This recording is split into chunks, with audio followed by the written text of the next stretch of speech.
Hello, welcome to. No. Are you ready?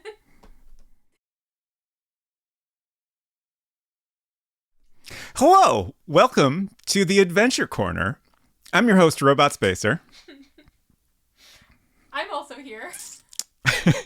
and so are all of you. And I did that great the first time. Welcome, great to see you all. Adrift on a Sea. Hello, hello. 6-7. I hope you are driving safely and not watching stream while driving. Um, and I hope you have a good trip to New York. Valis, hello, great to see you. Verdant Tree, hello, welcome. So everything's weird. I have a new microphone by accident, kind of. There's also a lovely little plush Macintosh, both of which were birthday gifts. Let's see, Crush got me the plush Macintosh from Throwboy. Is Yes, that it? that is the company name. And so the microphone, I feel like I should share the story about the microphone. I think it was, I don't know, maybe a month ago. That sounds about right. I made some comments on stream about some changes to my microphone setup at the time. Before I did that, I was unhappy with the sound of my microphone setup, and I was looking into possibly buying a new mic. But then I figured out some tweaks I could make to improve the sound, and I decided I was happy with that. But in the process of looking at other microphones, I kind of added one to my Amazon wish list, and I kind of forgot about that. And my mother really likes to buy anything that's on my Amazon wish list. Literally anything and everything. So guess what I got from my mom for my birthday? This microphone, which is very expensive. She never asks, also. She never asks anybody what they want. She just looks at their Amazon list, and if there is something that wasn't there last year, she buys it. Yes, it is a Shure SM7B. So I actually got it a little late, and just got it like earlier this week, and just for the first time got it set up today. I had a mic cable, but it wasn't quite compatible with the audio interface I got, and I had to run up to Guitar Center at 3 hours ago during rush hour traffic to get a new mic cable. I hope everything sounds okay. Definitely, I'll be doing some further tweaking, but hopefully things sound pretty decent. I did not get a cloud lifter, but I think that is going to happen. Not getting quite enough volume out of it as I would like. I looked into that, and it seemed like some people thought it was fine without that, and some people thought it was incredibly necessary. I'm definitely on the it seems like a good idea. It'll just boost the volume a little better. I ended up boosting it in software, which is not really ideal. But yeah, so that's that. So yeah, I got a more prominent microphone. We might get a different mic arm, but hopefully that's not too bothersome. It's actually less in my way than it used to be, so that'll be nice. What else? Oh yeah, there's a Macintosh over here. The desk is a little crowded. This is not a big desk. It's honestly, it's like just big enough for normal streaming setup, and now there's an entire extra Macintosh here. But I think I got a decent setup so I can show y'all the game. And I'm also, I'm a little tempted to start off with some Dark Castle just for fun. And we never got to play any on my birthday. One moment. So let's do that. I think it'll be fun, and if it gets boring, we'll stop.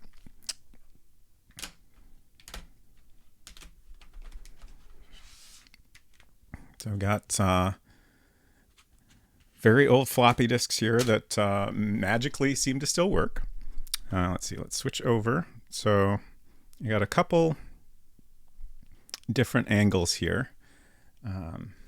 This one you can see the entire Macintosh. Turn it on. Oh, shoot. I should get this in right away so it doesn't boot up from the hard drive. So I got this. This is my floppy emu, which is in hard drive mode. So this actually has a copy of the same hard drive we've been using in the emulator. So it has the current copy of the game on it and everything. Xenolon, hello. Great to see you. Xenolon has been doing some testing of the game on an original 128K Macintosh, which has been very exciting and gave me some really great feedback. I will talk about that a little bit later. Okay, so let's switch to a little bit of a weird transition there, but now you can see the screen nice and clearly. Hopefully the computer volume is not too bad. If it's a little overpowering, please let me know.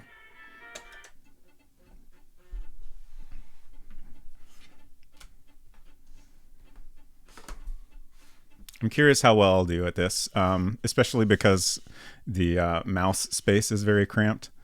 Got authentic childhood high scores here. I'm not sure exactly when these are from. Yeah, I definitely need beginner.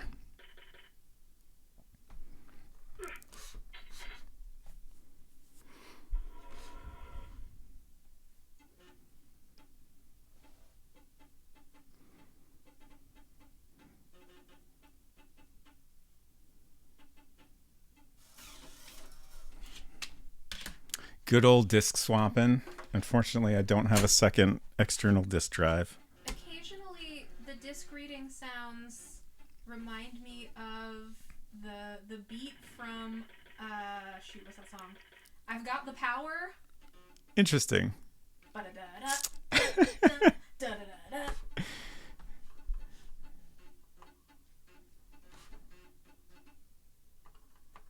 Okay. Uh-oh. Oh no. Oh no. Keyboard not working again? Oh no. Does the keyboard only work sometimes?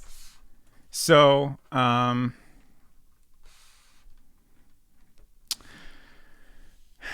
so this computer didn't come with a keyboard, but I had one from, I still have my family's original Macintosh. It's a 512K, and it comes with this, standard keyboard, and it's got a separate numpad, which is, I think, a really neat design because, you can take it off if you just want to get it out of the way and don't need it. When I first plugged it in, it didn't work. And I thought, oh, maybe it's not compatible. Maybe there's some issue with it. It seemed like everything was fine. But then I consulted with some smarter people about what might be the issue, got some ideas of things to try. And finally I was like, okay, I'll take a look at it and see if I can figure anything out. So the first thing I did was I unplugged it. I unplugged this right here. It's a little phone jack style. It's wired differently than a phone cable though.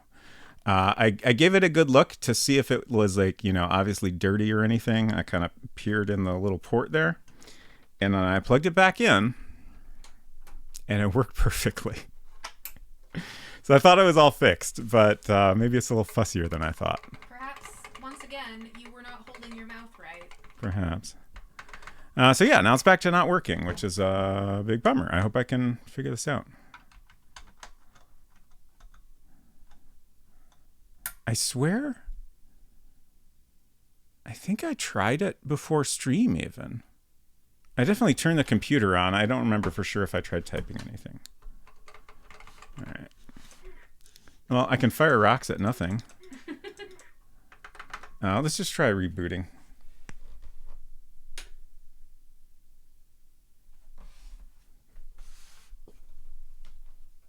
Old computers.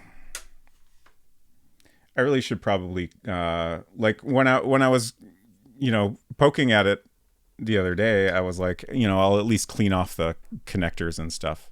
But since it worked perfectly, I never did that, which is probably a mistake. I do wonder if maybe like there's like something flaky with the cable or something. It seems like it would fit with what's happening.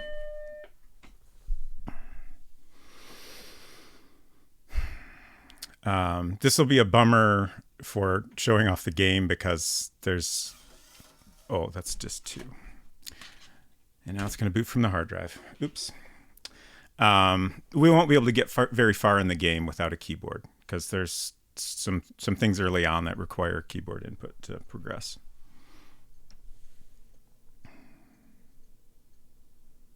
Otherwise, I would just skip Dark Castle and go to that. Okay, let's see if... Nope, still not working.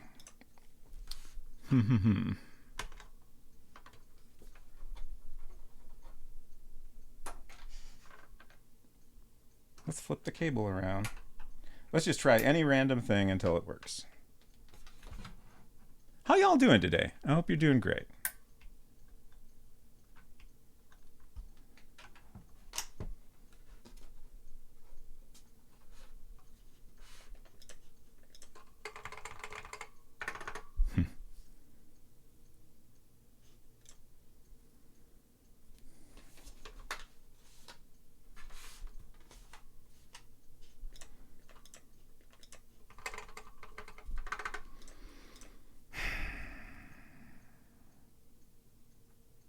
Heck.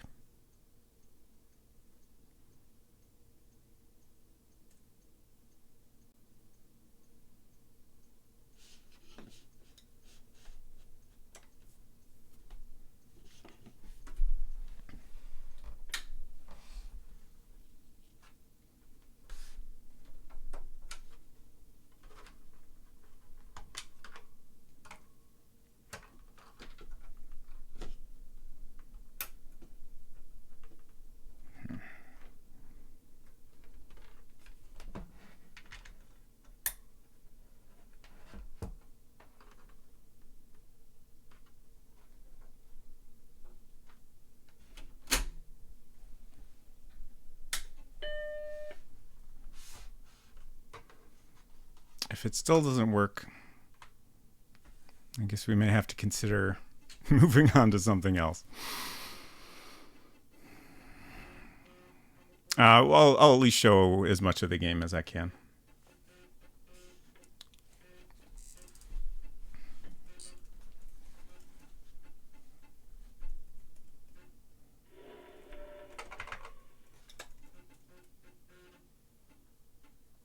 Think keyboard works thoughts. Yes.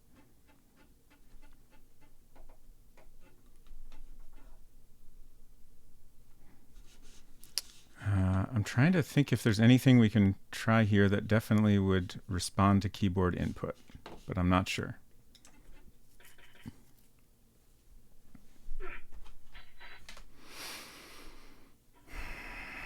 Xenolon asks, do you have any very 1000 plus fine grit sandpaper around? You might be able to clean the contacts of the RJ11 connector. I don't think so. If we do, it's probably not clean. Yeah. It's probably been used.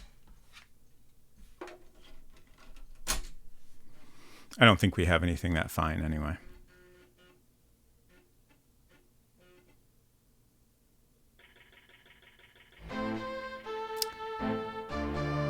32-bit kid, thank you so much for tossing those 128 bits to the Swamp Gator.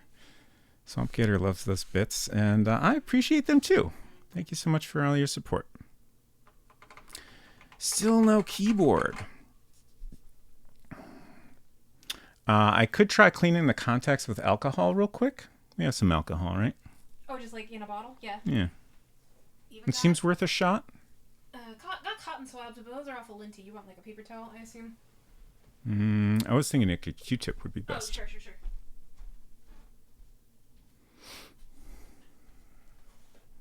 We're having some keyboard troubles, but maybe we can fix it. I do also have another cable. Let me go grab that real quick.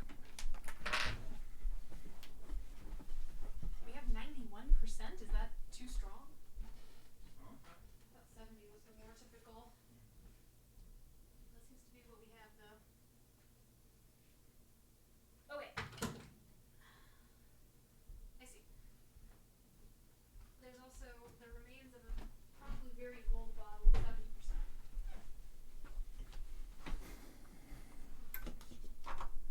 Maybe this one works better.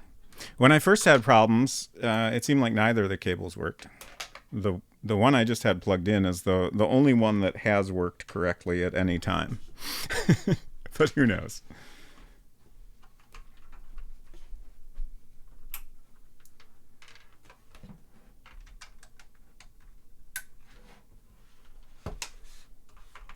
Hey, it works! So I don't need that right now. But thank you. Sure. I will definitely use it later. Yeah. That's weird. I don't know what to make of that. But either bad connection or flaky wire seems like the most likely explanation. All right, now we can play some Dark Castle. This is Beyond Dark Castle, by the way. The sequel. Let's see.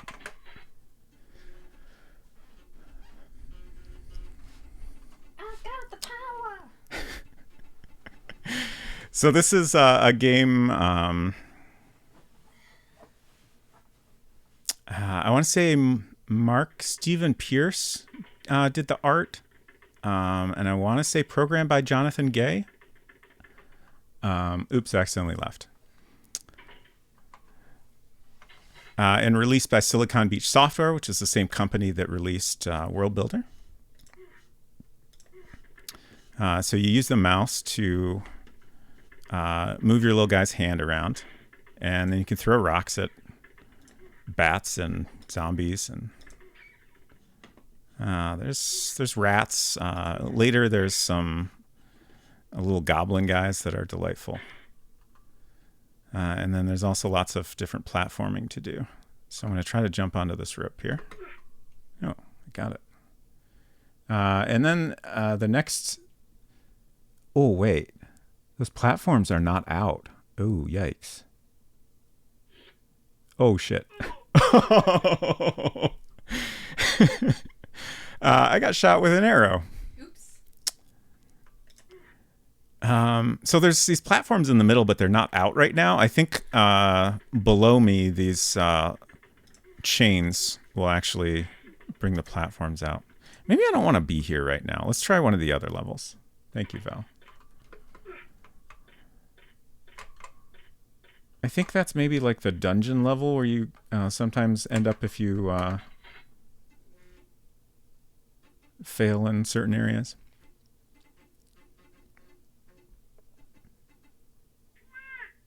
Oh, here we go. God, this game is very, very hard. So on the left side there is a little Cyclops goblin guy that is making these lovely sounds. And we also have some vultures up above. Oh, what? Oh, no. Did it stop working again? The keyboard just suddenly stopped working. Huh. That's strange.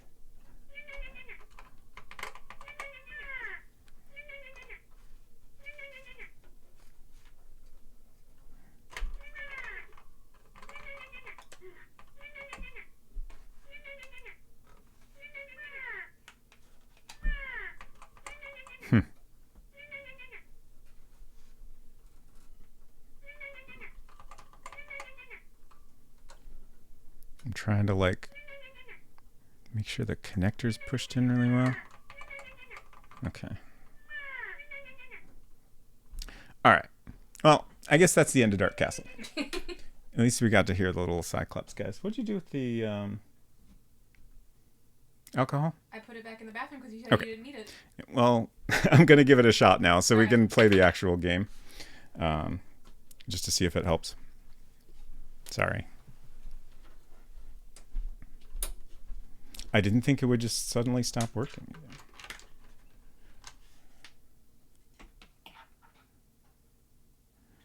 It doesn't, it's not super dirty or anything. It honestly looks very clean.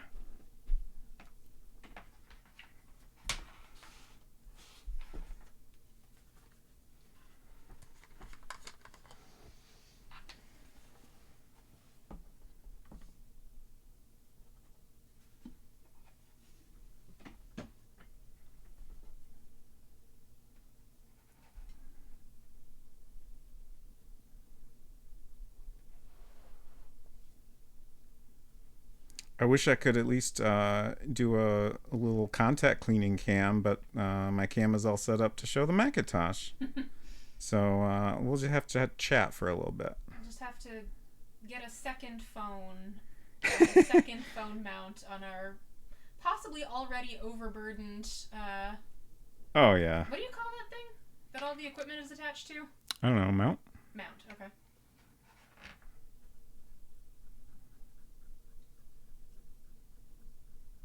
Just scrubbing these little guys real good.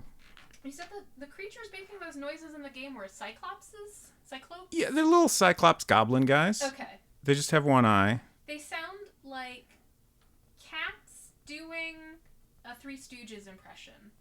Okay.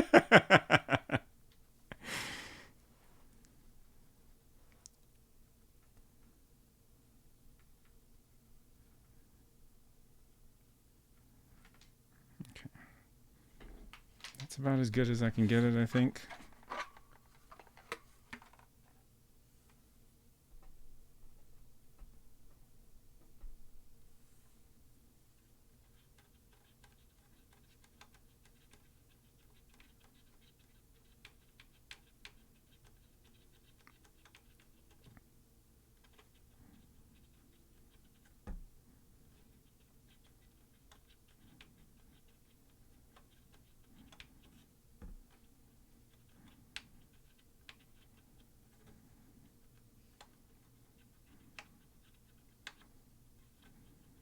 Oh, yeah. So the keyboard has these little pads on it. And for the most part, they were fine. But this one was really sticky and gooey. So I just put a little piece of paper over it. It's fine. I'm going to unplug this now so I can clean the contacts in the computer as well.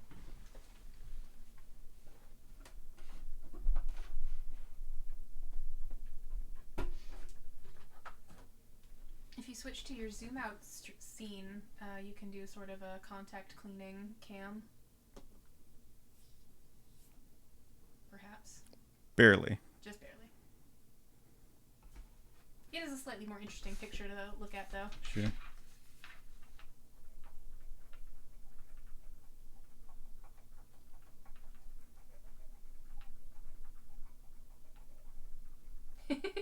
Hello, Retro Roadshow. Welcome. They say, I am so here for this. Hopefully by this you meant cleaning keyboard contacts and not actually using the computer. I do hope to use the computer eventually for more than 10 seconds. But we shall see.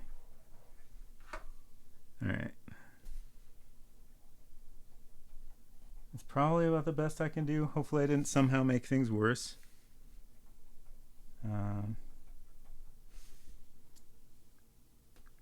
Honestly, none of it seemed particularly dirty. Yeah.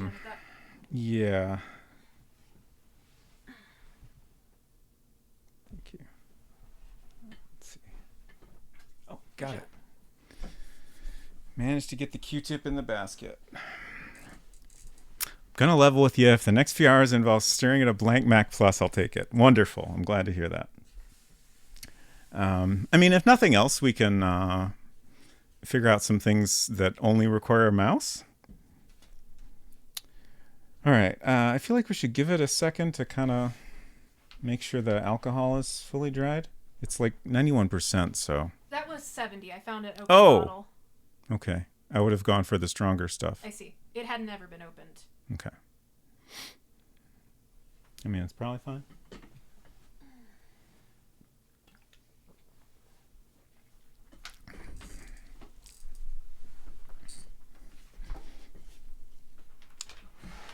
I bought a new bottle, and all they had at the store at the time was 91%, and then just the old bottle of 70% has taken longer than I thought it would, rather, to become fully empty. I did find a store that sells replacement cables. Unfortunately, they're like bright white and like not at all matching the vibe of this computer, but I'll probably go ahead and order one of those just to try it out and see if it works more reliably. Right.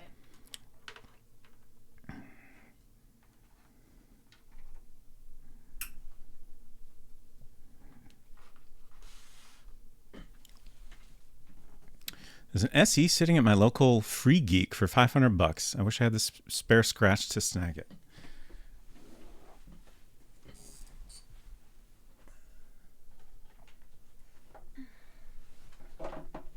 Can't quite see what I'm doing back here. Okay. All right. Hopefully it doesn't like explode now or something. I've never heard of Free Geek before. Yeah, me neither. It's a technology-related non-profit organization based in Portland, Oregon. Oh, neat. And it looks like there are other locations outside of the Portland, Oregon area, but of course the closest one to us is in Toronto. Ah, that's a bit of a hike. A little bit. All right, here we go. Are we ready? Fingers crossed and everything?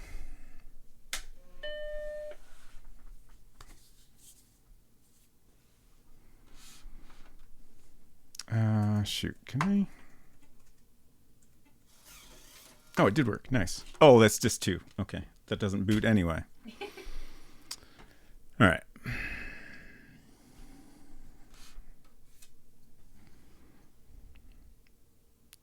Like a giant geeky electronic thrift store. Nice. They repurpose or recycle everything they get. That's fantastic.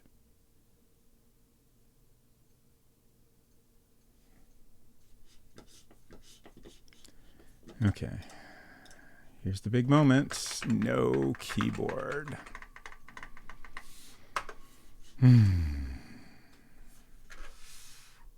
Heck.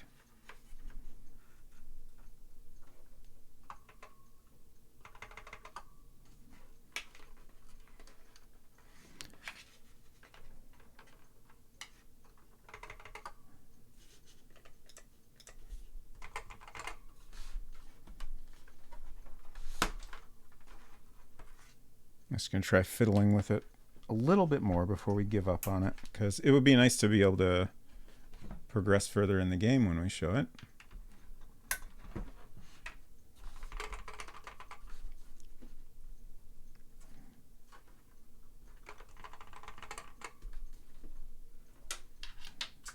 There is actually a Motor City Free Geek.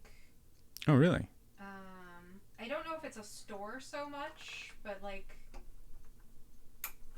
they have a Facebook page. I'm kind of taking in the details here. Interesting. Describes itself as a nonprofit dedicated to the repair and distribution of computers, responsible recycling.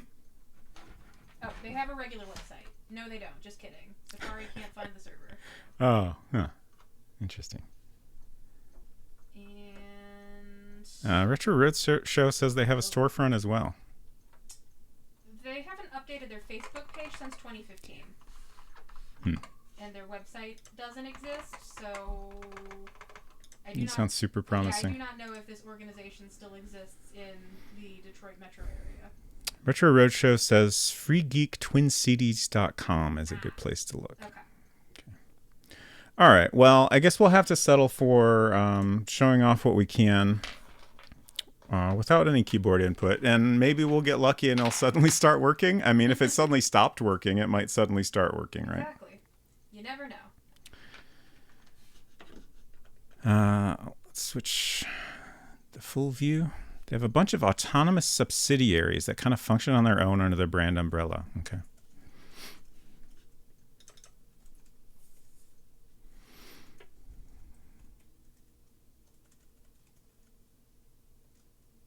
I'm excited to eventually have like a start screen for this. It'd be nice to have a nice title screen and a little sound clip that plays at the beginning, I think. But here we are at the bus stop. You're at a bus stop. It looks nice from a distance. Beyond the bus stop is complete darkness. There are paths leading off to the east and west. Let's see. Of course, we have credits. Very important. This game was made for Robot Spacer's Adventure Corner at twitch.tv/RobotSpacer from March 31st. Oh my gosh, so long ago. Through ? We will finish it eventually. We will. Robot Spacer turned the pixels on and off and clacked away at the keyboard, but so much of the heart of this game comes from the contributions of these wonderful people. Unsecret Crush, Mousimus, 6-7, Valis, For Kung, Salt Ranger, Eden Waith, Ann Hinton, Culinary Disaster, Robot's Friend, Kira Salash, Jabberwocky, Adna, Maple Mystery, Silver Streak, Efton, Xenolon, Baltimore, Kyle Error and Son, Fire Drake TV, Game Dev Jeff, Uli Witness, Quack Gab, M. Zizzy, Rez Mason, Hero Protagonist, Postfix, Joey's Bites, French Toast Please, Adrift on a Sea, Deavor, Caterpiggle 1, and Slash Life. Okay, so we can't do more. So there is a more that lists some other folks that didn't contribute, but stopped by and showed their support in some way. But unfortunately, we can't show that list right now.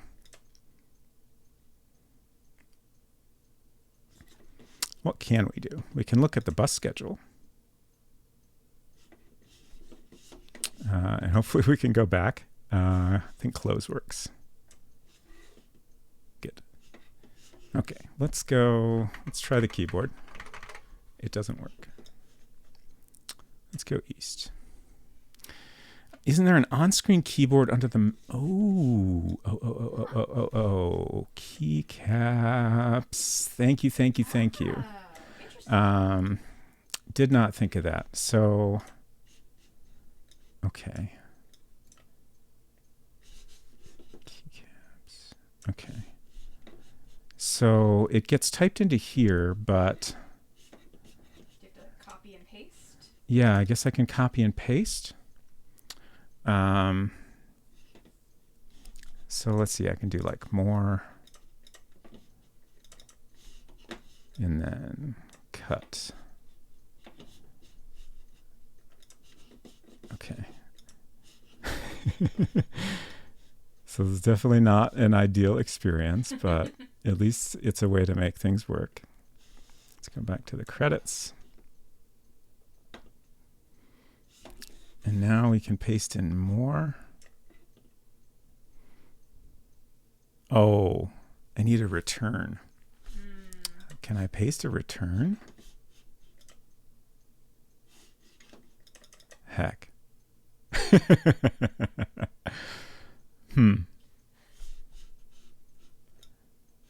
Metro Rocha says, I only know this because my mom used to lock away the keyboard when she caught me up late on our OG Mac.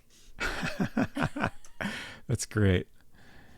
Yeah, that's a bummer. I wish we could make it like I feel like at some point it became possible to, input directly into, any text field on the computer, but that doesn't seem possible here. So I don't know how to actually get a return into the game, which we need to, actually execute any command. Great idea, though. Thank you for suggesting it.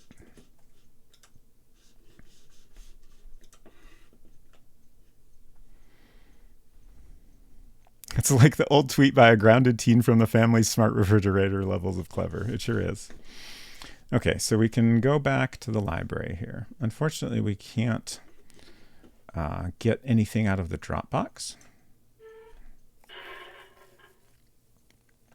So this is one thing that I got some great feedback from Xenolon on. They had some difficulty figuring out what to do here.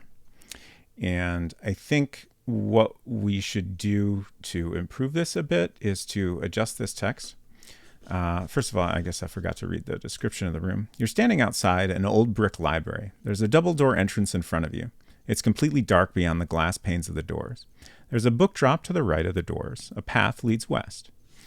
So then we clicked on the book drop and it says, you open the book drop a couple of inches and then it stops. There's something jammed inside. So Xenolon had trouble figuring out how to get the thing that's jammed inside. They tried like take item. I can't remember what else they tried. But what you need to do is reach into the Dropbox. I think if you search... yeah. So searching does give you the hint about the verb you need to use. It's too dark inside to see clearly, but you can just make out something stuck at the bottom of the book drop. You might be able to reach it. Yeah, I'm honestly a little torn. I kind of like that you have to like explore a little more to figure out how to progress here, but also like, you know, all you're doing is reaching into this book drop, so maybe it doesn't really make sense that it's complicated. Like, even if you can't think of the verb, you kind of immediately know what you need to do, right? I don't know. It's tricky. But yes, we do have a cool S here. Cool S, you think to yourself. You pull on the handles. The doors are locked. There's a small sticker on the right-hand door that seems to have something written on it. Unfortunately, we can't read that without keyboard. I will keep trying periodically.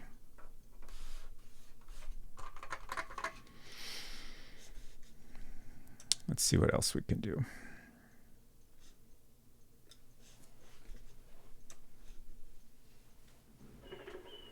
You're in front of a totally normal house. It's probably the most ordinary house you've ever seen. The front door is closed.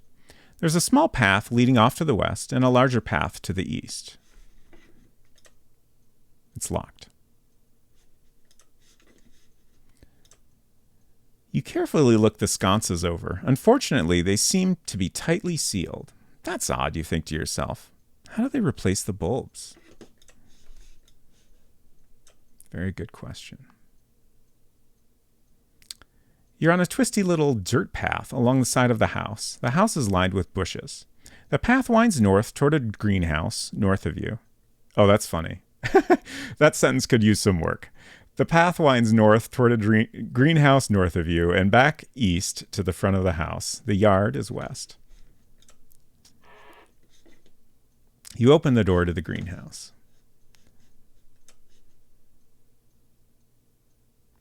You're inside a small greenhouse. The air is warm and humid. The room is lined with benches, and planting pots are scattered across them.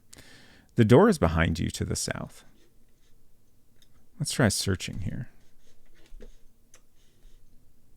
Far back, underneath the benches, you find a small watering can. It's empty.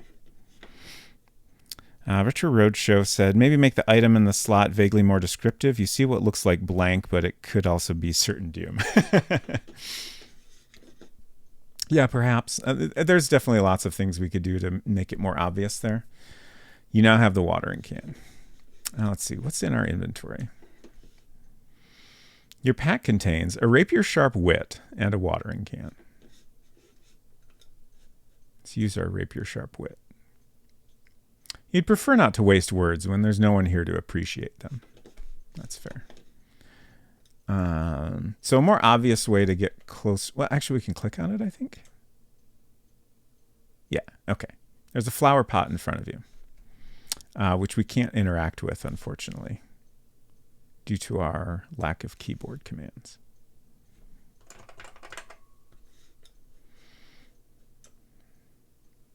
I think we're going to run out of things to do pretty quickly here. You're in an open area of the yard. There's a doghouse here. Trees surround you, most of them dead and leafless. There's a dog in the doghouse, barking at you. A path leads east, back towards the house. You reach your hand out to pet the dog, but they bark loudly at you. You decide to keep your distance. Oh, if only we could make friends with the dog. Such a shame. Let's give this keyboard one last poke.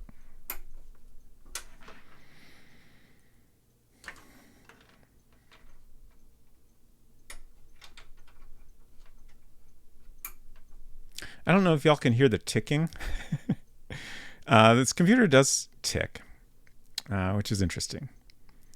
I did some research into this, and it could be a sign of a serious problem, or it could be completely normal, which is great. Apparently, this type of 800K disk drive, it's normal for it to tick. I think the thing I found said it's normal for it to tick before it's like booted up, but I think ultimately what it means is it's normal for it to tick if there's not a disk in the drive, which since we're booted from the floppy EMU, we don't have a disk in the drive. The ticking normally seems to go away if there's a disk in. So I think that means it's fine. Still nothing. Yeah, so I think that's about all we can do. Can't go west.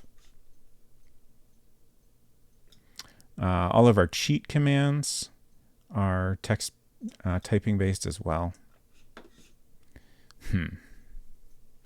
Let's have some fun. Oh wait, no. I was like, oh, we could go into World Builder and change the cheat commands around to put them in the menu or something, but we can't do that because there's no keyboard. Jabberwocky, I missed you coming in. Hello. This is part 17 of the World Builder. Congrats. Thank you so much. Okay.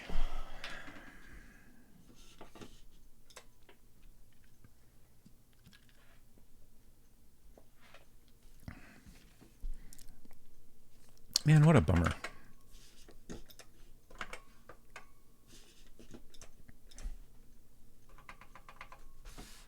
Let's try one more cable swap. I'm so determined.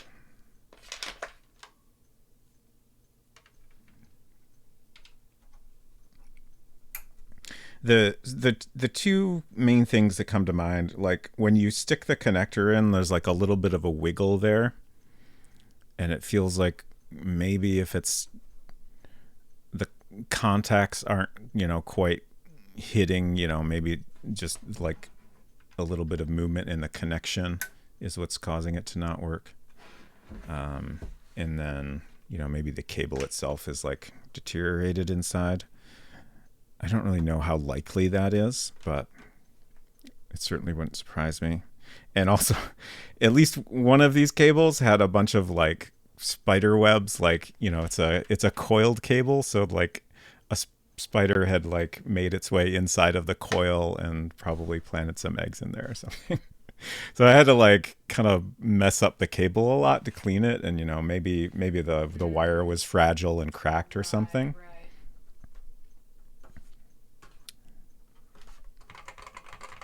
Yeah, still nothing. Can check the cable with a multimeter. Yeah, that's a good idea. Might be able to check the keyboard itself if you can figure out the common ground. Yeah.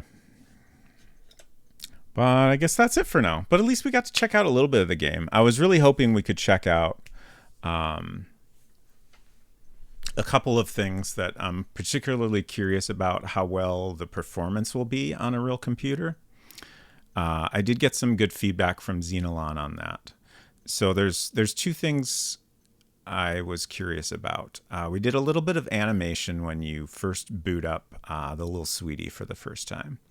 It has an animated logo. It's just like 5 frames, I think. And it works fine if it plays slowly, I think. So it's just a matter of whether it plays like excessively slowly or not. And the interesting thing that Xenolon ran into,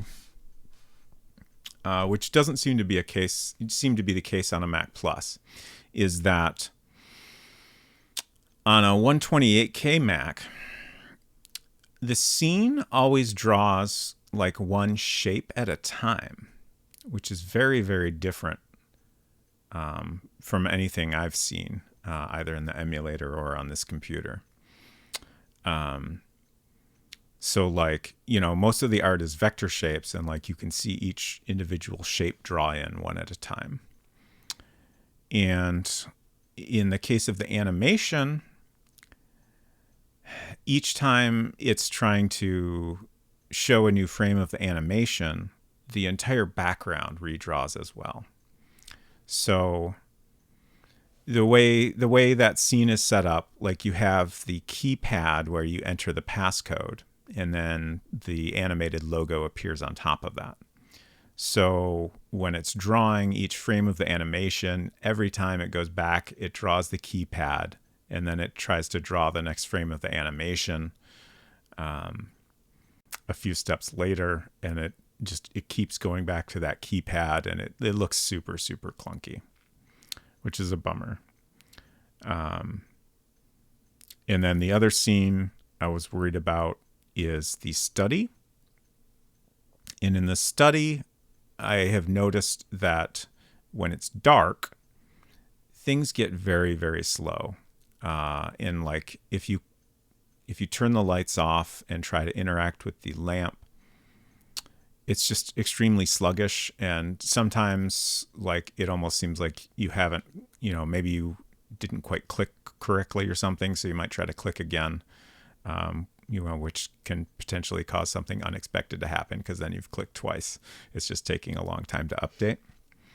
But on an actual 128K Mac, every time it redraws the dark scene, it first redraws the light scene, and then the dark image is layered on top of it just because of the way I programmed it. So I think what we need to do there is split the dark version of the room into a totally separate room. And then when you turn the light off, it'll just transport you to the other room.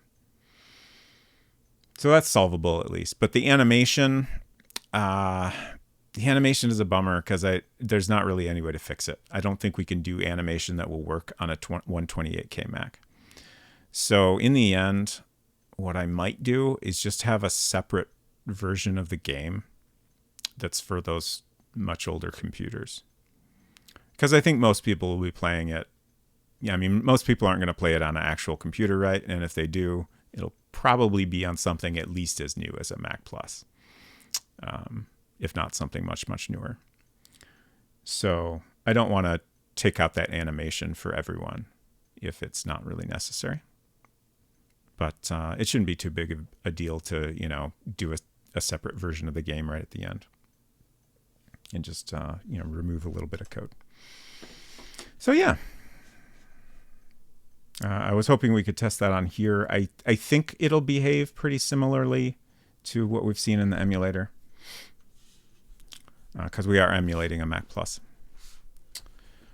But that's it for our Mac Plus adventure today. Hopefully I can get the keyboard working more reliably and show off more of it in the future. Okay. I'm going to take a quick break because I want to adjust my overhead cam for the rest of the stream. So I'll just take a few minutes and I'll be right back.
Okay. Hello. Oh, there's a microphone right there. I guess I didn't didn't fully test things because I had a different camera set up for the computer. There we go. That's better. All right. So what the heck are we doing here? Making a game. No. Yeah, it is in here. I always forget where things are.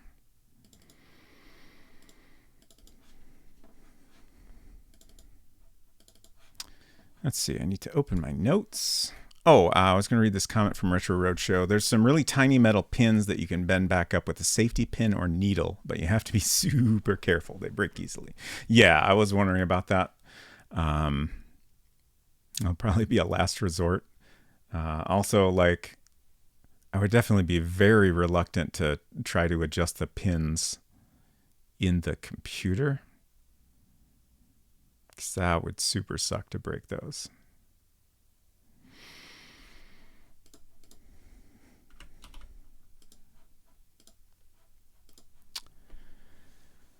Okay, so what are we going to work on today? Honestly, I had a lot going on this week and didn't fully plan out things, but we can figure it out. We have lots of options. One thing we could work on is close-up of our certificate of wit.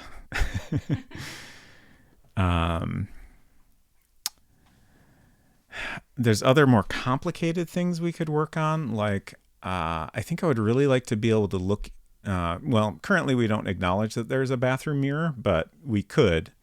And that would give us the option to look in the bathroom mirror and see our character, which I think would be really cool. We also have a little Easter egg room that we could work on. Oh, right. The danger do not connect. Retro Roadshow said, definitely do a lot more digging before resorting to physical mods. Yeah, for sure. Gotta lurk for a bit. Thank you for lurking, and good to see you. Sorry, completely unrelated to what you're talking about. Oh. My phone Twitter is not using dark mode, even though it's supposed to be.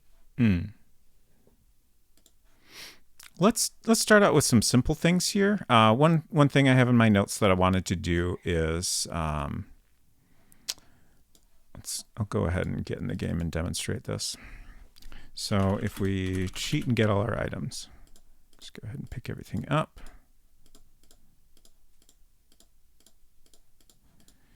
And then we can go to the greenhouse. So in here, we can plant the bulb. And if we open the book, we can get the potato from there. And plant the potato as well. But if someone is just kind of experimenting and doesn't know how to solve this puzzle correctly, you know, they might see this pot and try to bury something else in it. So for example, let's see, what else do we have? Let's bury the soup bone. Currently it says you're not sure that's a good idea, which is fine. I think that's a reasonable response, but I thought it might be nice to give most of the items a more specific response. Just to, I don't really know how to explain this, but I guess I like it when a game gives you a real, you know, concrete reason why you can't do a particular action, as opposed to this just kind of hand wavy, like, you know, it's clear the game, like with this, you're not sure that's a good idea text. It's clear the game is just saying, you know, that's not the correct solution to this puzzle, so we're not going to let you do it. It's nice if there's, you know, some, like, you know, in-world reason why you can't do it.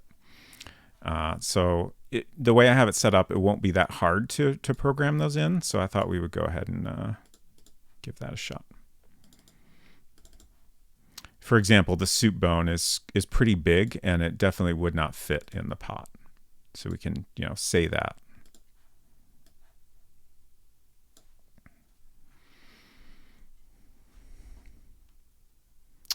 So here we have, we look for a verb that suggests they're trying to put something in the pot. And then inside of that block, we check for various items like the potato and the light bulb.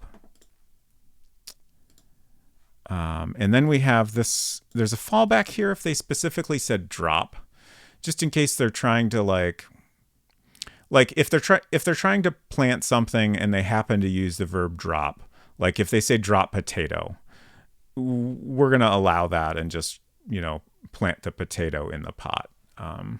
Just in case, that's what somebody tries to do the correct action. But if it's something we're not recognizing, then we say you should step back from the pot first if you want to drop something. So we're just kind of assuming if they're doing something that isn't correct, that they're actually trying to drop it on the ground as opposed to in the pot. Okay, but right here, we're going to check for the bone.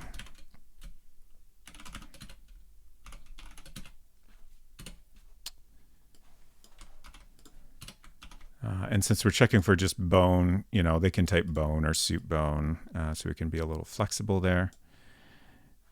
And we'll say something like, you try to cram the bone in the pot, but it's just too big to fit. What else? We have the normal key.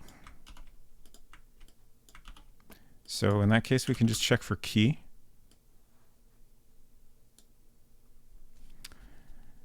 And in that case, we could just use the fallback. You're not sure that's a good idea. But I guess I feel like we might as well be slightly more specific and say you consider burying the key in the pot, but it seems important. You might need it.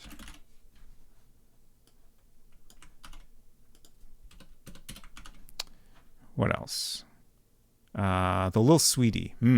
What's I guess that probably wouldn't fit either. Oh, in the pot? Yeah.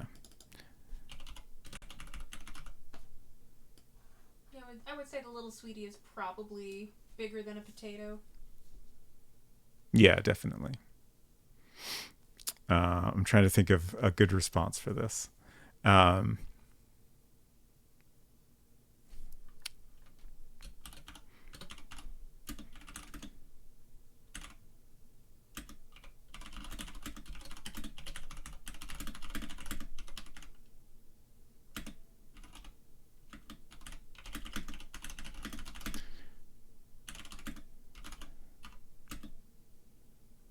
Try to shove the little sweetie into the pot, but it's a little bit too big. I'll take out the little there. It's a bit too big. I want to add something else like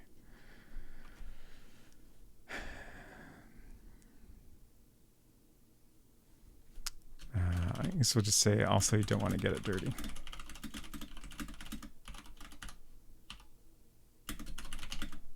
It's your little sweetie. I would think instead of try to, you think about. Because saying that you don't want to get it dirty after you've tried to shove it in the pot doesn't make a lot of sense. Yeah, but I guess the way I'm thinking of it is like you're trying to do it, but then you're like reconsidering as you are in the middle of your actions. Sure, yeah.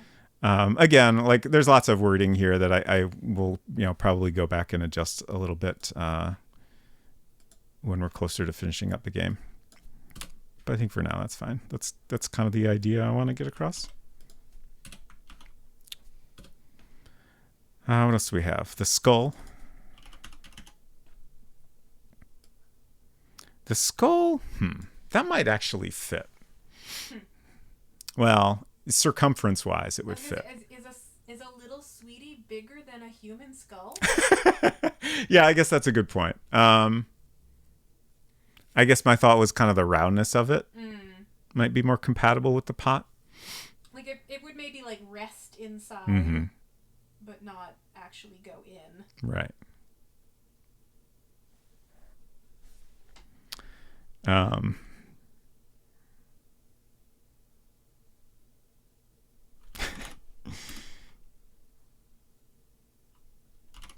Could probably set Agent Scully on top of the dirt, but you're not sure that's the right idea. Sure.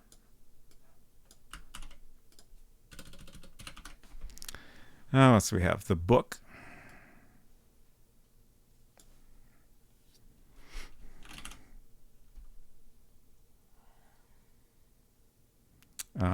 So the book specifically is the Electrolyptus plant book. So I feel like we can be a little jokey about this in a way that's funny. The Electrolyptus plant book.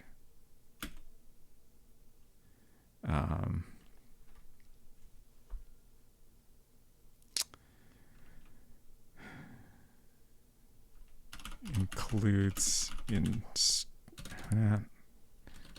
tells you how to grow an Electrolyptus plant. The book itself is not an ingredient.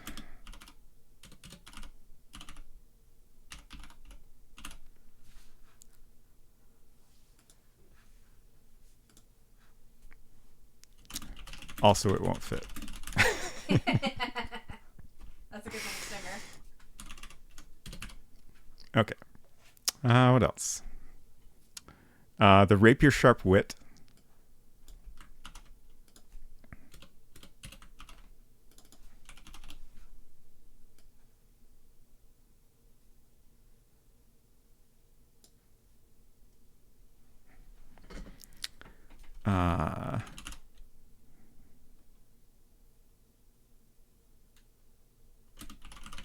Don't want to get your certificate dirty. That's the best I got right now. Okay, that's everything I made a note of. I'm trying to think if there's any other inventory items we have.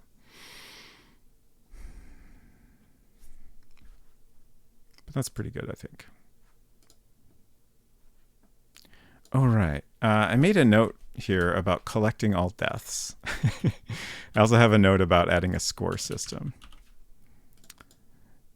I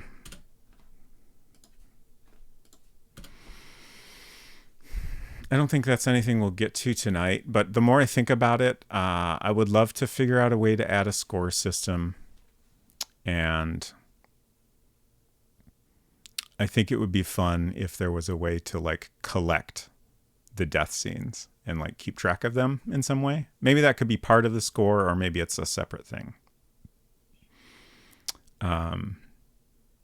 Someone pointed out that if we have a point system, then there can be 100% speedrun category, which is definitely part of my incentive here.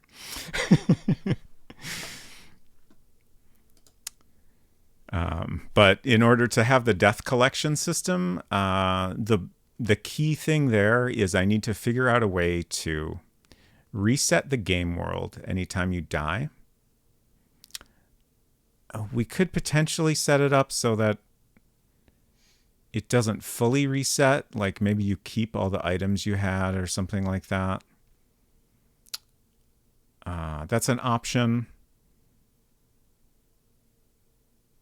I feel like it'd be more interesting if it fully resets. It feels more like a sort of a death that way, I guess.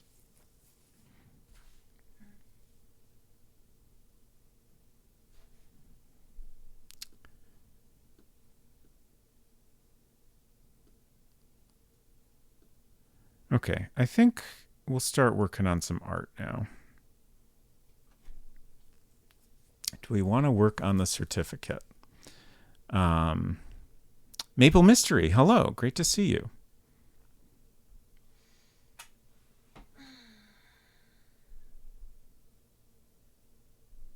wish I understood how Procreate works more. Don't we all?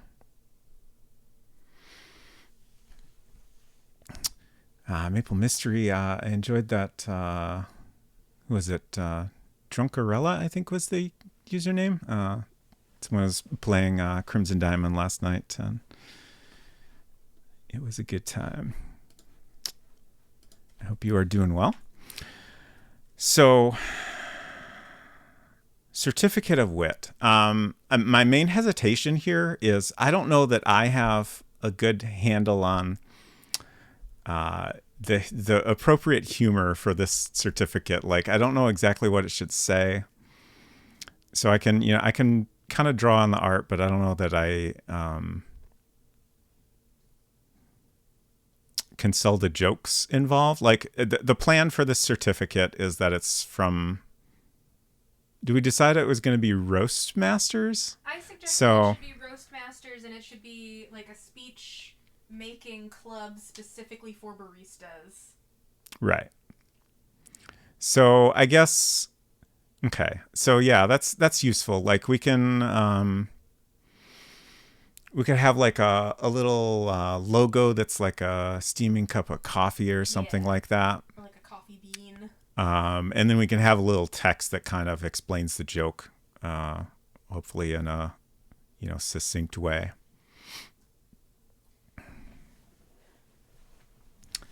Okay. Let's see what we can do there.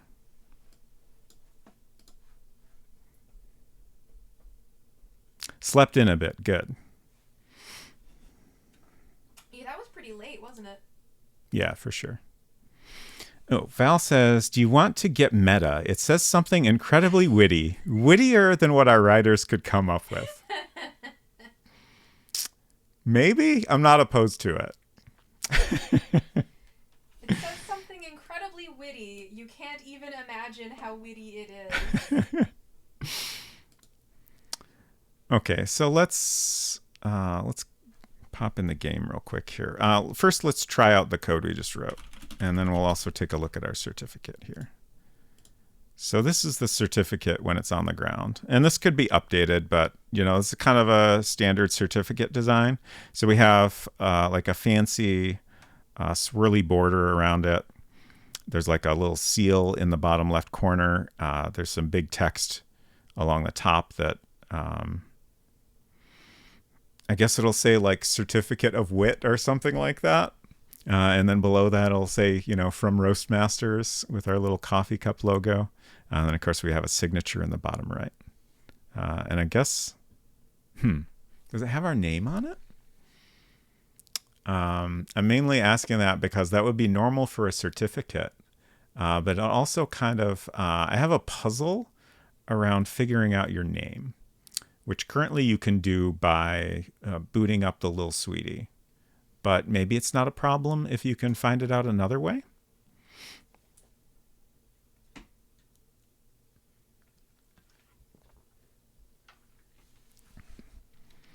Okay, but let's grab some items so we can...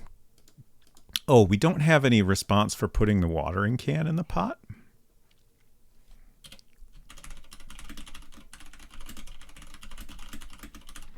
What else do we have?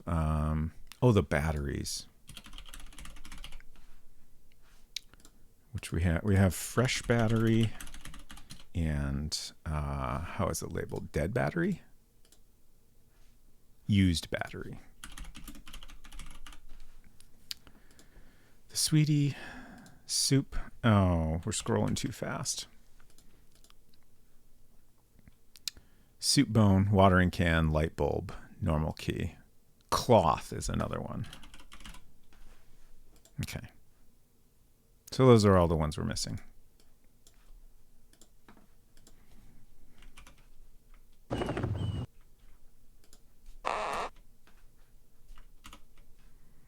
So let's bury the wit.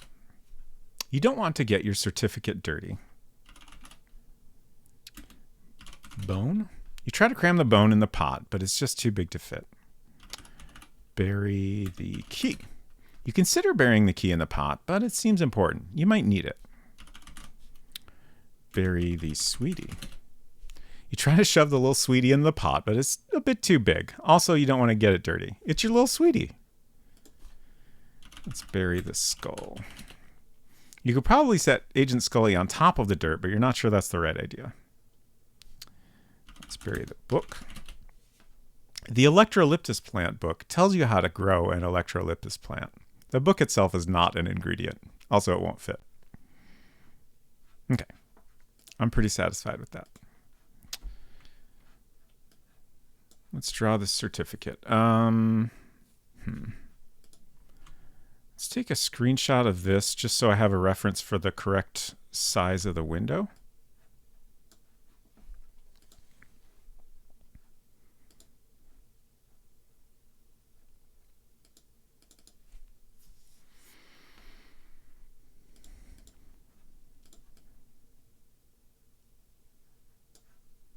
Okay, so it's too tall to fit in a Mac Paint window all at once. That's okay.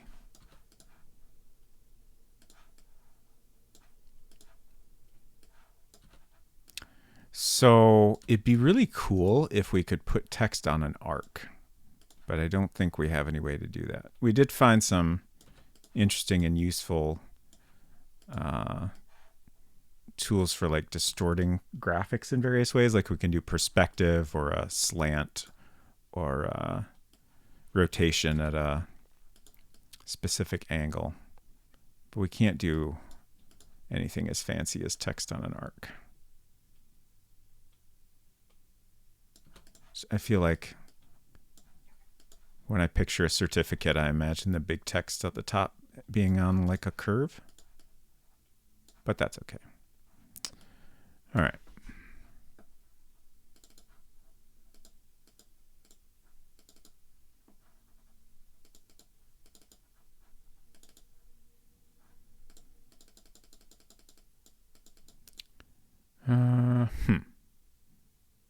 Is it under wit? I was trying to find, okay, yeah, wit. Wit large one. And then I want to open up and grab the copy of the small one just so we make sure that we're drawing something that matches it. This is the final, I think. Is this different? Oh, it is slightly different. Okay. I think this is the one I went with. I'm trying to think of how we create this swirling border.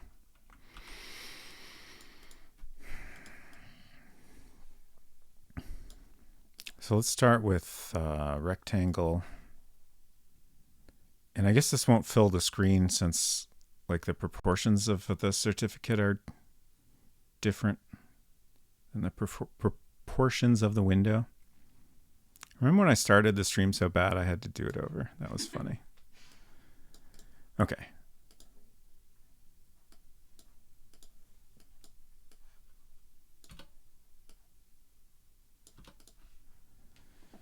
So a thing I keep thinking of is we have this cool brush mirrors.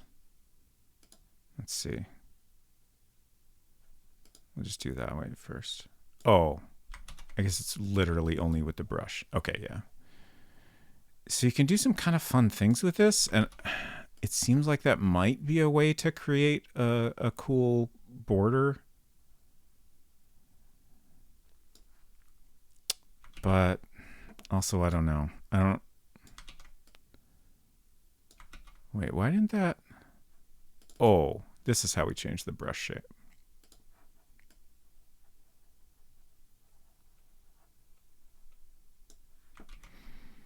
Like, I can't think of how to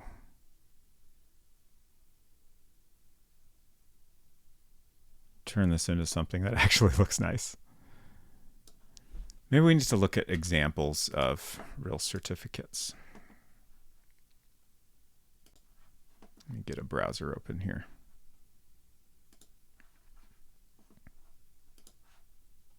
Geez, I didn't even have Safari open? What the heck?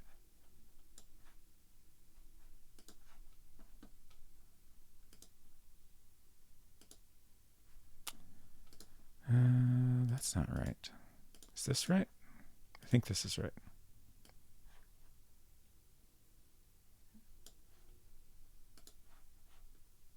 Okay, that looks good.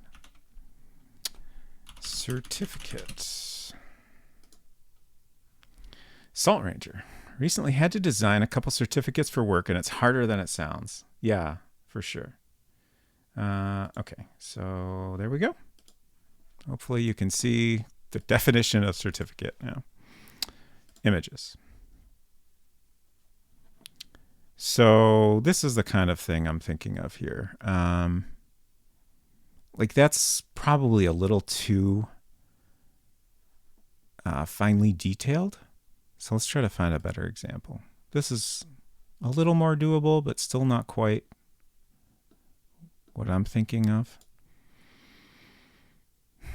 Honestly, it'd be great if we could just like find some, like I wouldn't be surprised if there's like a HyperCard stack somewhere where we could find a nice bitmap certificate, like clip art we could borrow.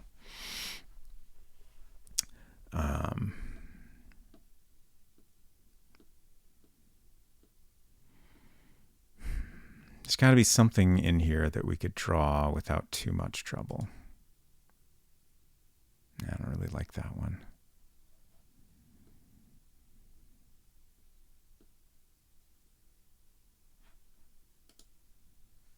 It's kind of a fun design.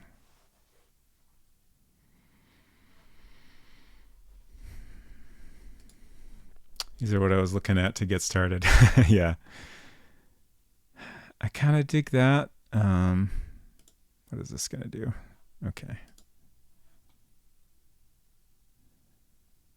Yeah, like I think I could reasonably well draw something like that. It would probably take me a lot of time to get it to look good. I would. Do we have a font like that? Let's find out. Yeah, start with the font. Yeah. And then I would just draw like border, like a normal border like you have already. Mm-hmm. Maybe a little bit of some sort of little filigree nonsense in the corners that you can like copy paste and flip around, if that's the thing you can do. And then draw like a ribbon, like a medal with a ribbon on it. And just, I don't know, go all in with that thing being fancy, I guess, instead of having to draw like a really fiddly filigreed border, you know what I mean? Right. Just, fake it. I was just trying to remember what are the little sample scrapbook images. I was pretty sure there wasn't a certificate in there, but I thought I'd check. And we also, I've frequently wondered about this. Like, this doesn't seem like it's the full set of fonts. And I don't know why that is. I could definitely find more fonts, more bitmap fonts that we can use. Like, we don't even have Cairo here. I feel like that was, like, if it wasn't there from the beginning of the Macintosh, like, surely it existed by the time of System 6. So I don't understand why it's not here. I don't know if I might have done like a minimal install or something like that. But I feel like there's got to be a good like black letter font that we could use, like, that matches that example we were looking at. But I'm not positive. Regardless, we certainly don't have it right now.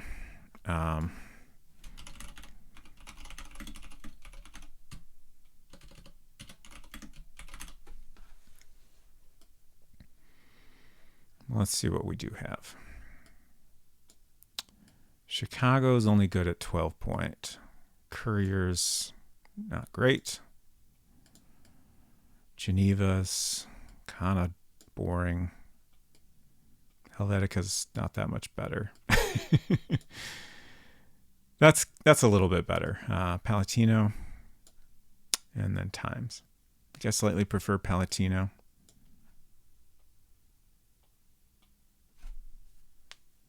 So I guess we'll go with that, and then maybe off stream I'll do some digging and see if I can find more fonts for us to use. and we can always change it later. I think all in one line is probably best.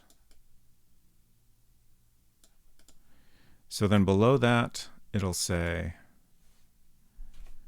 from, is Toastmasters all one word or is that 2 words?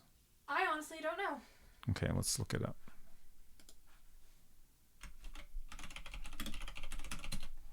Oh, it's all one word and it's lowercase. Lowercase m, I mean. So here's the Toastmasters International website. Should it be Roastmasters International? Perhaps. Or Roastmasters National? Is there a funnier like variation on that we could do? Roastmasters of the Tri-State Area. I don't know why, but a location being referred to as a Tri-State Area is just funny to me. Sure. It's not 1 state. It's not 2 states. It's 3 states. People do love to talk about a tri-state area. I forgot I was... I didn't actually want to make that smaller. I was trying to get it out of the way of chat. Tri-state is inherently comical. See, okay. Salt Ranger gets it, yeah. All right. So yeah, I guess we'll do the same like all one word, lowercase m.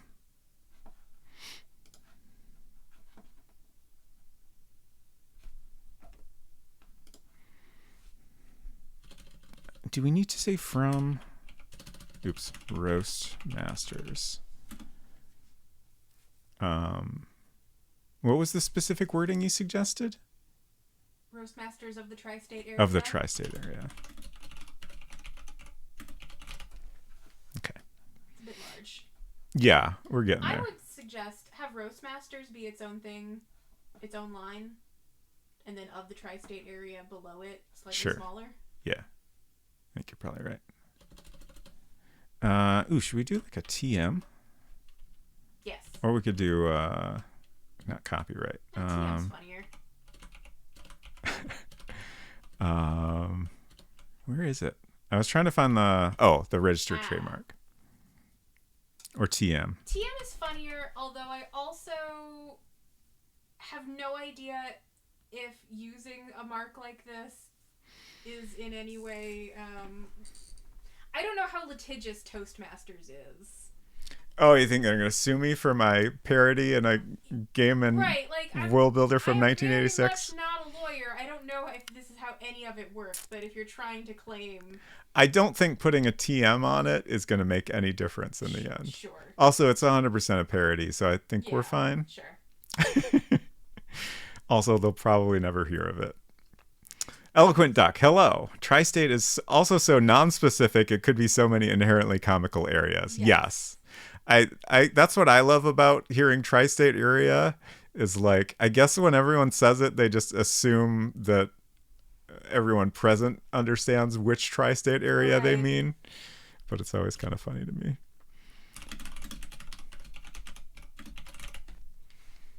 Okay. That's maybe too small. Let's try not bold.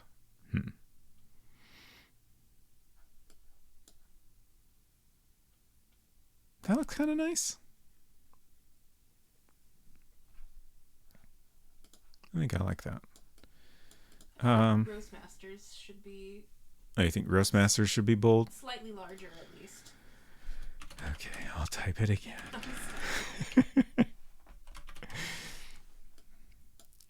So we could do bold, or we could do 14 point. Honestly, I would do both. Yeah. Like, a certificate like this, they would not downplay. Yeah, I guess it is important that it's from Roastmasters. Yeah. Like, that's the prestige here. Right. I guess I don't know that I love 3 different fonts right in a row. Sure.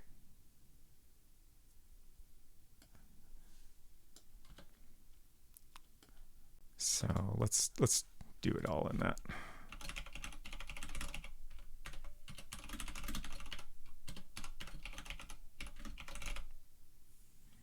Roastmasters of the Tri-State Area. 3 lines? I don't know. That seems a little too much. We got a lot to cram in here.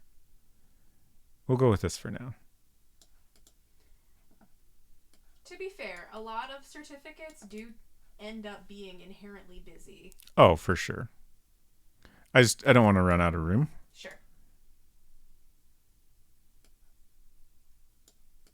Just trying to make sure this is centered. A little bit too far to the right.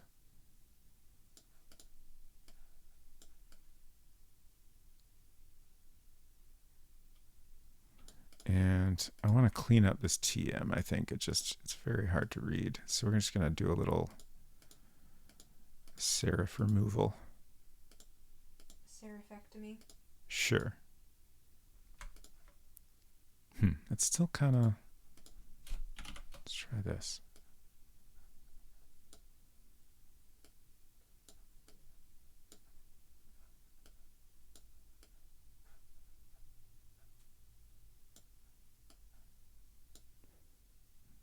That's as small as we can go, huh? All right. I'll just... Apparently I want this TM to look perfect. So I'm just going to do it all by hand.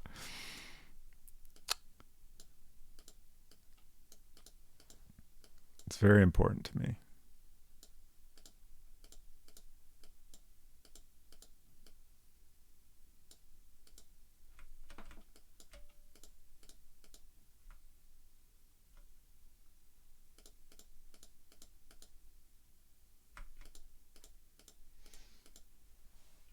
Drawing tiny type is very challenging. Is that as small as I can get without it being illegible?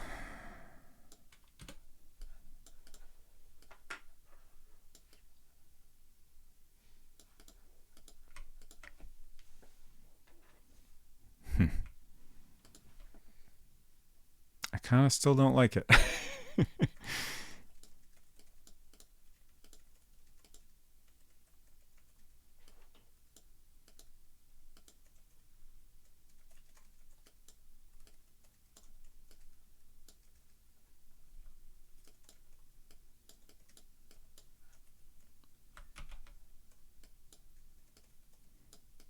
All right, I give up. It's good enough.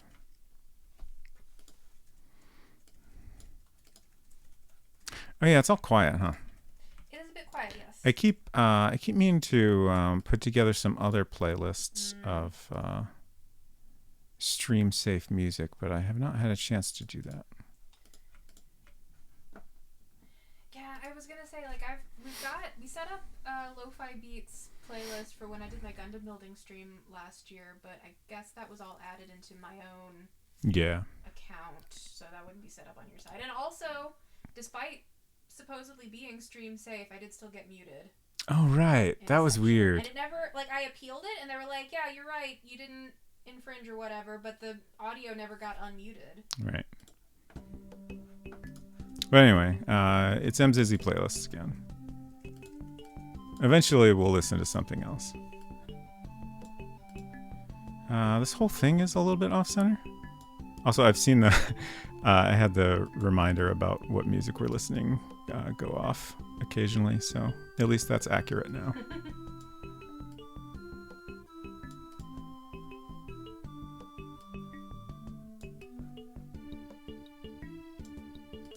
Okay, that's pretty good. Okay, so that looks pretty decent, and it matches our little version well. Oh,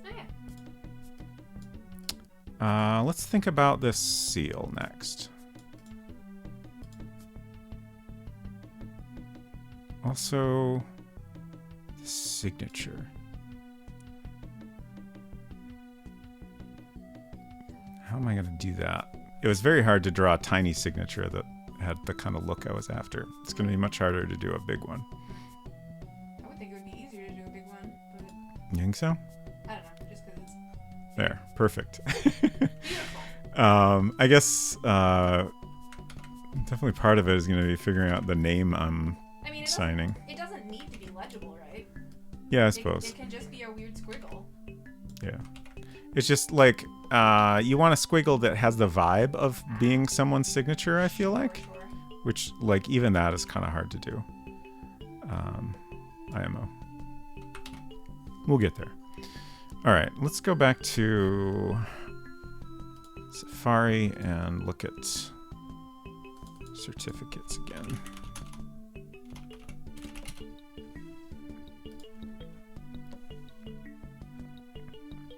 So this is the kind of thing, like I guess we have typically some text in a circle. Again, since we can't really do that, I guess we won't worry about having text. Like we want like a many-pointed star outline, which is going to be tricky. I'll probably just kind of have to draw that by hand. I don't think we have a tool. Maybe Super Paint has one. That might be worth opening Super Paint for.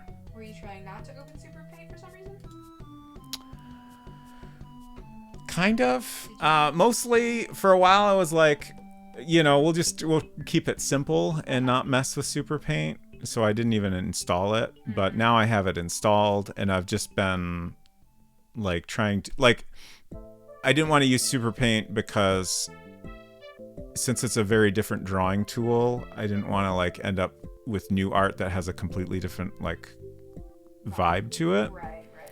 And then I was also worried that using a more capable and powerful drawing tool would, result in me spending even longer on this game. Right. Yeah. But for a nice many-pointed star, like that'll save me a lot of time if we can do that easily. Yeah. So we'll give it a shot.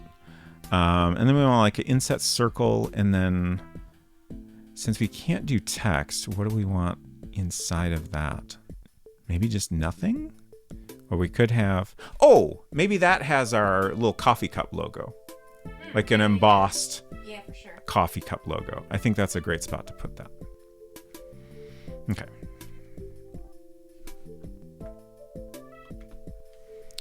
So let's save this and see what Super Paint can do for us. Ask not what your Super Paint can do for you. That's the famous saying. Okay, so we do have a polygon tool. Okay, so we have various options to choose from. The real question is, how high can this go? 36. Sorry about the beep. I don't love the default beep, but I guess Mini VMAC doesn't store anything that is stored in PRAM, which includes like the volume and the beep sound you have selected. That's better. So that always gets reset every time. Oh, this is running a little slow. That's interesting. Let's speed that up.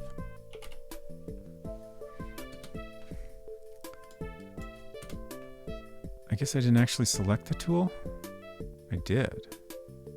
What? Let's get a empty fill. Oh. This isn't what I wanted. Okay.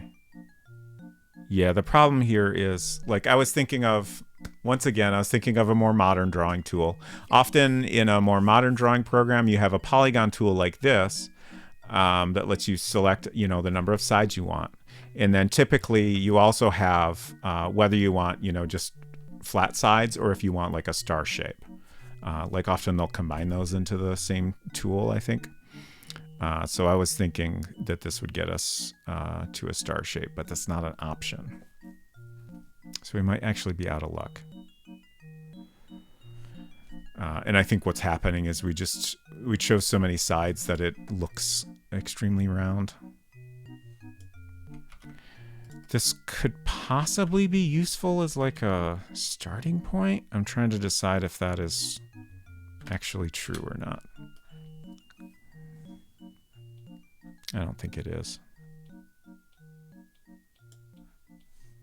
Let's make sure I can't like hold Option to get a star shape or something like that. Command, Shift.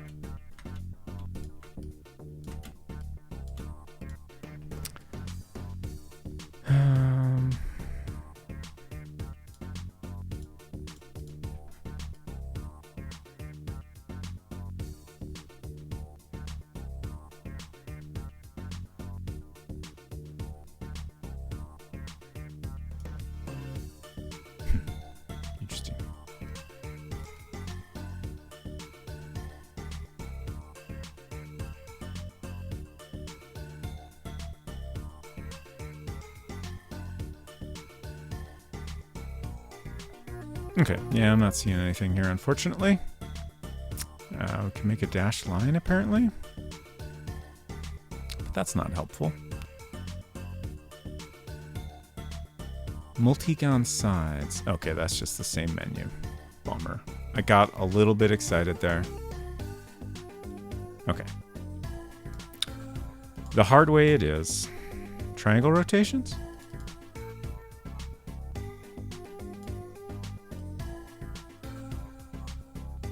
Where was that? I saw it somewhere.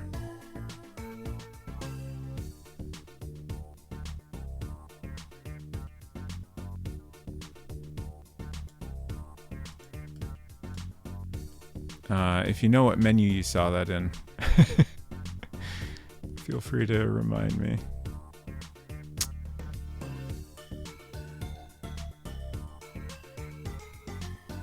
Just wondering if you can make triangle. Oh, okay. I understand what you're saying. Got it. That's a good thought. Let's try that. 3 sides. How big do I want this?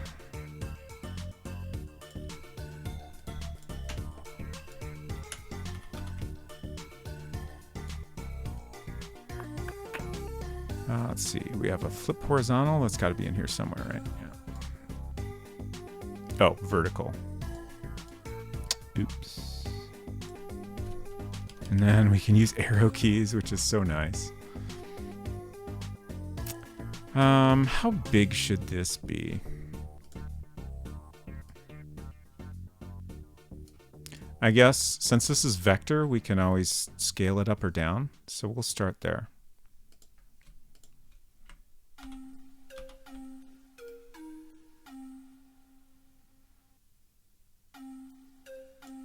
How much do I want to rotate this? Let's try 5. Oh, what?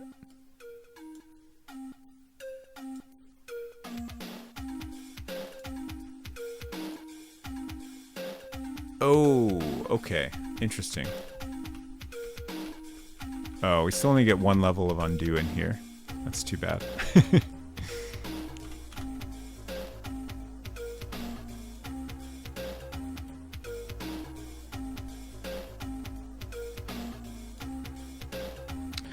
So it's not rotating them as a group, which is a bummer. Can we group them? Yes.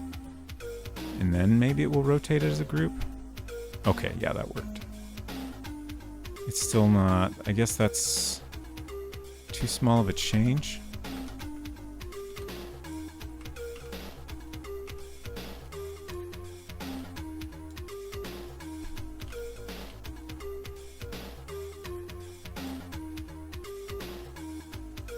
This is still too small.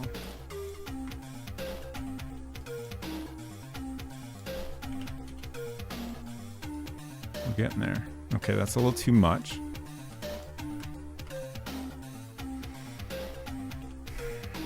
I'm blanking on how we could like do the math to figure out exactly how much to rotate things. Let's try 16. Okay, that's pretty good. I wish we could duplicate in place. Maybe if I copy and then paste? Nope.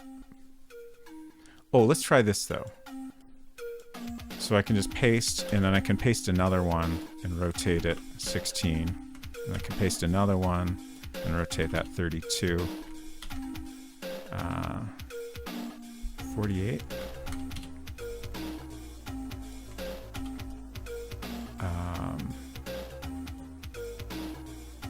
64.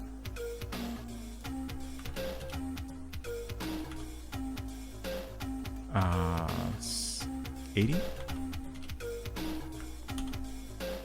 96. It's working. 114? No, 112.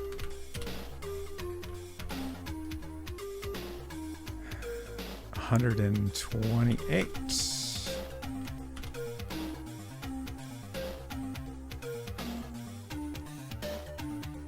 144.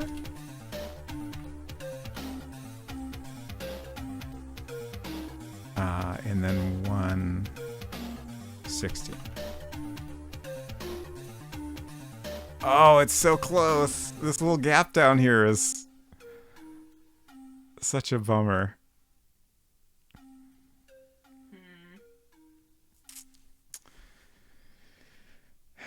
That was some very good triangle rotation music, I agree.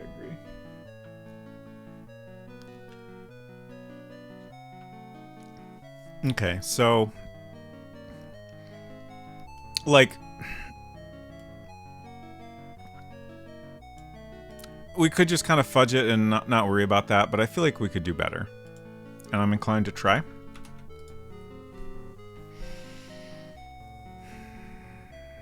Okay, shift the bottommost triangle to the right 1 pixel.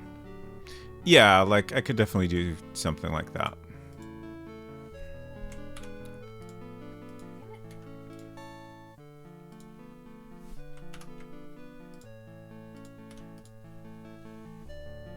Actually, that's not bad.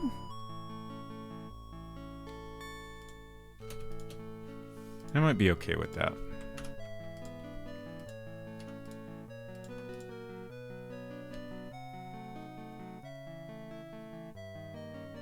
I think that's good enough that it's not worth fussing with this further. Thank you for the suggestion. I'll name this Wit Seal.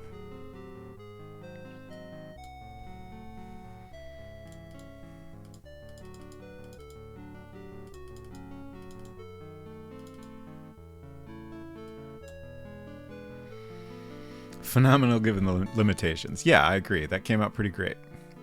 So I think what we'll do is we could convert this to bitmap in here, but I think we'll go ahead and, well, let's convert it to bitmap. Did that work? Do I need to?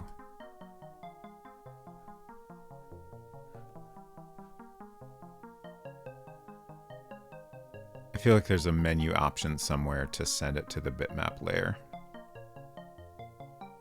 Ah, copy to painting. Okay, so we'll cut to painting and then we'll just not save. Okay. Scrapbook. And then we'll drop that in Mac Paint to finish it up. Hopefully the size is good. But since it's vector, we can just scale the whole thing if we need to.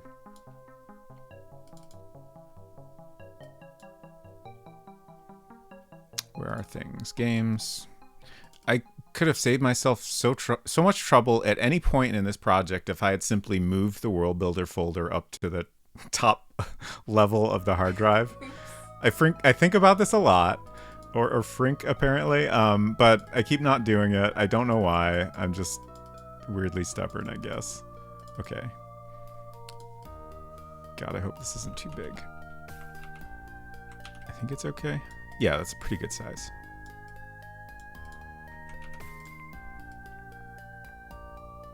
Like, we can scale it down since it's vector, but also I'm a little worried that'll somehow make it look terrible. So, I'm glad it's the right size. Okay, so now I'm just going to go and remove this line manually.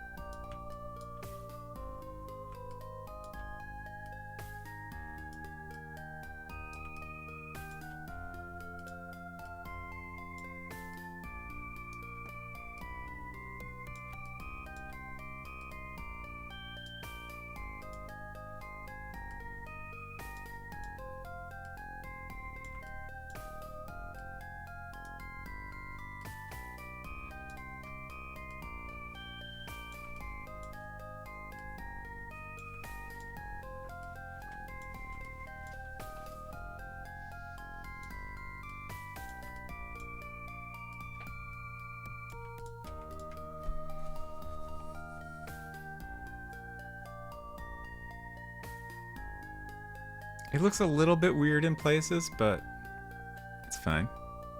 It's coming together.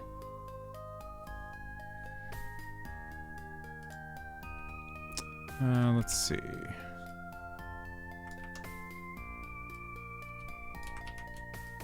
Trying to get like an inset circle here, which is gonna be tricky. Maybe this will work better. Just kind of eyeball the size I want, and then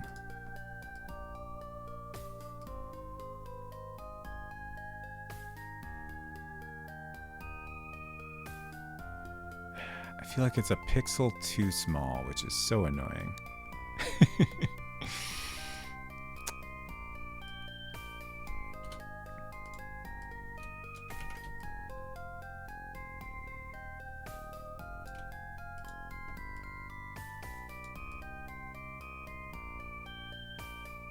Okay, I'm happy with this.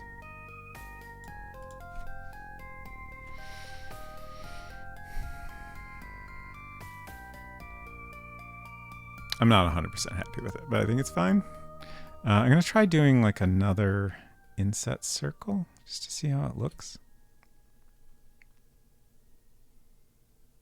Yeah, I think I kind of like that. It looks more sealy. Oh, yeah, absolutely. All right, now let's try to draw our little coffee cup logo. So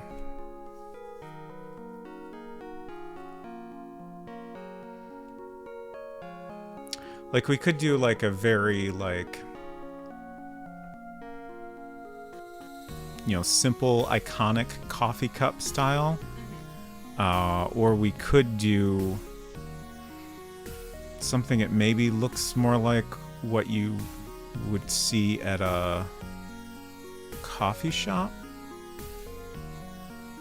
Can you explain the differences? I don't know. I guess what I mean by the latter is a fancier drink would come in a little bit fancier cup. I see. For a second, I thought that Emote said "Mom Days," which was a little confusing to me. That is a great mug. Also, I wish I had that so I could pair it with Garfield. That'd be great. Yeah, I'm a little like, yeah, but that Mondays mug is like, that's kind of what I meant by, you know, like the you know, iconic coffee cup mug. Just, you know, very simple. Like, I don't know if this fits with what you were thinking of as a fancier cup, but what about round at the bottom? I was considering that as a possibility. Yeah. Let's try that. So yeah, pretty straightforward coffee cup shape, but we'll do a rounded bottom, and then we'll have some little like steam lines on the top. Yeah. Okay. I think I'm gonna do like a little bit of a angle, like so you can see the, you know, not straight on from the side is what I'm saying. I think that'll look a little more interesting. Is that a good size?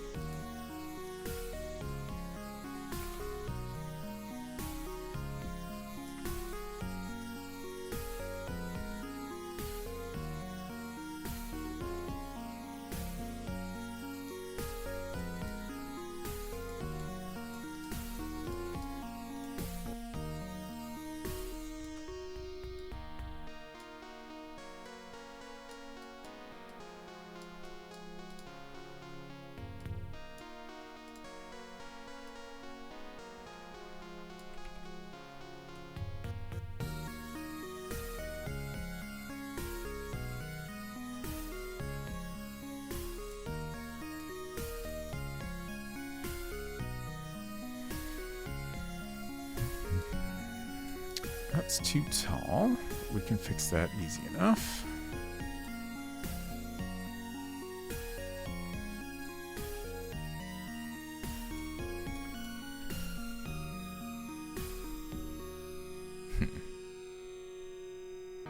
I was thinking that was a good size as I was drawing it, but now I'm like, maybe this is going to be too big once I get the handle in there. I guess we'll just have to wait and find out.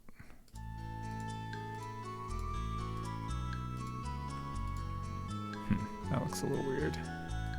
I thought it might look not weird. I was hoping.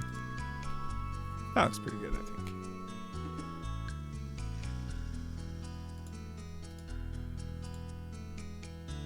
I guess we don't really want to do that because it's meant to be like an embossed thing, so it wouldn't have any coloring to it.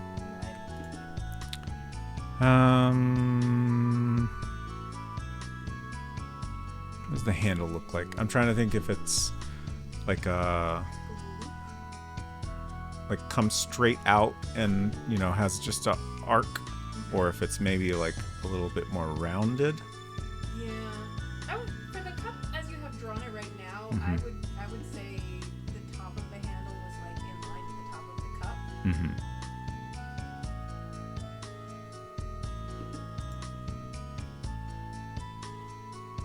So this is tricky. Actually, maybe let's save. Let's move this. Whoops. Outside of the seal to work on it.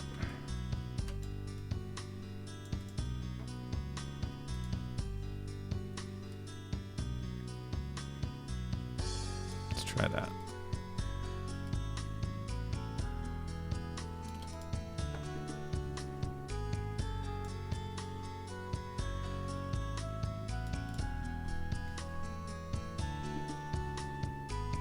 Make a little bit smaller.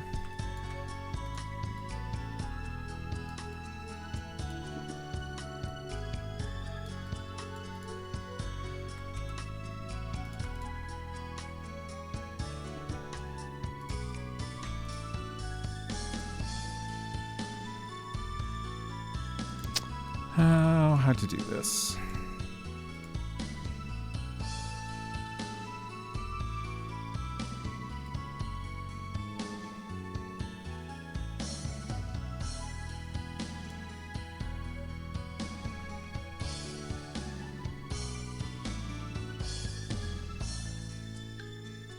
Oh yeah, I forgot to mention, The Secret of Donkey Island has been approved as a game on speedrun.com. Nice. Are you the current world record holder? Currently, there are no runs listed. I, as the moderator of the game, have to add the categories and then add my own run, apparently. Are you allowed to submit your own runs as the moderator of the category? Yeah, like, it's my understanding that's how it works. Like, basically, the first person to submit a run is going to be the moderator. And now you're the boss. You know, if somebody has a complaint with the moderation or thinks the moderator is being unfair in some way, then, you know, they can file a complaint, and, you know, obviously things would get changed around if there's an issue. This is tangentially related to you drawing a coffee cup, Mm-hmm. but I have just seen on Discord that Krispy Kreme is selling Barbie movie tie-in, including a cotton candy chiller drink. I don't know what a chiller is. It looks like a milkshake, but I'm assuming it's something more akin to like a coffee drink in consistency. And then there is also Barbie donut, which has a gorgeous, glittery, shiny pink glaze with a little Barbie logo heart candy thingy covering the center of the donut hole. And then there is also an original, which is iced with sprinkles, and it says in the center, "This Barbie is an original." It also comes in Dreamer and Girl Boss. Nice. And everything is in an absolutely gorgeous palette of like pale teal blue and pink. And I'm very upset that we have to drive at least 30 minutes in any direction from our home to get to the nearest Krispy Kreme. Yeah, that's rough. I love cotton candy shit.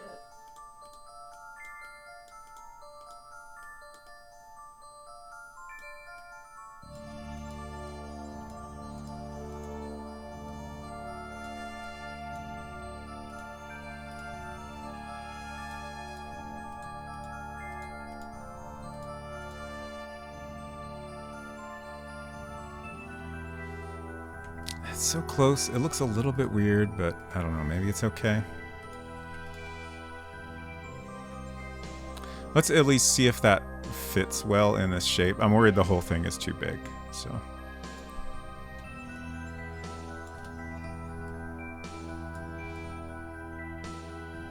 Okay, that's not bad. Yeah. I think that's... You're gonna do the seam lines in the top, right? Yeah. I think that's kind of the perfect size. Yeah. Okay. Now steam lines. I think I'm just going to have to do my best to freehand one. Perfect. That's not bad. I'll start with that and just kind of clean it up.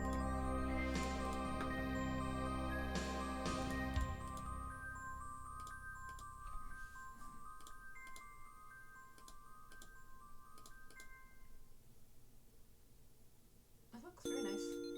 Yeah, okay. I would just copy that a couple more times and arrange them. I was thinking I wanted to do like a... That's not right. Or you want to do like a dimensional? Yeah, like... Kind of like that? Yeah, that's actually pretty good. I was going to say like just simple 3 identical lines all in a row. Mm-hmm. But this is an embossed logo, so... Right.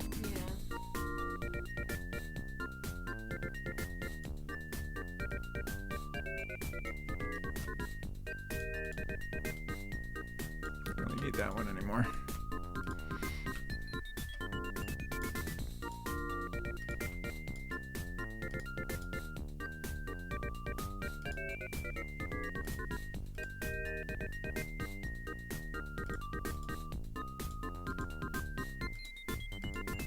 Just trying some little adjustments, but they apparently all look bad. It's fine.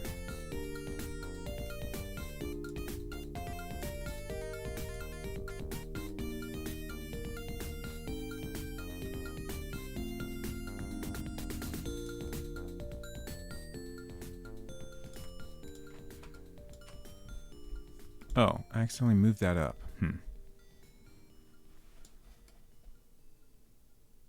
Maybe that's better, actually? Heck. But then...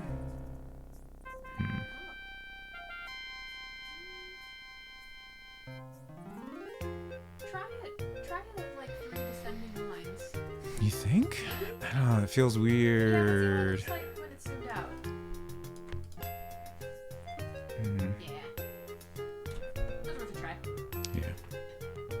I think I want to try making the 2 outside ones smaller.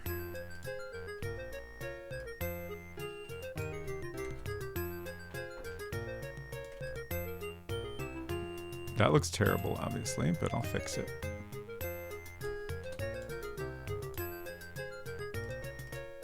Well, I'll try to fix it. Maybe it's not fixable, who knows?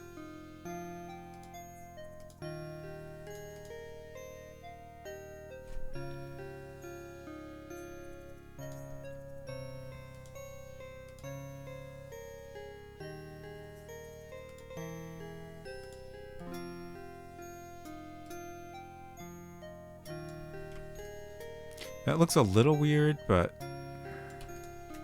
it might be okay.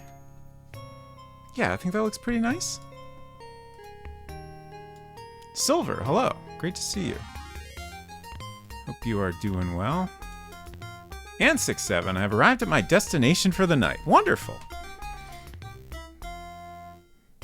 My setup is very weird. My iPad's way over here. Also, I think my iPad stand broke, so it's like leaning back really far. Just in case it looked like I was making a weird motion as I tried to shout out Silver. Okay. I am happy with this.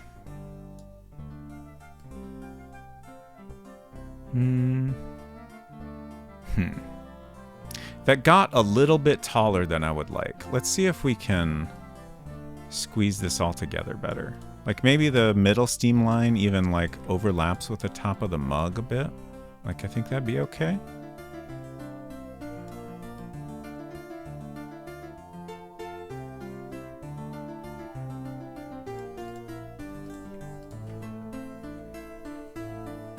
Yeah, I think that's fine. Is this centered well, actually? Yes. It looks slightly off-center, but I guess it's fine.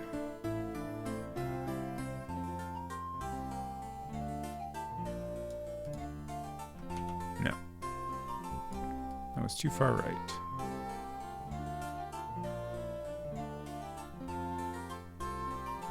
Yeah? Yeah, there we go. Great.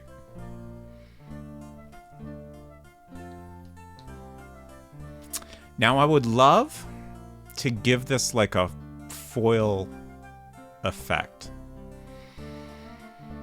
But I'm worried that's gonna ruin it.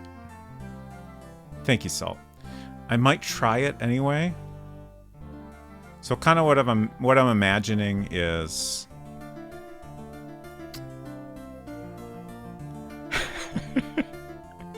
Silver says your go live message in Discord reminded me of actual cannibal Shia LaBeouf, which has been stuck in my head all night. So now I've shared that in the Discord for it to be stuck in everyone else's head. Why did it remind you of that?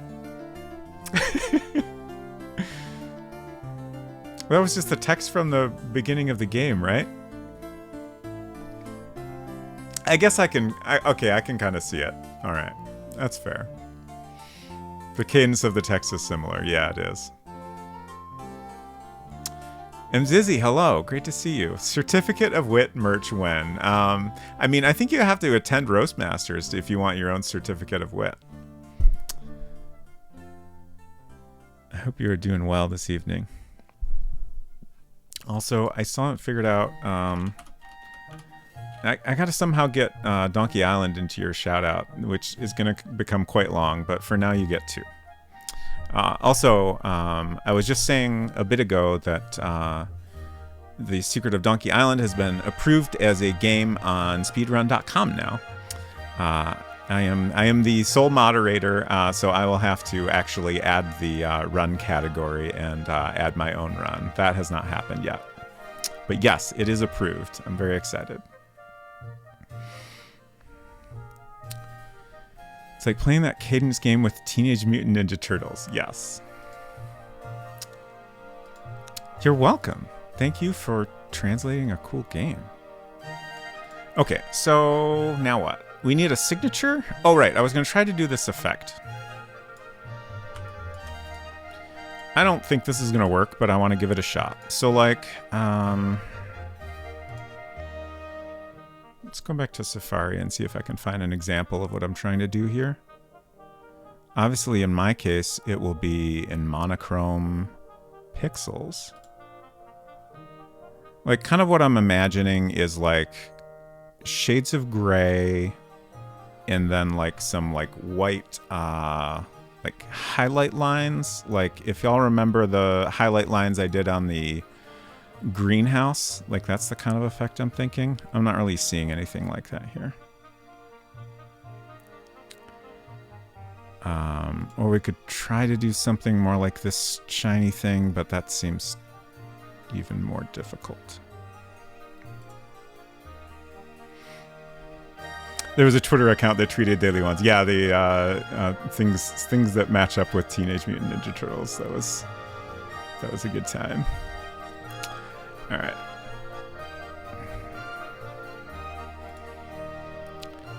So I think the thing I'm not sure how to handle is, like, if I'm doing this effect, how do I integrate the embossed look into it? Like, ooh. I'm going to try something. I don't know if this will work.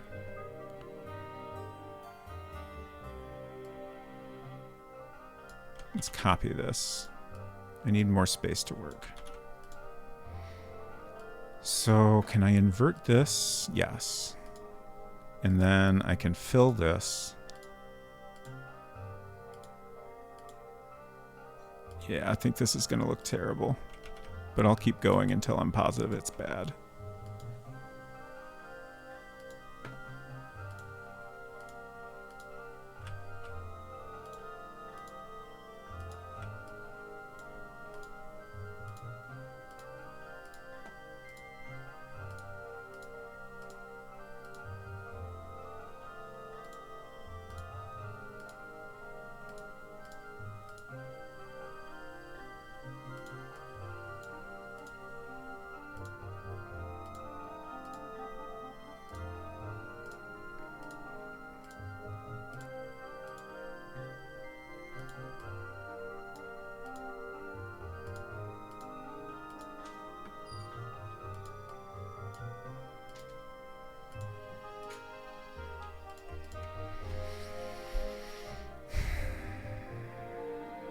Yeah, that's not great.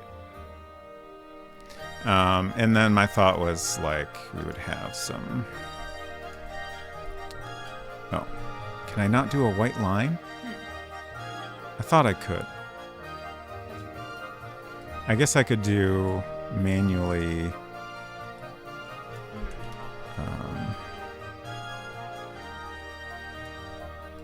Do this and then invert. I keep wanting to press Command I for invert, but that's not a thing. Yeah, this is just making it look even worse because like it's not going to read as a mug anymore. Maybe let's try this. Maybe if I put the outline on top of that, it will somehow work out in the end. Like maybe I can even offset it a little.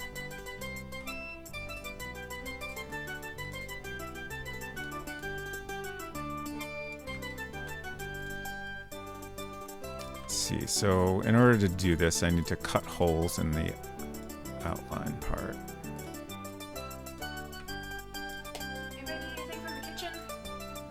I'm good, thanks. Anyone else?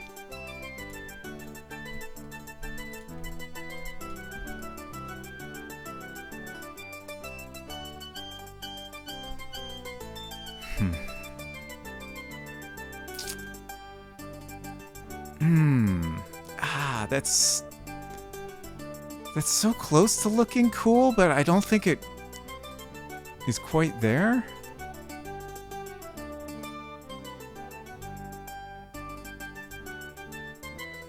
Heck.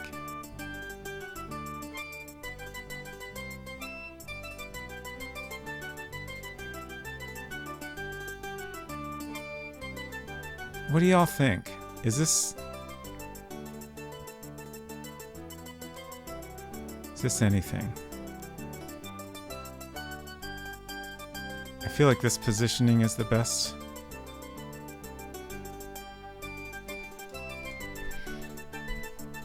that looks nice. You think? Yeah. Okay. I feel like it could use a little manual cleanup, but also like I don't quite know what to do with it. I think it sells the embossedness very well. I forgot to cut out this.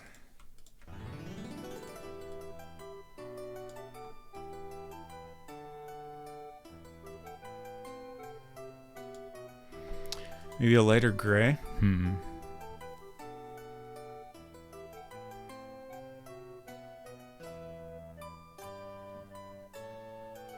I'll give it a shot. Yeah, lighter gray fill. Okay, so how did I do this? Invert. And probably this one. I wish...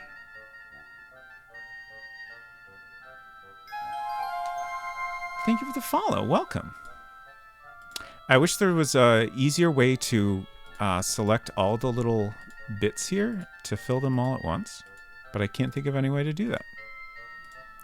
So I just gotta do it the tedious way. Turn the pixels on and off way. Yeah. Is that? Okay. I wasn't 100% sure if like filling in something that's cut off from the current view would affect anything that I can't actually see. Right. But it does, which is good.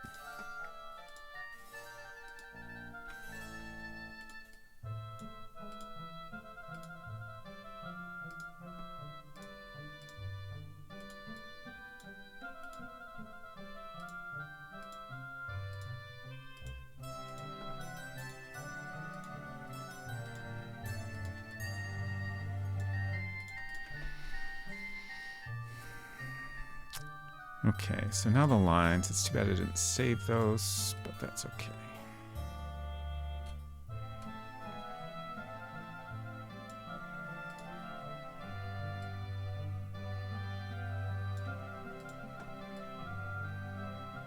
Maybe if we do boxed copies of the game, that will come with a certificate of wit. Like, that's a pretty good feelie to put in there, I think. Absolutely.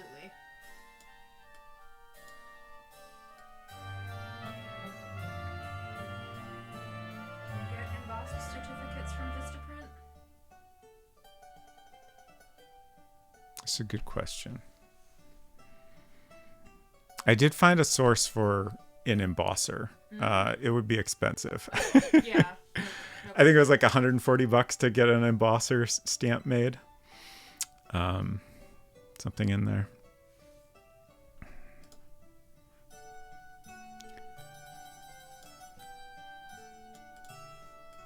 But I mean, I guess if we're making box copies of the game, that's already going to be expensive. Hooray. Oh, I didn't save. Oh no. I didn't save a version of this with all the little holes cut in it.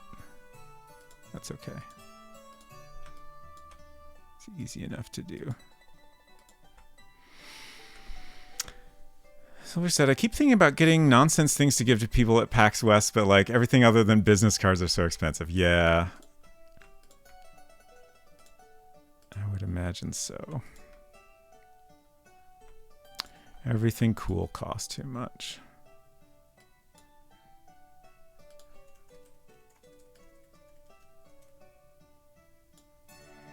Stickers. It's like a business card, but you can stick it on things. True, true.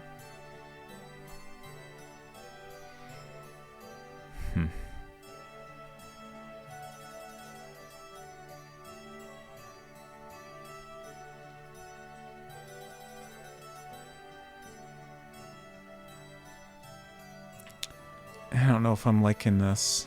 Like, I think trying a lighter color was a good idea, but it's just not quite working. I would love if there was an easier way to try different shades.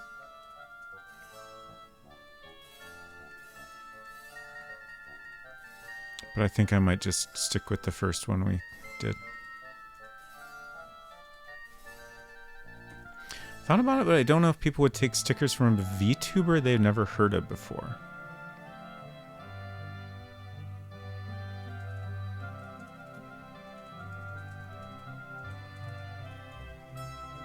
Just trying to find the best possible line placement here.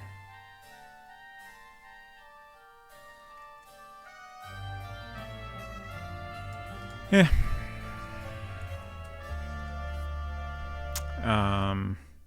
Oh, that got a little messy up there. I think the one on the right is the clear winner, right?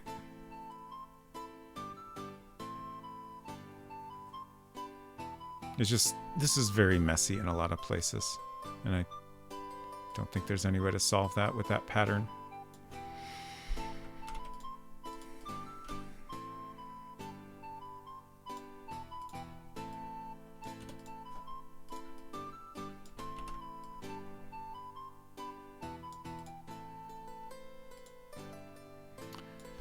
Okay, so what else does this need? It needs like name. Awarded to line for name. And like normally that would be a full name, but I guess I'm inclined to just put Cameron. Because otherwise I gotta make up a last name for... Right. I don't know what her last name is. Maybe I should know what it is. But right now I do not. I feel like the seal needs to move a little bit. Just to give more space in the middle. And then I need a signature in the bottom right. I feel like I need to know what name I'm signing in order to make a convincing fake signature. I'm a little inclined to start it with a J, I guess. I don't know why. Just John. J's make a good swoopy first letter of a signature, and then the rest can just be nonsense. So, this view might be weird. Okay, that's fine. I wasn't sure how weird it would be. It's a little bit different, but it's fine. Pen. So, what does a J look like? How does one sign a J? Like, that's the kind of thing I'm thinking, I guess.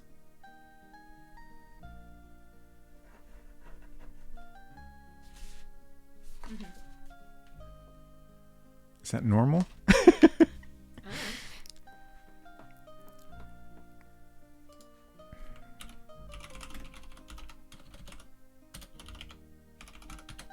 Cannot type. I'm doing a quick Google search for John's signature, which does actually have some decent examples. This is the kind of thing I was going for. So. The Maple Mystery says, yes, J's are the best, speaking from experience.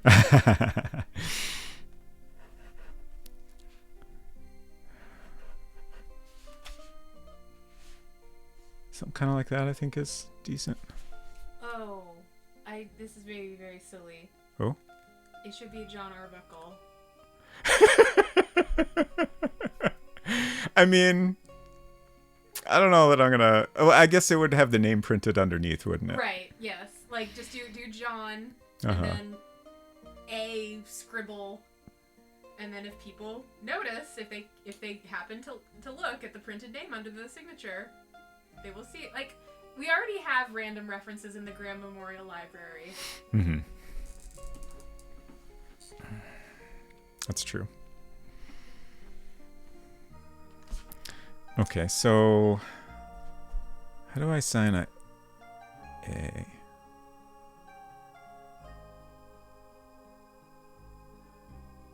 I say this as a person with an A in their name. I never know how to write it. I'm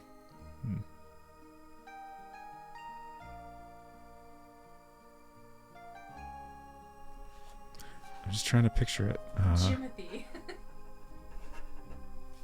I guess kind of like I don't know why I want to draw like a big lowercase a for some reason. I don't think that's inappropriate. Okay.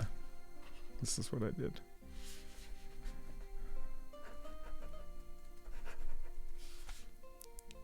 That's not quite it, but like I think I kind of have the idea in my head, and it's going to come out completely different when I draw it on the computer. So it's good enough to start with.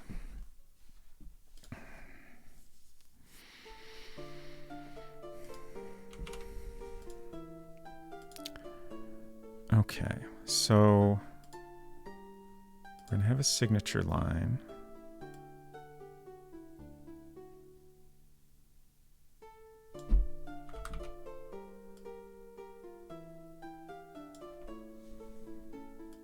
Let's save.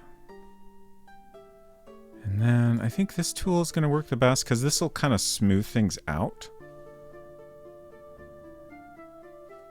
So this will allow me to draw it kind of slowly, I think, which is better. This is not going to come out quite right. I'm going to have to do this several times to get it to look good. I can't figure out how to do the swirly bit. The scribbly bits is what I mean, after the J.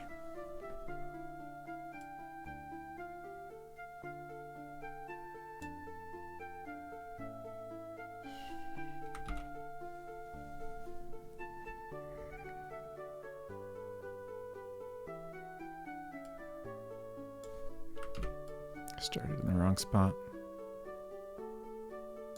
This is very hard.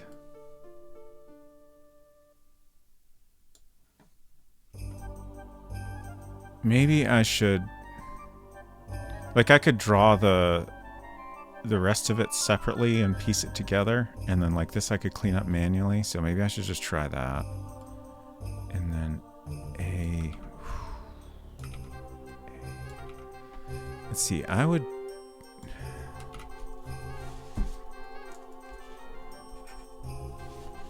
That's how I would kind of do an A.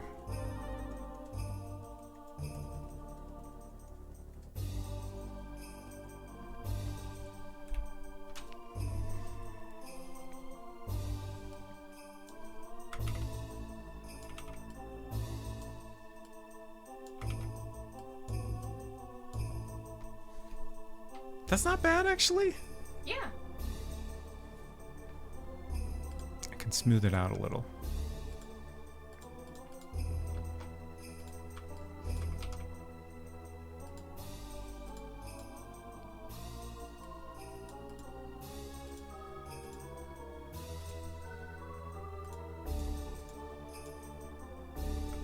Thank you for the hype.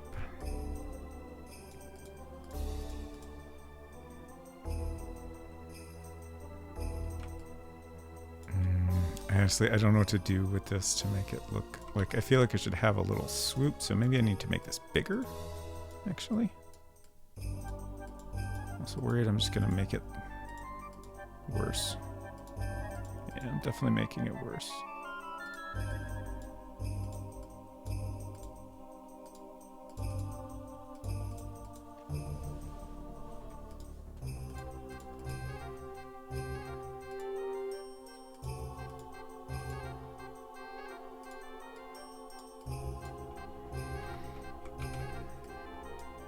So close. I think I'm actually trying too hard.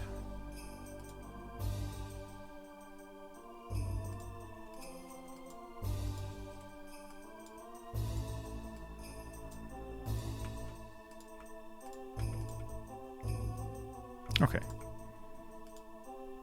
At actual size, it's coming out better than I thought, I think.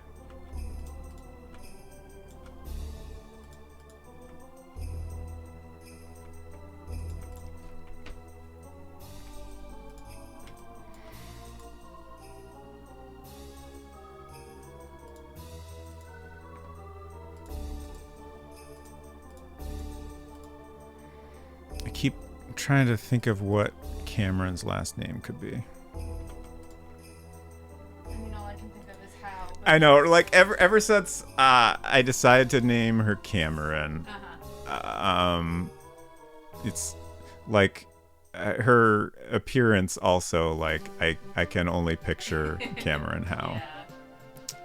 Which as far as the appearance goes, I think that's kind of okay. Like her appearance changes a lot. Like her hair length changes dramatically throughout. So like, yeah. So like, I think that's okay. Like, you know, she's not going to look exactly the same no matter what I do with it. 6-7, welcome back once again. But yeah, like I don't think I want to go full on like use the same last name. That's right. A little too far. What's a different referential name that you can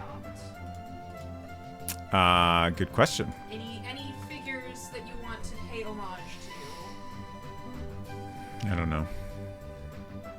Whose last name would go with Cameron? Mm-hmm.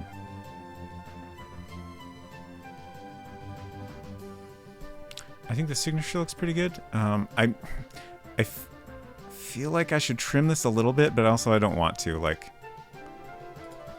it feels right that it goes out a little too far. I did just think of this thing that's maybe silly. If you don't want to come up with a last name, have that part of the certificate be smudged. Sure, that's a valid option. Welcome back, Retro Roadshow. We are creating our Certificate of Wit. One of the items you possess in this game is a Rapier Sharp Wit. And we decided as a goof, we needed to have an appearance for this item because you can drop it. So when it's dropped on the ground, you need to have, a visible item there.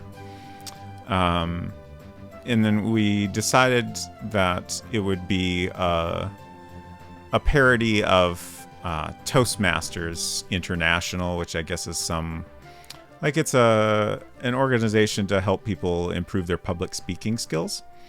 So our version of that is Roastmasters, which is specifically for baristas to improve their banter with customers.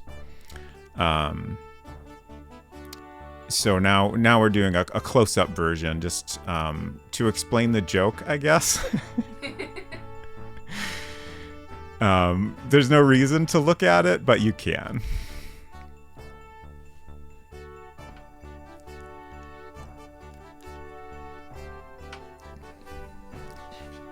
imagining the jingle for Roastmasters, but all I can think of is the tune from Goldfinger. I do not know how that goes. I'm trying to decide if this is a good font. I guess I'll try it in...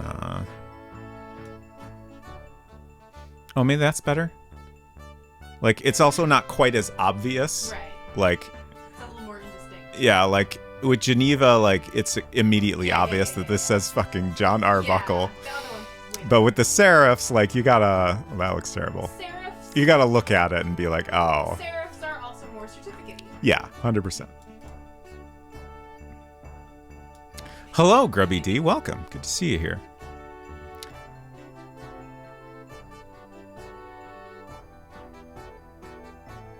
I'm trying to figure out the placement here. Let me give you a shout out. Oh. Hope your Monkey Island 2 speedruns have been going well.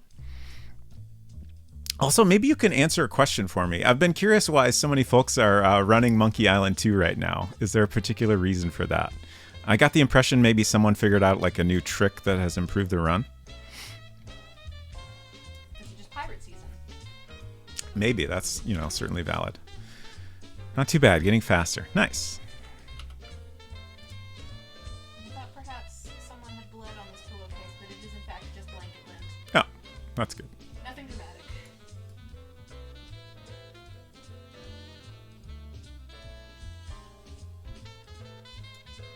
It's a combo of a new trick and OSE's new video of the speedrun history of it. Ah, yes. Yeah, there's a recently released One Short Eye video. I haven't watched it because I have not played the Monkey Island games in a long time. And I've been trying to not, like, you know, spoil too much. Like, I don't remember them super well. So I was worried watching that video might be too much spoilers for me. Thanks for the follow. Glad to have you here. New skip was found about a day after he released it. Oh, wow. That's exciting. Very, very cool. Okay. I just remembered how we still have to do the, like, oh, shit. So this broken up line is like the window. This line is the outer edge of the certificate. I think I got the seal too close, and this is a little too close. Because we need that border, and the border's going to be, like, about like that, I think. Actually, I think it's okay that the seal overlaps the border. And then I could just move this signature a tiny bit. So it's not too bad. Yes, I did see that One Short Eye is wearing the bucket shirt, which is fantastic. I really got to get me a bucket shirt. I keep thinking that, and I keep not doing it.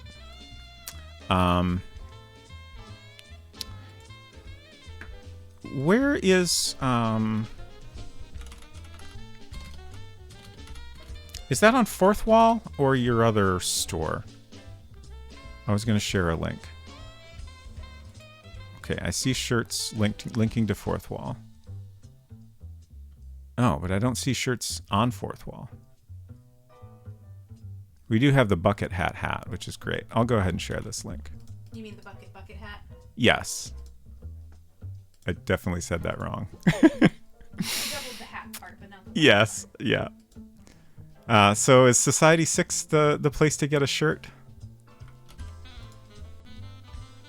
Looks like.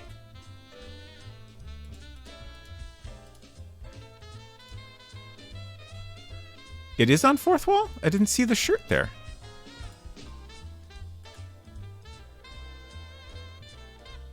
What am I missing?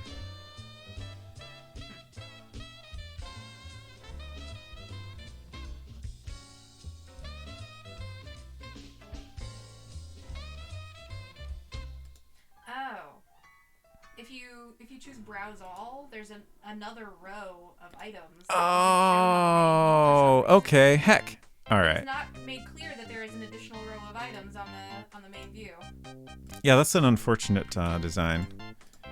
Okay, so here's a link specifically to the bucket shirt, and then there's also one that's got a background. We're just gonna keep pasting links in chat. I personally like the one with the bucket by itself. The background is very nice, but I feel like the bucket by itself really emphasizes that this is in fact a shirt with a bucket on it, which is wonderful. Yeah. Okay. But yeah, I need to order one of those. I'm going to do it immediately after stream ends. Well, maybe. Shipping timing might be bad if I do that. Just realized I didn't say a massive thank you for the shout out. But oh, you're welcome. Absolutely. Res Mason, hello. Wit.cert. That's what we're working on. Also, why did it let you post a link? the oops immediately following makes me wonder if it did not post for other people. Yeah, perhaps not, but I see the link, which is surprising to me. Usually if somebody posts a thing that looks like a link, it comes through as asterisks to me. But Twitch is a little weird sometimes.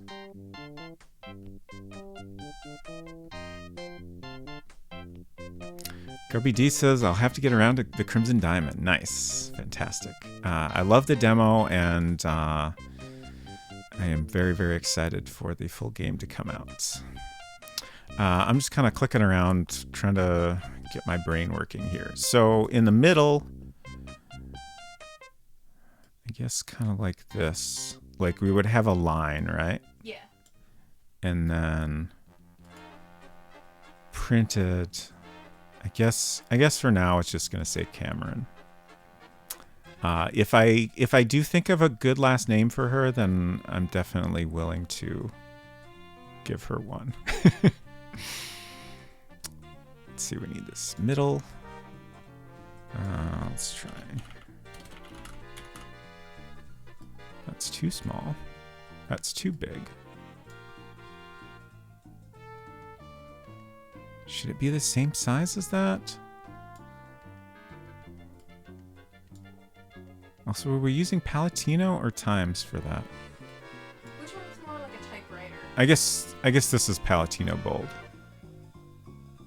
Typewriter? Ooh, we could do I feel like for a thing like this, like the certificate itself is like a template, and then the name is added as needed. Right. And probably with a typewriter or something similar. Like Courier's not a bad typewriter font, but I'm not loving how this looks. Maybe that's not bad.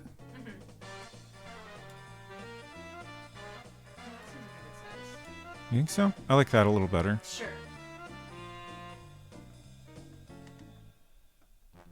There were some great digital fancy certificates in old games of this era. Yeah. The ones that come to mind for me are the MacVenture games, Uninvited and Shadowgate.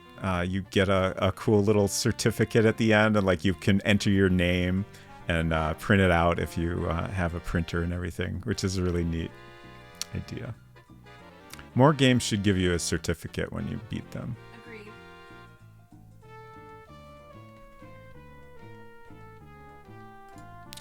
So let's move this down a little bit, I think. Oh wow, Ms. Mason says my dad got the family certificate maker, which had no UI for selecting designs. You'd have to look them up in the manual and type the ID. Nice. Wow. That's great. I feel like this should say awarded to or something like that. Let's go back to my awarded to references here. Phrase that should presented to on the softball award. So I'm just trying to think of where the placement of that text should be. Certificate is presented to. So yeah, typically it seems to be above in almost all of these examples. The certificate is proudly presented to. Okay. And I guess there's generally some text below as well. Like this one says, the certificate is presented to Theodore Charles. Person above has completed the business program in excellence. You could also do something like... So maybe we'll say the certificate is presented to Cameron for their rapier sharp wit. And so then that ties it back into our item name. I was going to suggest something like this. This certificate... is presented to name for their satisfactory completion of the whatever course. Sure.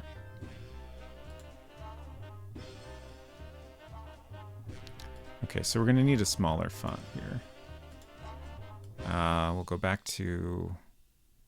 Times is a better screen font, so since we're doing tiny text, let's go with that. This certificate is presented to... I don't know if you're not necessarily going to want to move stuff around to this degree, but like a lot of times certificates like this will be like line at the top, like this certificate of wit is presented to name by Roastmasters of the Tri-State Area. So like the certificate itself is a complete sentence. So, okay. Or alternatively, it could be like the Roastmasters of the Tri-State Area is proud to present this certificate of wit to name for successful completion of the whatever course. You also don't have to do it this way. This is just a way to fancy it up. Yeah. I'm just looking back at examples again here. There are so many different ways a certificate can be set up.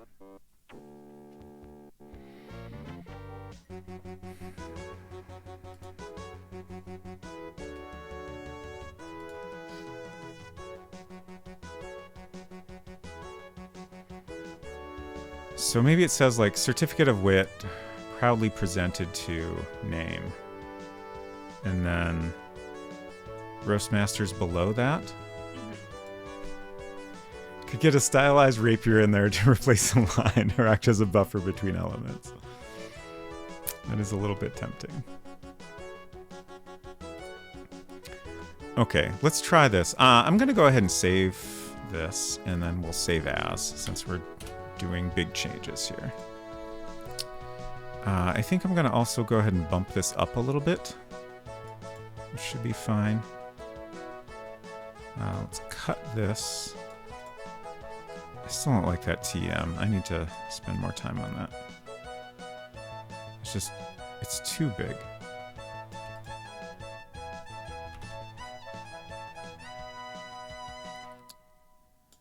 Why does this feel weird?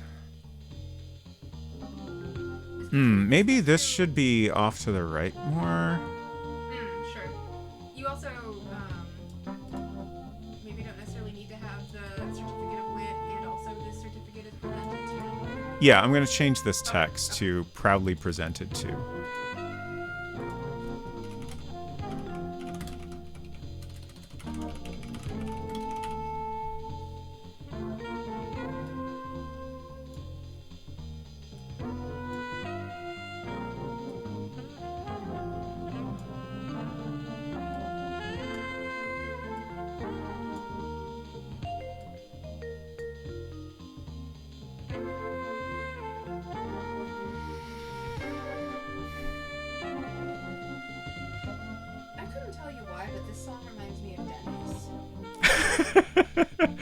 I think I could see that. This seems like the kind of thing you might hear at a, late night diner. Yeah, the Denny's in my hometown in particular, maybe this is true of all Denny's, only played music. Interesting. I don't know that I have that associate. Like, I don't think Denny's around here played music. I feel like it's typically just like, agreeable real music. I mean, it was often Muzak covers of like popular songs at the time. Oh, okay, interesting. But it was always instrumental only and it was always like, you know, smooth jazz, easy listening versions of anything recognizable. I just glanced over at my Mac Plus, and I'm so bummed we couldn't get the keyboard working. Yeah. I might be tempted to take another shot at that at the end of stream. Just see if it miraculously works. Yeah. Although, like, it suddenly stopped working at one point, so maybe I should, you know, get it working more reliably before I spend the time on that. Okay, so proudly presented to Cameron something or other. For successful completion of the Rapier Sharp Wit program. That's very long. It is, but I also think it's appropriate. Should it be on 2 lines is the question. Possibly. But I feel like you could also simply center that line a little bit more and it would be fine. Maybe this Roastmasters text should actually be a little bit smaller.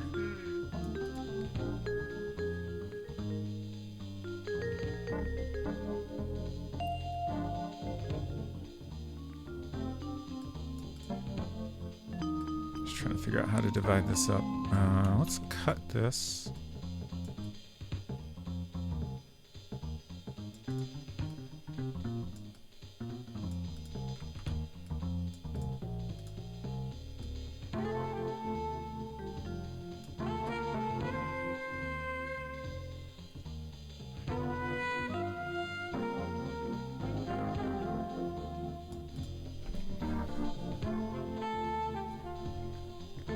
Roughly centered, I think. Yeah, 2 lines maybe works better because this is also another room for the like template to have been like maybe the Roastmasters gives for multiple different programs. Sure.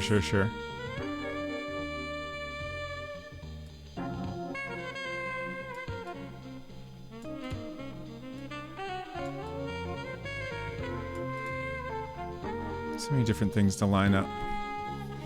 This music makes me think of a CD-ROM demo of what Omnicoro Custom Services can do for your business. The difference is service. I can definitely see this. Is Omnicoro a specific thing? I have no idea.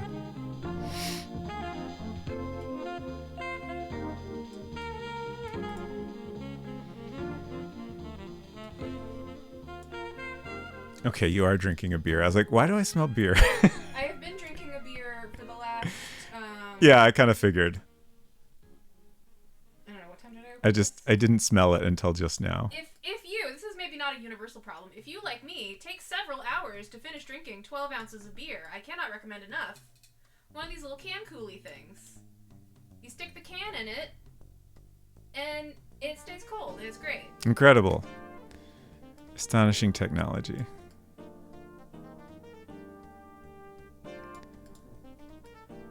It does... Okay, yeah, this is empty now. It's empty, but the weight of the insulated thingy makes it feel like there's still a lot in it. But I can see the bottom of the can now, so it's time to switch to water. Thank you, Efton. Also, hello. Great to see you.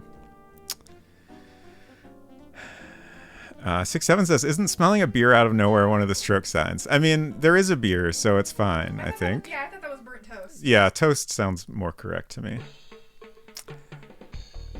Okay, we're getting there. We're slowly getting there. I think this ended up too high now. This music is really a vibe, isn't it? It's also off center. Oh, goofed it up.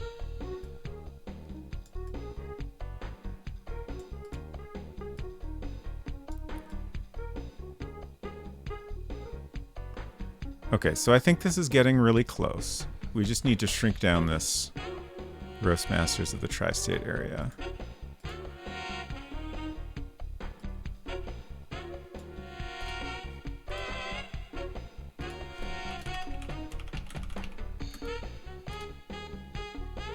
TM of the Tri-State area.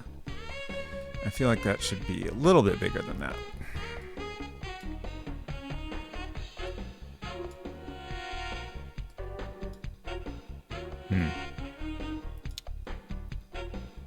That's not bad.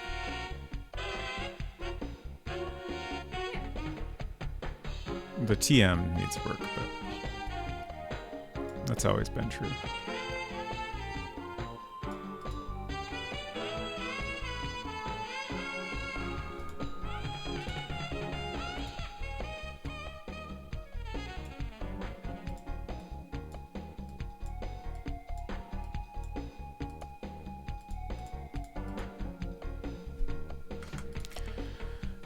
I'm so curious how much longer it'll take me to finish this game.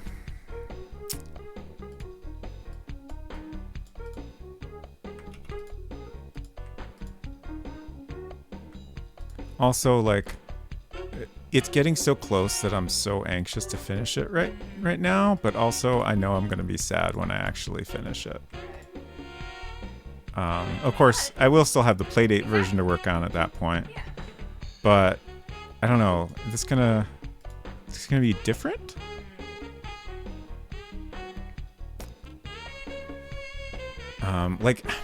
Like the art for that will be a very similar process.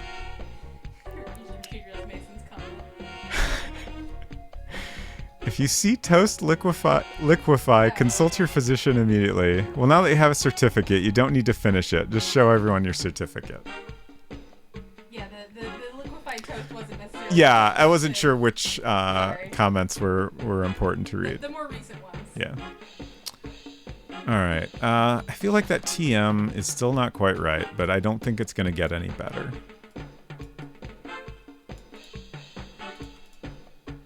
Maybe I like that a little bit more.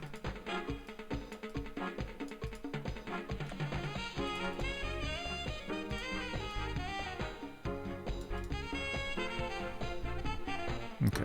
I just need to do some more centering. I actually don't know how this should be centered. Probably at this point, I should stop fussing with it and draw the... Like, we need to at least get the size of the border in here. So since this is going to overlap, I'm going to go ahead and move this out.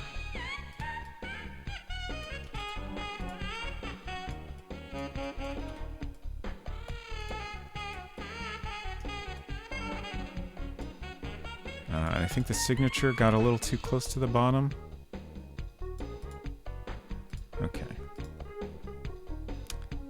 I think this is going to be a good way to give a consistent thickness.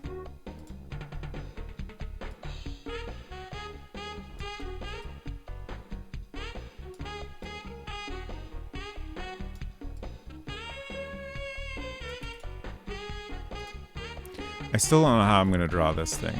I want it to look right. I want it to look like, you know, your typical swirly certificate border.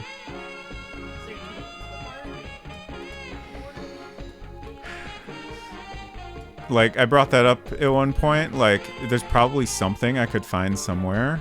Actually, you know what? I've got a HyperCard stack in here. Let's look through it. It's got a bunch of clip art in it. I don't know that it has any, like, certificates, but we'll try. If nothing else, we'll enjoy looking at a little HyperCard stack. That's fun for everybody. It's got sound effects and stuff.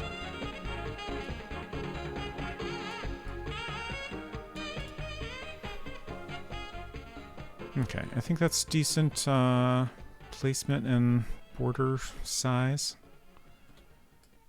Do I want... I'm trying to decide if the border thing should go right to the edge or if there should be like a white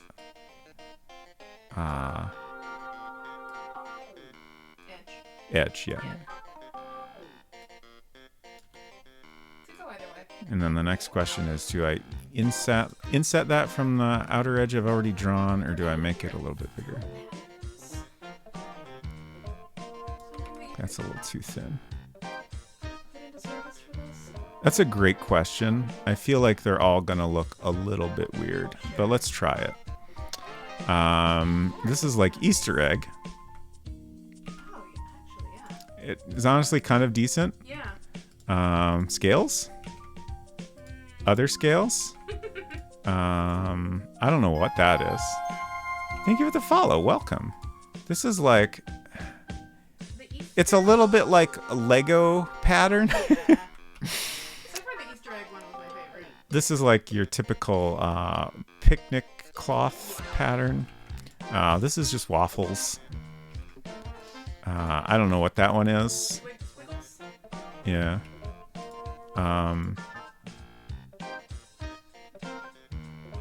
This reminds me of something, but I can't put my finger on it. This is like your, wicker pattern. That's just whatever it is. That's not right. That's just a bunch of dots. So we like this one the best out of them? Yeah. It's not quite right though. Sure. It's a valid option, but it's not what I want. Riz Mason says, I bet you could make a repeating pattern from overlapping ovals. Yes, that's kind of what I'm thinking. And that's probably what I will end up doing. But This is a decent placeholder. sure. But I'm also going to undo it because then I'll just have to tediously delete it later. All right, let's do another save as. Never hurts. Okay, let's look at this HyperCard stack. Don't need that file. I think I put that in games. Yeah, Stack Magic. This is like from Macworld or something, I think. Mac User, excuse me. I accidentally said the competitor's name. Should we go to the music off sound effects? Yeah. There's not a ton of sound effects, but so we can hear them all clearly. Yeah. So let's see.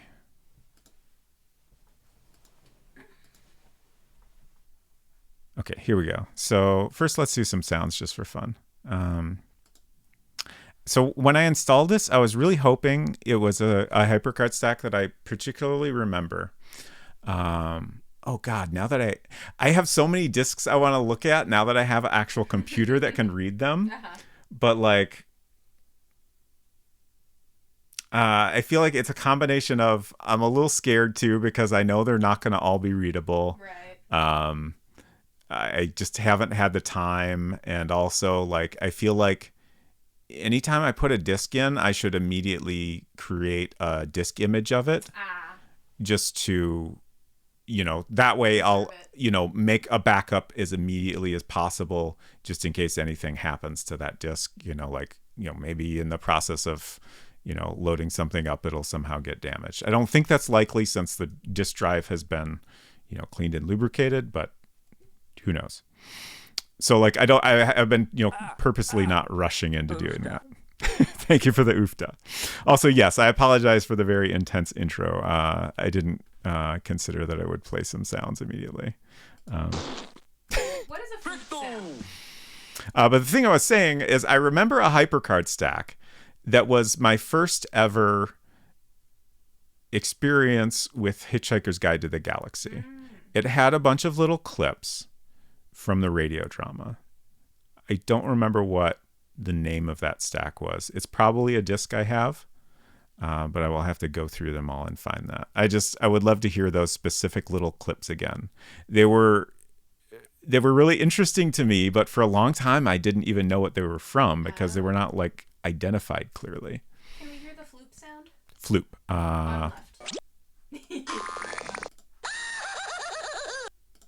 Oh, we don't want to transfer sounds. You said it, Buster.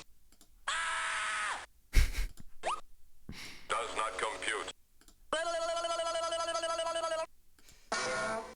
I should have all the answers for you in about 10 minutes. Oh, that's Rosie the Robot from the Yeah. Jetsons. A lot Like of these are all like from cartoons and stuff. These cannot possibly be public domain sound effects. Oh no. Like, You must have goofed up somewhere. Don't know my own strength.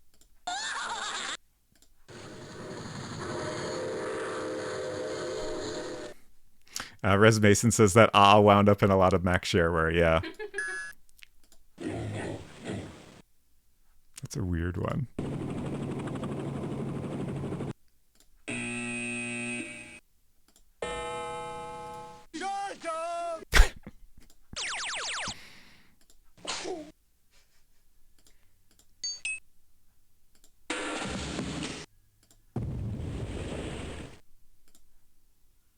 That's it. That's all the sounds. All right, let's find the clip art. Buttons, cursors, sounds. Wait, I swear there's clip art in here. Was I thinking of something else? Shoot. What are the buttons on? Oh, here's some clip art, like designed to be used as buttons. That's a nice little cassette. Yeah. This guy's good.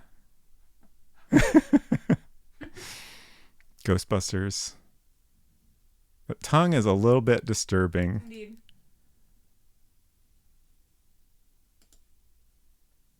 Oh, these guys are great.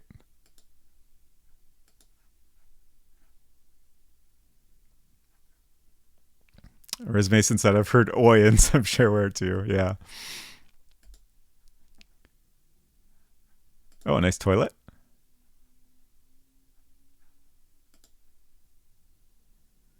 Man, what was I thinking of that? I swear it was something that I put on here.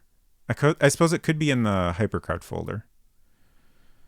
But I don't really remember any stacks being in that.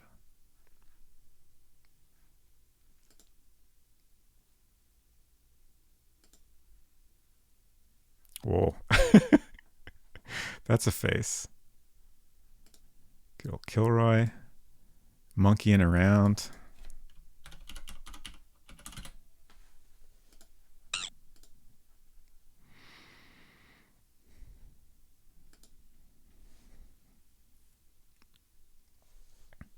These are some fun buttons. Oh, and they switch also. That's great.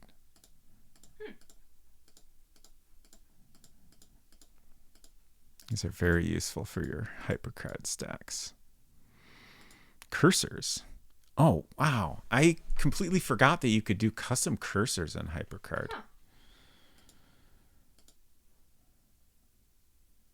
That's fun. Okay, I guess we're done with this. 4 utilities. Huh. Okay. How do I quit? Oh. Okay, this is what I was thinking of. This is like the default HyperCard home card. Okay. And then it's got this clip art stuff in it. And also some silly little demos. I don't know if there's anything like a certificate in here, but I thought there might be. Or like a filigree pattern. Right.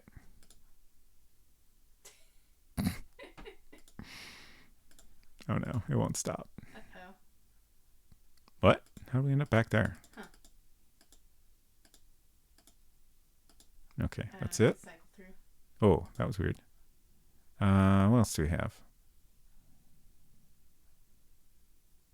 Art ideas?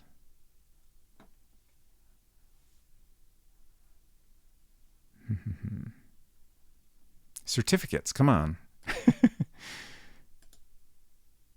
Awesome. Nice. These are great. I like these guys. Why those in particular, those images? Like, I feel like some of those are probably just, you know, royalty-free things they were able to scan in. These look more like they were, you know, drawn in, you know, drawn on the computer as opposed to scanned in or whatever. But like the style of that first set of images, like I've you know, I've seen like actual like clip art libraries that have stuff like exactly like that.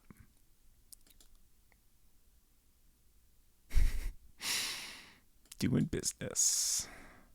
So this is getting into a little more what I was thinking here, but we still do not have any actual certificates. Good old Cairo font.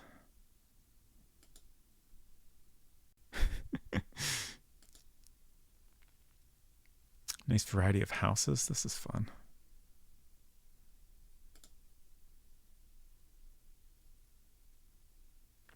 Rough Sketch Doggo reminds me of the mascot of Octopus Pie. It's the fucking shit. Yeah, Ollie's Organics.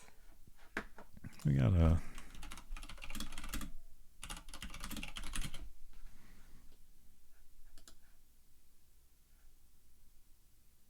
Oh, okay. Some of this is repurposed memes. Yeah.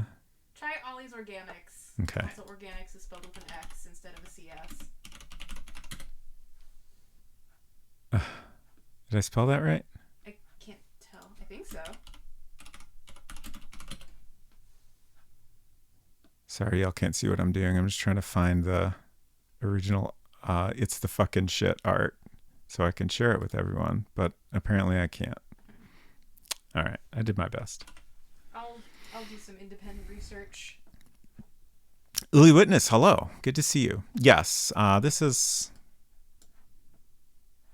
Hypercard 125. Very, very good. So we're just looking through. I was wondering if maybe we could find some clip art in here. Oh, this is fun. Of like a certificate design. So we could swipe the like filigree pattern. Here's, something that could potentially be used, but it's not quite what I'm after. But we're also just having fun looking through this. At least I am. And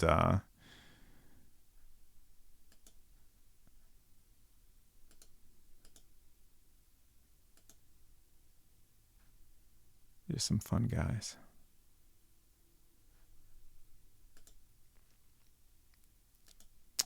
Hello, Neji? Let me know if I'm pronouncing that horribly or not. I apologize. But welcome. Most chill stream on Twitch. I'm glad to hear that. We should turn the music back on. Nice. I found the original comic with the original Ollie's Organics. I was wrong. It's spelled with a Y. Hmm.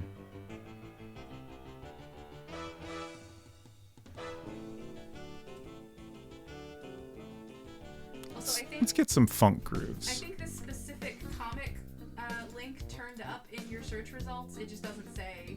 Okay. Yeah. Okay. Perfect. Thank you.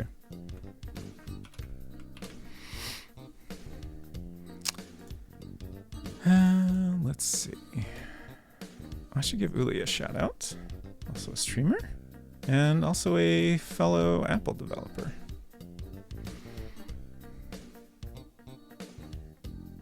Surfo. Everyone's favorite brand of skateboard. I love this bird driving a car. More birds should drive cars. All right. So I guess we kind of struck out there, but we had fun. I had fun.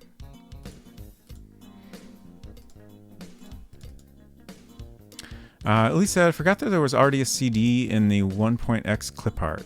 Or is that maybe a Laserdisc? Good question.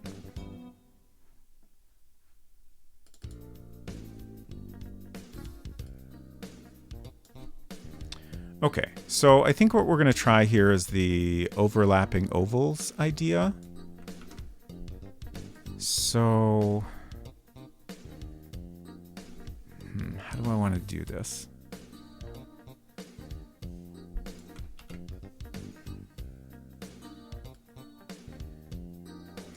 I'm trying to decide.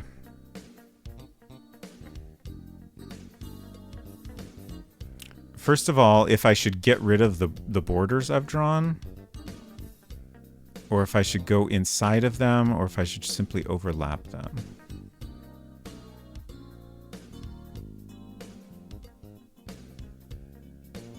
I guess I'm going to start with this, and we'll see what it looks like. And it'll probably look bad, but that'll give us a starting point. So again, I'm going to cut out some bits here so this will all be transparent. Because what I have in mind here is to do something like this. So we get this kind of overlapping, repeating, like filigree thing.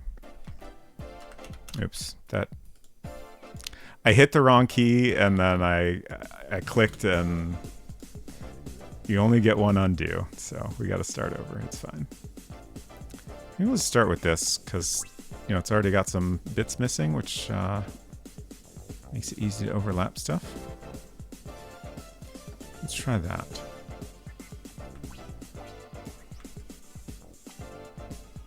Is this going to look like anything at all?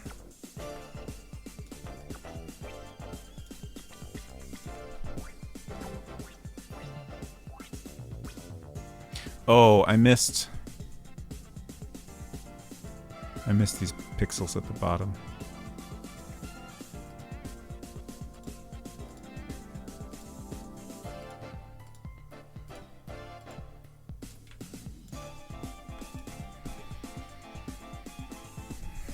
I feel like that might come out looking kind of decent.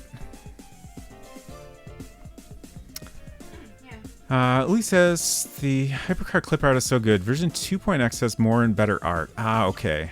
That's the only version of HyperCard I have installed right now. But I will definitely take a look and see. I'm sure I've got version 2 somewhere.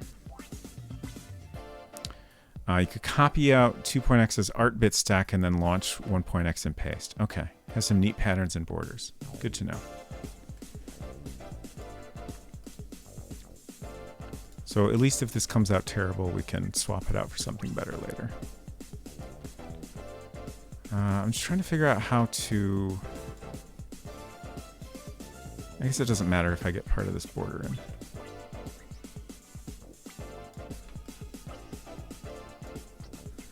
Ooh, how am I going to do the corners? Oh, yikes. Not too late to just use the Easter egg pattern. Oh, I have an idea. I think this will work.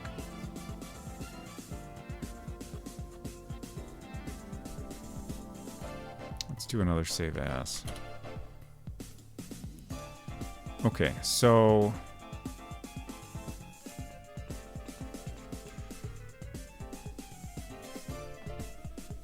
Trying to get a little closer here this time.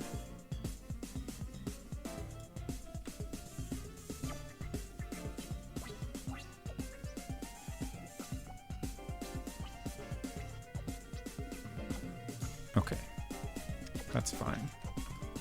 Just have to clean this up over here.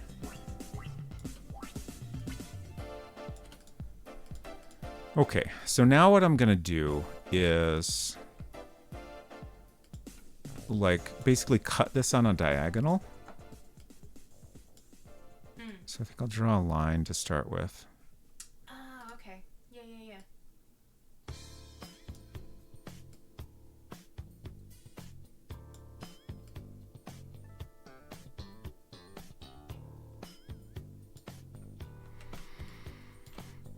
Oops. Uli said, not the stack, only individual art. The file format changed slightly in 2.x, and you can only convert to the newer format, not back. Okay. Okay. So then I think I want to get rid of this line.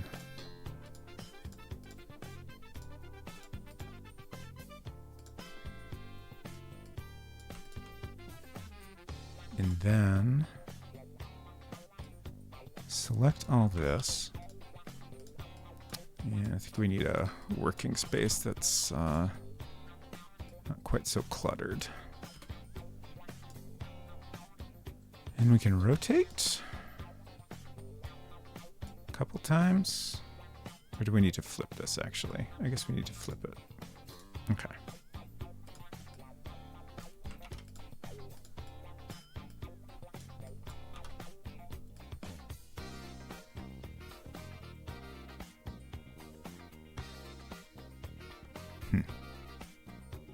Okay.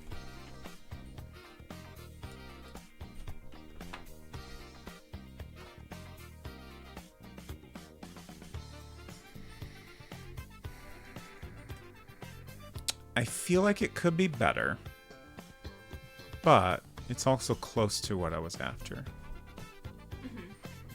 Thank you for sharing the music command. Yes, this is one of MZizzy's playlists. Lots of good ones with each one has like a different vibe to it. And there's a link there.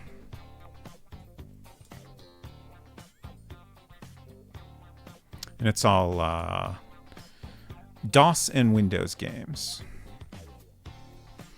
Okay, so I think I'm a little bit tempted to start over and like try something just a little bit different, but I think I'll go ahead and finish this and see how it looks when it's the complete border.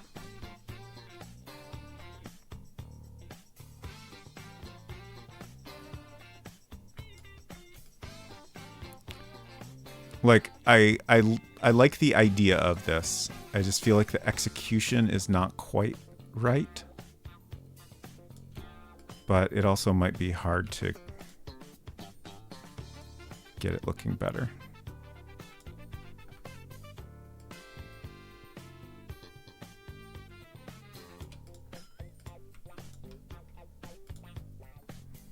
This Unsecret Crush is not a bot.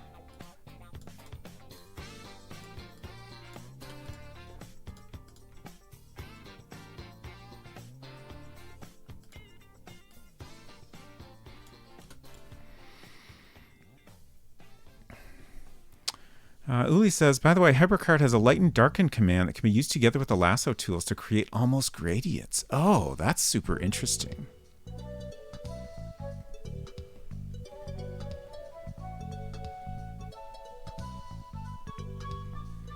I have not used HyperCard in so long. Okay, so I'm debating whether or not, like, I feel like this corner is not going to line up in quite the same way. I think what I'm going to do is make the certificate a little bit taller if necessary so that it does line up in the same way. So I'm going to take this, flip it.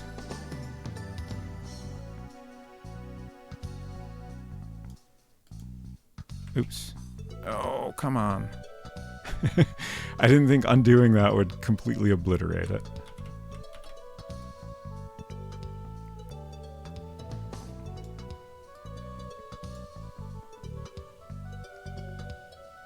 Okay. So yeah, we just need to...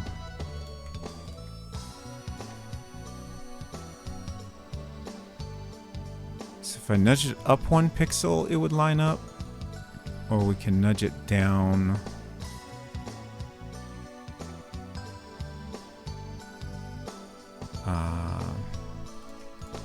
some number of pixels. We'll figure it out.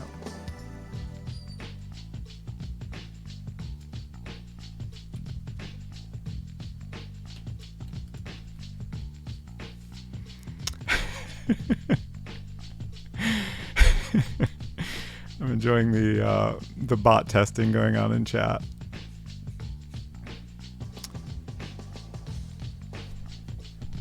Uli says, I'm a small Perl script operated by an opinionated kitten. No bot either. By the way, you've been live for quite a while, and I don't think you've had a break in a bit. I mean, I did technically take 1 break, but it has been a while. That's true. I should probably do that soon. But let me try to finish up this pattern here. I do appreciate the reminder.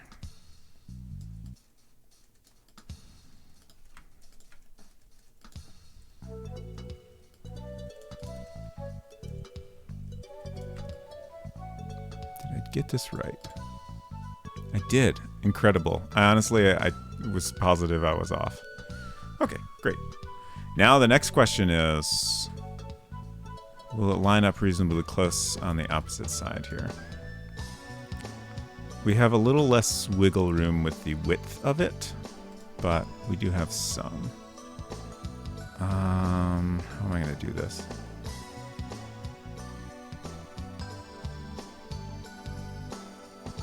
Try this.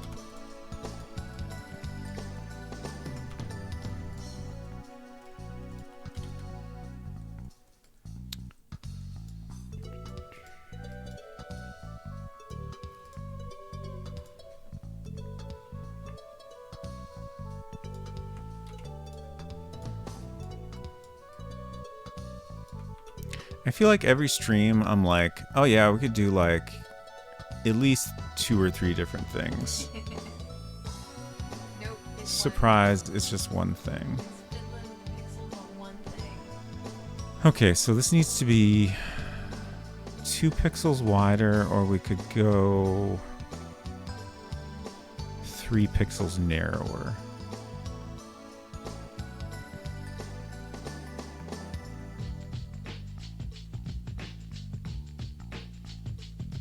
Let's go wider. I think that's fine.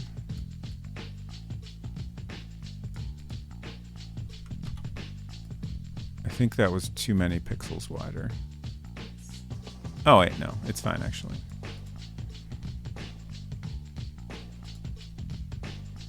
It's not bad.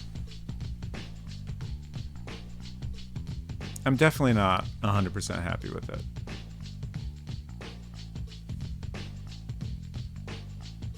But it kind of has the vibe of what I was after. Mm-hmm.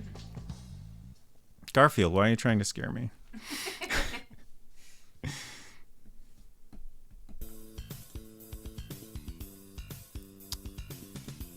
That's not what I meant to do. I was trying to do that. But it looks bad. Come on. There we go.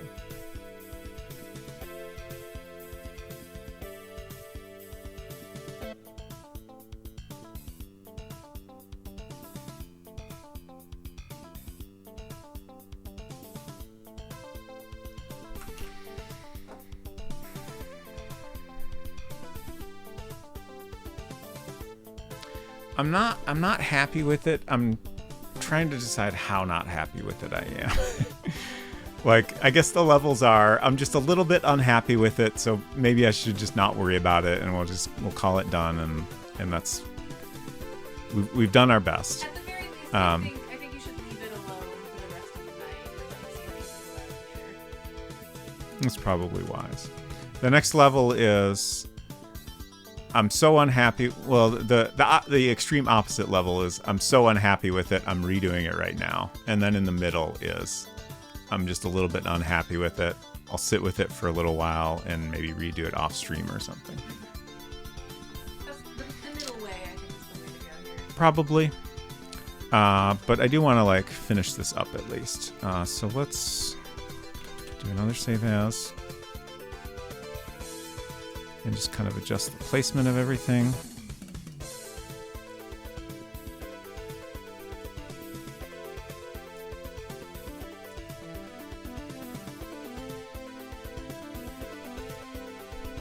Maybe a sine wave-like thing overlaid in the middle of the pattern.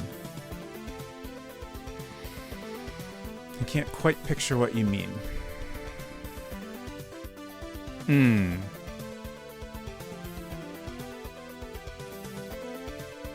Maybe?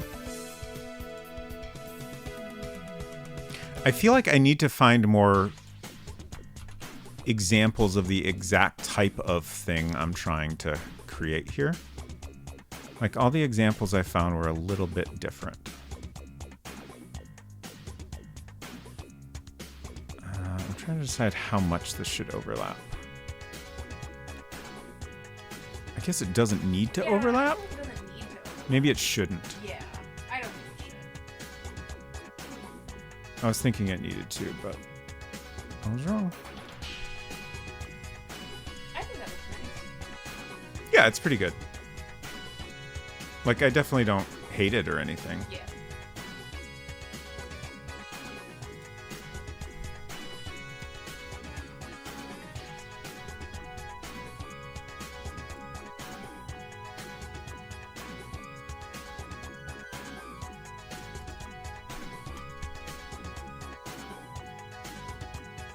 Okay.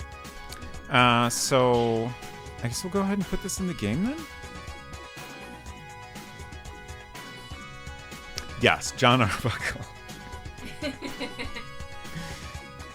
Lyman? Who's John Lyman? Oh, Lyman is John's brother. Lyman Arbuckle. Oh, okay. That would be more of a deep cut, but then you would have to figure out how to we Redrop we decided. I decided that the signature should start with a J, just because it gives you a nice swoop, and then we filled in John Arbuckle based on that. Okay, I will leave it on this screen while I go take a break. I will be back in a few minutes, and then we'll drop this into the game.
Hello, I'm back. So during break, I decided to turn on the Mac Plus again to see if the keyboard is magically working, and it was. So the plan is I've shut it off again just because I have to move cameras around to show it on stream again. But I think what we'll do is I'll wait a little while, I'll turn it on again, I'll see if the keyboard is still working. I'm going to be careful like not to move anything in the meantime. And if it's still working, then I think I'll adjust the cameras so we can take another shot at looking at the game on an actual Mac Plus. This is not a Magic keyboard. This is a original keyboard from a 512K Macintosh. Personally, though, I have never had an issue with the Magic Keyboard. Well, you're probably talking about the laptop problems. Those keyboards were not great for a while, but they're fine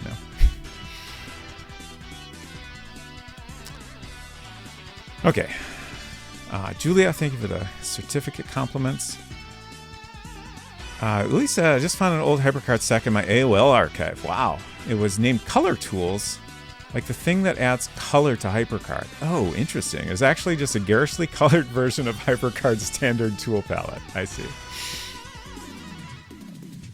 Oh, you weren't talking about Apple products at all. I see. Fair.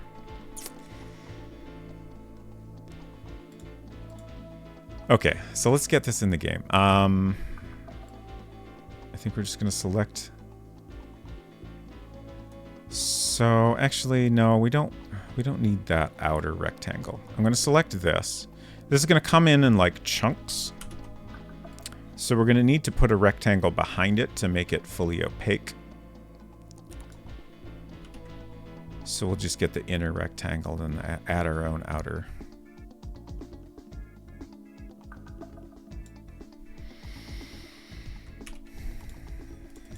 Okay, so this is going to be its own separate room, basically. I'm pretty sure that's how I decided we need to do this. So we already have like the cloth close-up.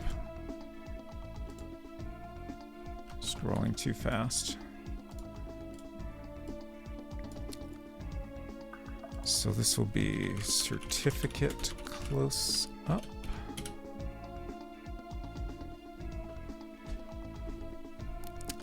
And we'll set up the scene.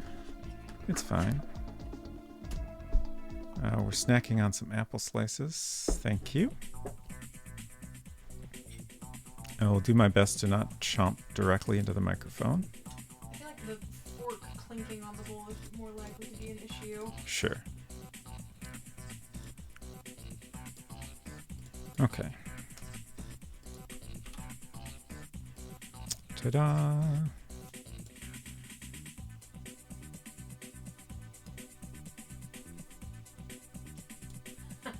Apple ASMR on an Apple stream.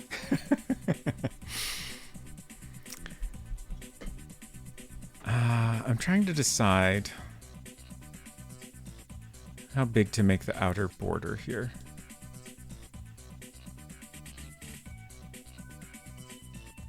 Like previously I had just a very slight 2 pixels bigger, but I feel like I want to go a little bit bigger than that. Let's try this.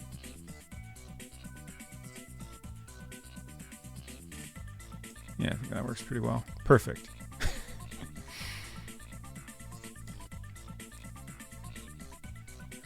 Let's see, black. Send that to back. Okay.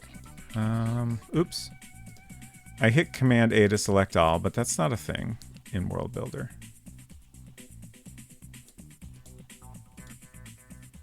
Okay. I think that's centered now. So now I want to open up. I want to use the same background color we used. Oh, that's just black. Interesting. Is this black also? Okay. I guess we'll go with black then.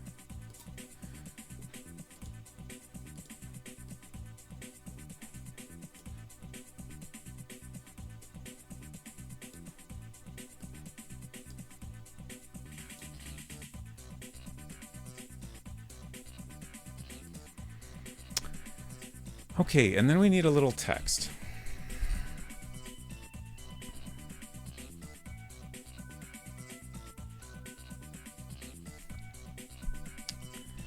It's the certificate of wit you received from Roastmasters.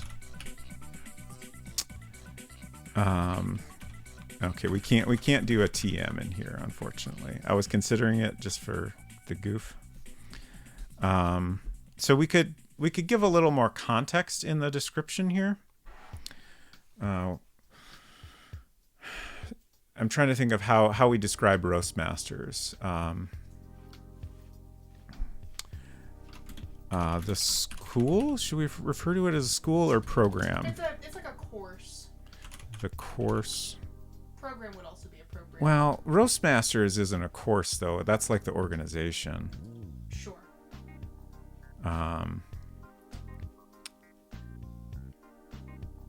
The organization that teaches public speaking to baristas? Yeah, I guess so. I'm just gonna say school. I feel fine with that. School where baristas learn to improve. Ooh, correspondence course is great. That's more specific because it's not like a school. It's not like a place that you go. Oh God. It's like a thing that you mail away and you get like workbooks and shit. Right. Which I kind of love that idea for a public speaking thing. That does not look like how correspondence is spelled. I don't have a spell checker here. Correspondence. I think you're just missing the N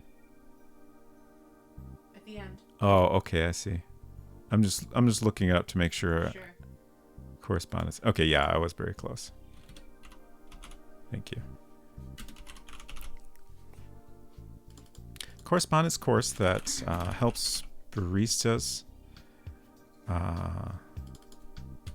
improve their witty banter with customers. Perfect.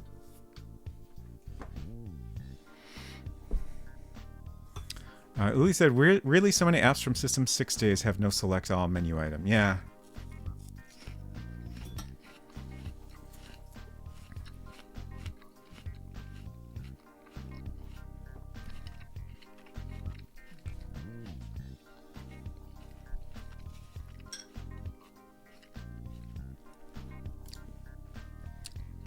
No.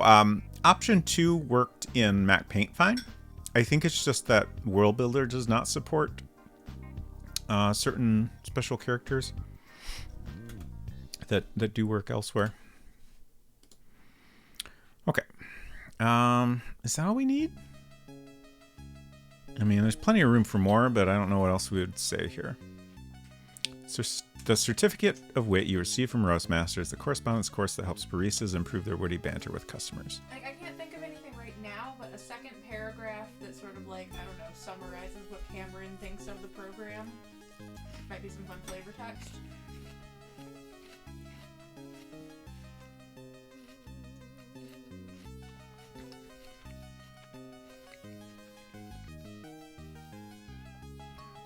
I guess my thought is that she doesn't think much of it, but right. It was something she was required to do.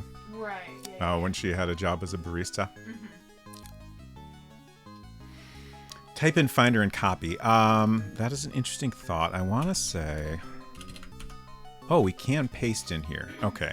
There's lots of places where we can't paste. The boss was weirdly insistent that she take the class. Mm-hmm. And she wonders if he was getting a commission from it or something.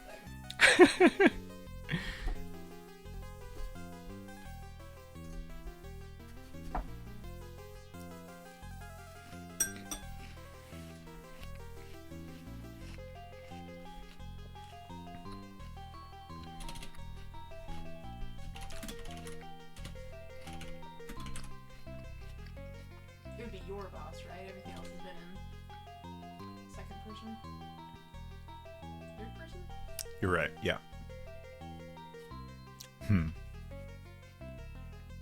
I'm trying to think if we've ever. Yeah, you can put quotes around it and have it be like. Yeah, I guess in other contexts, when I've wanted to kind of share the actual character's thoughts, I've used quotes like that. Yeah.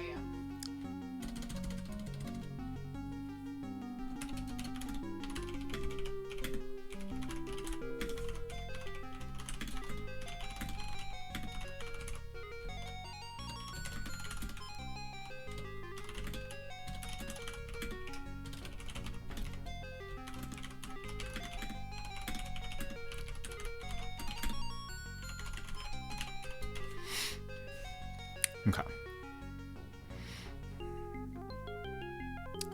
Yeah, I've been stubborn about not using multi-finder. It's fine. You stubborn? I like it, actually. We don't need multi-finder. One program at a time is more than enough. Okay, let's see if, just for fun, if we can... Oh, that's a nice little TM. I should have used... Steal it. Why didn't I try that? Okay, now let's see if we can paste this in.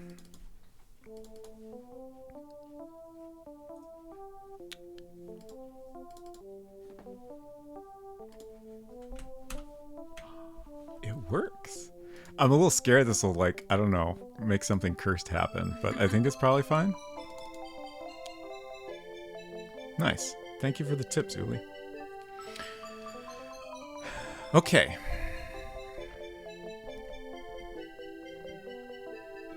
Great. Now we just need some code to get us to this. So that'll be in our global code. Trick the computer. Always a delightful thing to accomplish.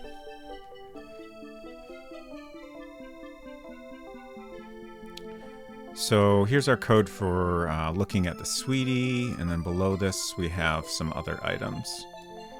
So here's our cloth close-up. And for this, I think we'll allow either wit or certificate.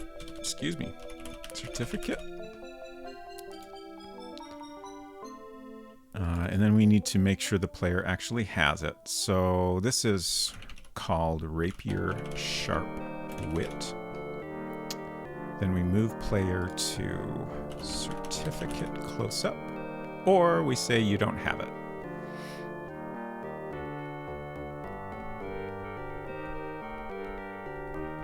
That should be good. Let's see. Somewhere I have a checklist of all the close-ups or descriptions. So I think that's the last actual close-up we're going to add. But I do want to have a description for all of your inventory items if you try to look at them. So there's a bunch of those to add still. Currently all we have is a potato description. Oh, and the watering can. I did the watering can because I wanted to have a way to check if it was full or not. All right, let's go ahead and try this out.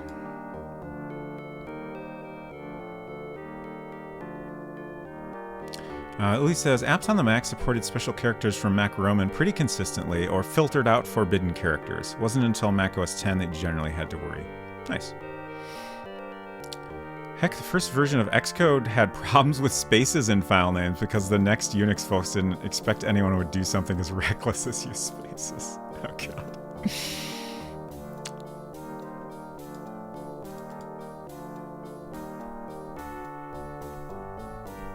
Okay, and we start out with our certificate of wit, so we can just look at wit.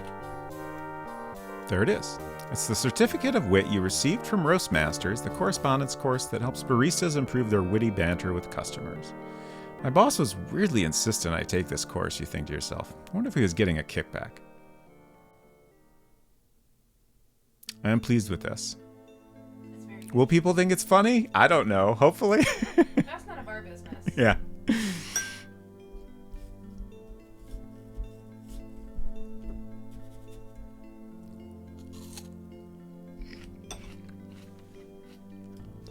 I'm awkwardly eating my apple slices with a fork so I don't get juice all over my keyboard.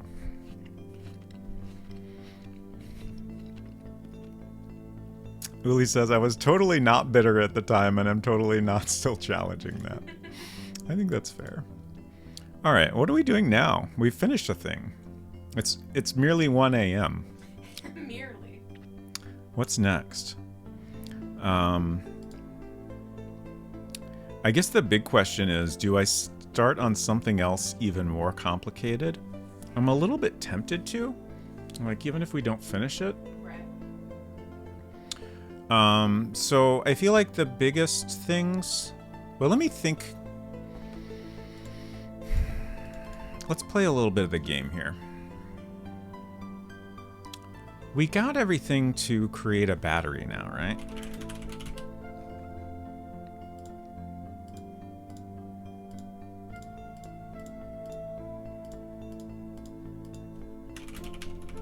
Actually, let's go where there's Wi-Fi first. I just want to go through a little bit of the gameplay here.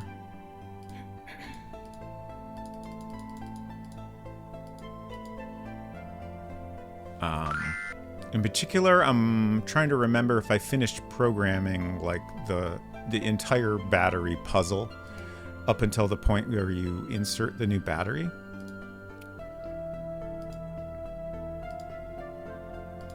Because if we didn't, I think this would be a good point to wrap that code up. Take a short break from art to do a little programming. What I do? I think I always forget to... After you connect, you need to try to open the first message again, and I always forget that. Just clicking through things too fast. Oh, this is a thing we still need to solve? Like, I want... At this point, we should have some clear text, you know, explaining that the device shut down suddenly.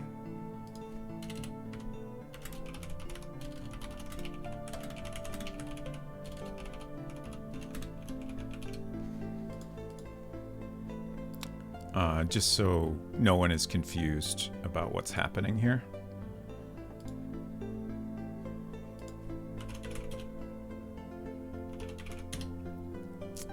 Wi-Fi in this game still seems like an anachronism. I like it. Yeah, I do too. I kind of love the weirdness of that.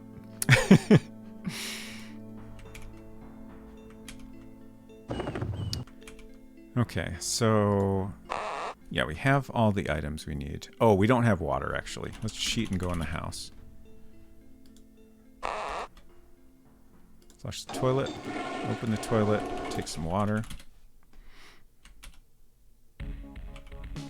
Oops, south.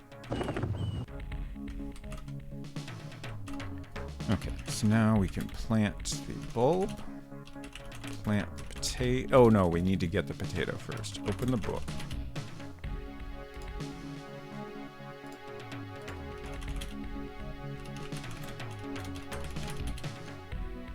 Oh. Forgot to go back to the close-up. I wish we could go directly back to the close-up there, but it would be very complicated to do that, and I'm worried something weird is going to break if I try. So. Okay, water plant. You're not sure that's a good idea. Right, that was on my to-do list to fix. Water pot, I think, should work. There we go. Carefully water the pot with toilet water. Suddenly but slowly, a tiny sprout appears in the center of the pot. I did also write down a better... a tiny sprout pops up from the dirt, then gently unfurls, I think is a better description of what I'm trying to describe there.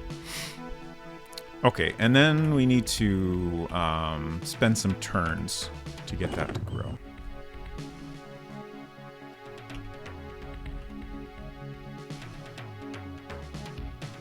There we go. There's our battery. I'm really not happy with that battery drawing. Oh well. Perhaps I'll change it. Perhaps I just won't. Also, speaking of things I'm not happy with, I don't love the way this house looks here.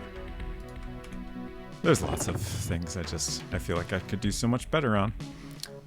But my plan is we need to finish the game before I start like redoing things that are perfectly fine.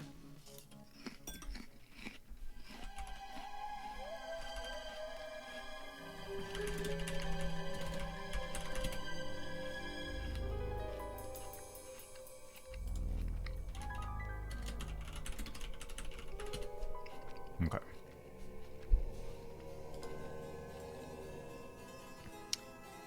Wait.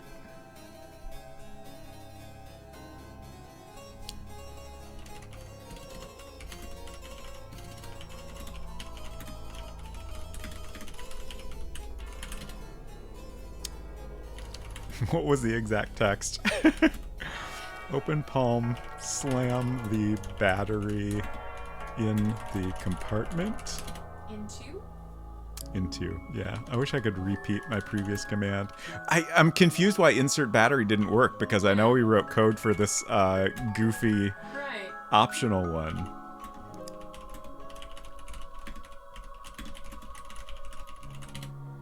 Okay. You insert the fresh battery into the compartment. Okay, so why didn't insert battery work? We need to look at that.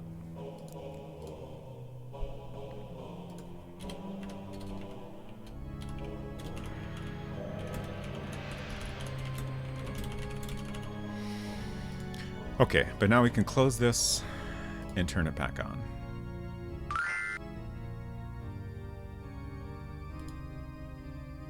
Okay. And look at our final email. And another thing I keep thinking about is that I think I want to add an option to reply to the final email.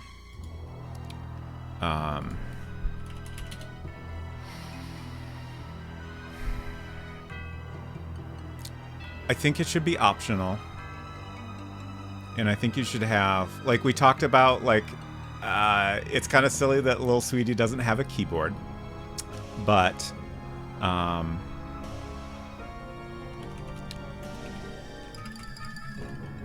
we talked about, like, if there were a way to reply, we would have Sweetie be like a little Clippy style interface.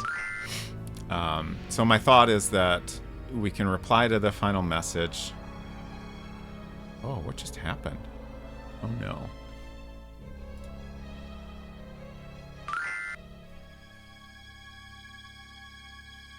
Why did it go back to the dark screen? Okay. But this is like the very ending of the game, and I think it's appropriate to send a reply if you wish to do so and kind of give some closure to the story. So I think we can have like a couple of options to choose from, and you can also just decide to not do that if you want to.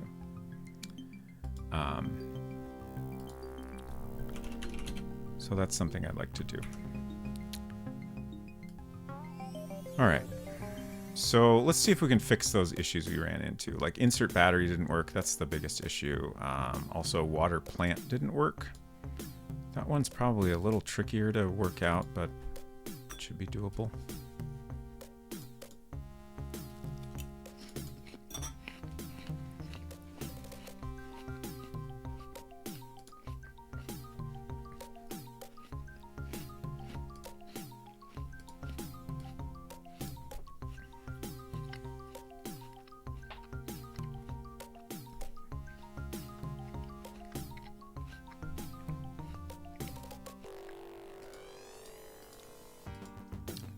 If my chewing is upsetting to anyone, please let me know. I'm doing my best to like lean back when I'm chewing, but I can totally stop doing it and finish my snack later. I've had enough. Okay, so where's our insert battery code? Did I already scroll past it? Yes. Okay.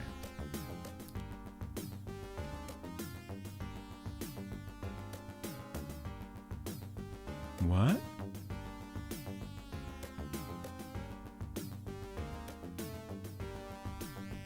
Oh, I think I goofed up. So there's two sections here that are identical. Oh. And they're also like I think I must have copied and pasted over, like this was handling normal commands. Okay. And then this was handing our goofy optional command. Right. Yeah, I noticed the response when you did the Open Palm Slam did not give the custom, you know. Oh, right. Okay, yeah, it didn't give us the funny response. Yeah. Okay. Yeah, so this was supposed to be checking. Oh God, it sucks that I overwrote that. Shoot. You can't type it in. No, I can type it. It's just I'm trying to remember what options we had before. I see. Can you, I don't know, watch the pod? Like. Yeah, I could, but I don't want to do that right now, and I would Oh, like sure, to fix sure. this. Yeah. I can always look it up later. But it's not completely lost. Yeah.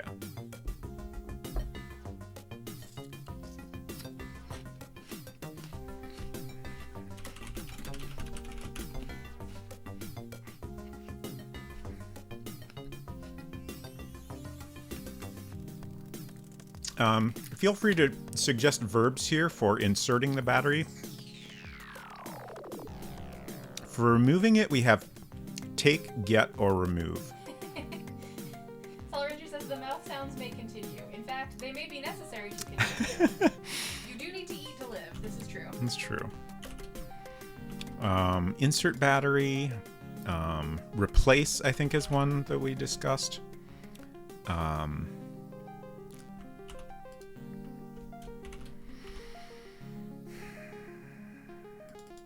It feels a little awkward to me, but I feel like add battery should be okay. Put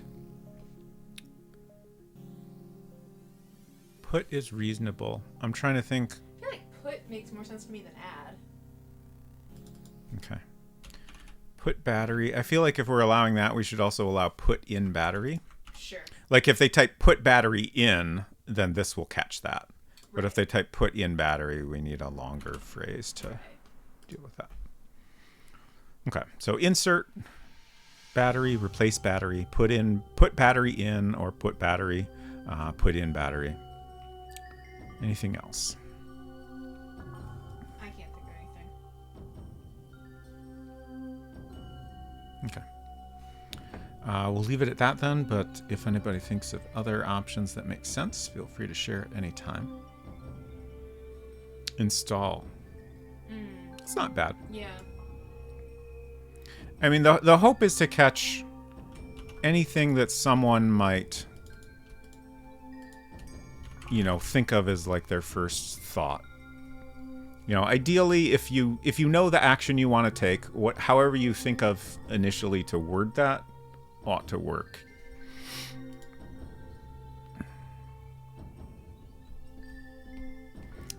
Color Nice says, open palm slam the battery into the compartment. My first thought. I'm glad you think so. Also, hello. I hope you're doing well. I have good news for you. I don't- We did already program that into the game. I was thinking that we should, because the game will sometimes tell you to remove the from your sentence, so I'm wondering if maybe we should have a little bit of flexibility here. Sure. So maybe we'll change this to checking for multiple phrases. Yeah, I was just wondering if that would be too much of a pain in the ass to do.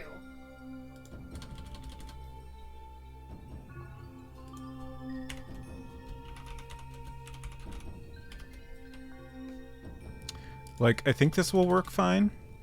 So it's checking for 3 different phrases: open palm slam, battery into, and compartment. So then you can type open palm slam the battery into the compartment. You can leave out one or both thes. You could also potentially come up with something weird like compartment open palm slam the battery into, and that would work, which is not really correct, but it's fine. Like,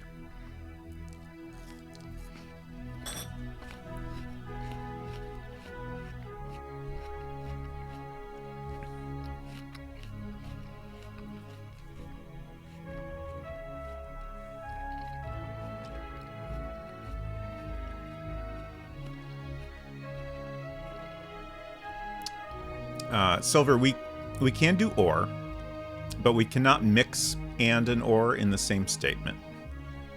So it has to be one or the other. Otherwise, we need to like do multiple if statements. And contains, if we do a single equal sign, then that means contains. If we do two equal signs, then that means the text has to match exactly. So this is the kind of approach we've taken elsewhere, is we just look for specific like words or phrases, and just because of the limitations of the engine, we don't worry if they're in the wrong order.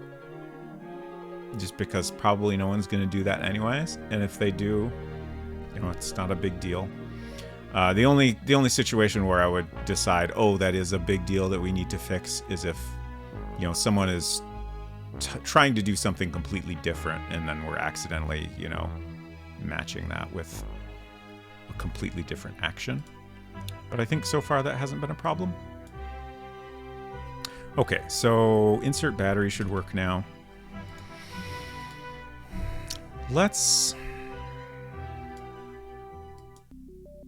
I think I decided that fixing water plant was too complicated to do on stream, but let's take another look at that real quick. Why is there a blank rectangle in the middle? Just because there was a confirmation dialog box there. Okay, so that is in Flower Pot.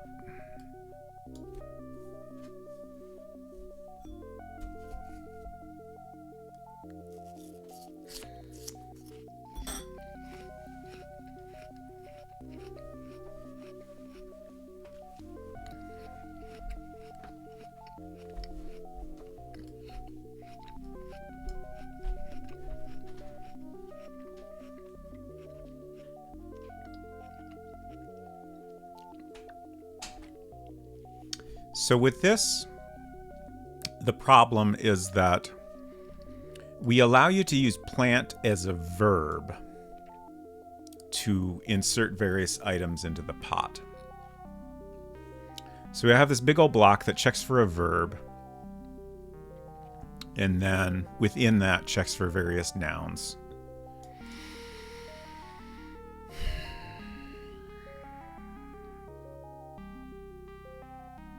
I really wish there was a good way to fix this. I don't know that there is. The options include, I could reverse this so that we check for a noun and then check for a verb. The downside to that is that we have to repeatedly check for the correct verb in various places. Basically, for every noun we check for, we need to check for a verb. We could check for complete phrases instead. That would be like the safest approach, but then it gets really tedious because we need to, you know, we need to handle insert potato, plant potato, put potato, bury potato, and then we need to down here handle, you know, plant light, plant bulb, insert light. Like there's just so many different variations if we're checking for like a complete phrase like that. So I don't think that's a good approach. I'm just trying to think if there's another way we can do this. We could potentially solve it by changing the order. Ooh. Ah.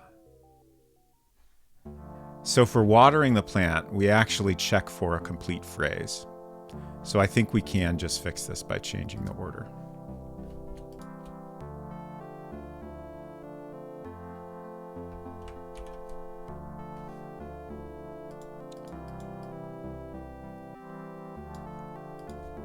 So if we just put this up here, then when you're using water plant in this context, it'll match up here.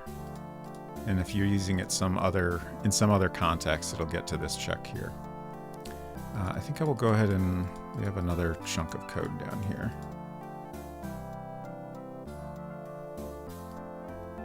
Yeah, just to keep everything in a way that makes sense to me personally. I'm going to move this chunk up here as well.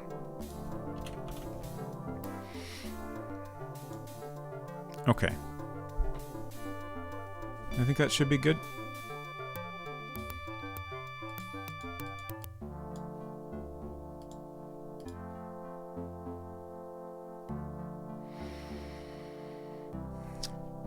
So that's another thing fixed. The next thing I made a note of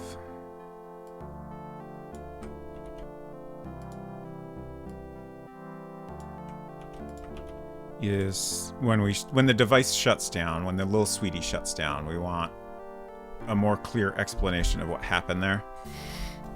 I kind of think it does print an explanation, but then it immediately takes you to a different scene, so you don't really get an opportunity to read that. So we need to just adjust the way things work a little. So let's see. Let's go ahead and look at the code for the email screens.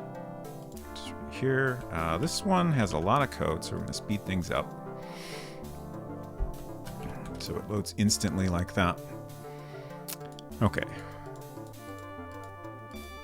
So probably what we're going to want to do is add a variable here.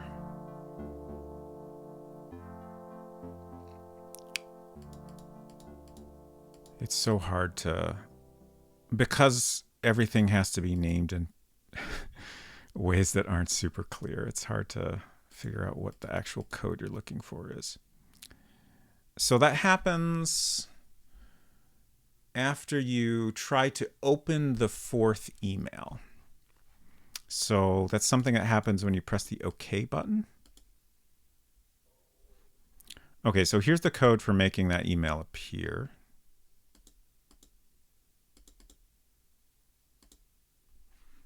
Oh, we hit the end of the playlist. Let's start over.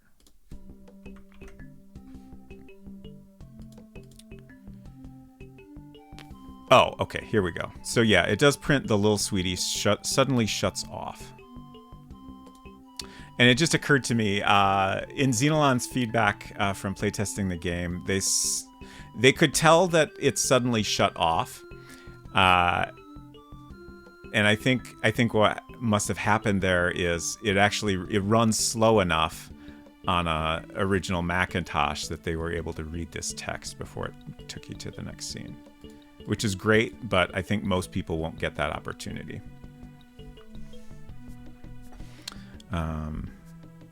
So we need a variable. We might be able to use a variable we already have.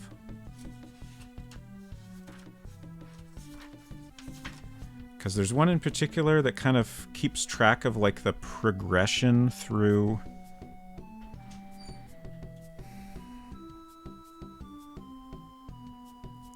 Okay, yeah, so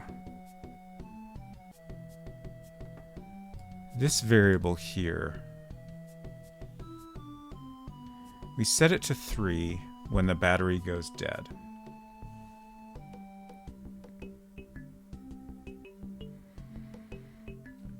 So we can check if it's set to 3 when they go back to the off screen. And if it's set to 3 there, then we can change the description of the scene, basically. But then I'm trying to think, I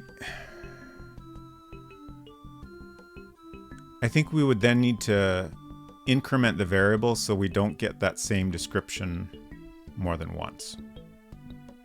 Which makes things a little complicated because we already have some code specific to when it's set to 4. Like it gets set to 4 when we put a fresh battery in. But I think using this same variable is the right thing to do just because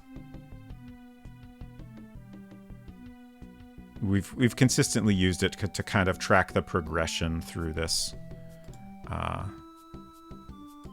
series of little sweetie events. Okay, so we're going to remove this text here. And I think that's all we need to change in this code. So that's set to 3. Where is the code where we check if it's set to 4? I think that would be when we're trying to turn it on. Yeah.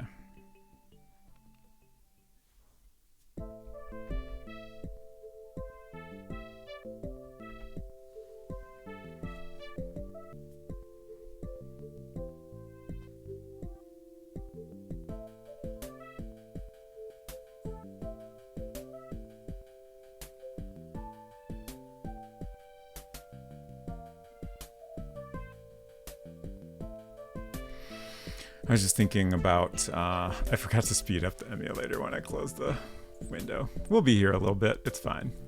I was just thinking about the mirror, being able to look in the mirror. And if I do that, I'm going to have to draw a human face in the game, which I've not had to do so far. Not in this game, though. Sure. It's not like you have no experience with drawing a human face. Sure. And in particular, like, it'll be a close-up of the mirror. Mm-hmm. So the face will, fill a large portion of the screen. So I think we'll want to do it with vector art, which kind of additionally complicates things. I guess, well, it doesn't have to be vector art. Maybe it's worth doing it in bitmap. Are you done with your apple for now? I think I'll finish it. I've only got a few pieces left. Sure.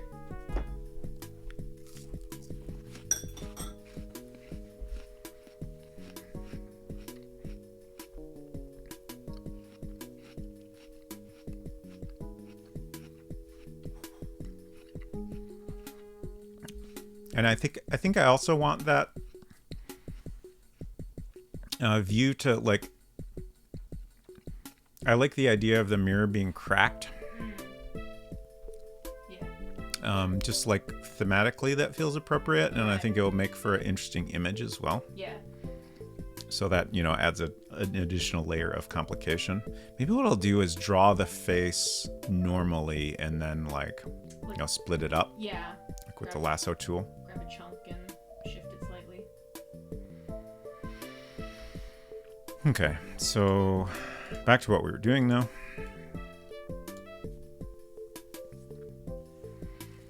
So I think in this case, the description of the room is currently, let's go and check this. Yeah, so it's part of the scene text, which normally is what you want to do, but in this case, that needs to be different in certain scenarios. So we're going to remove it from here.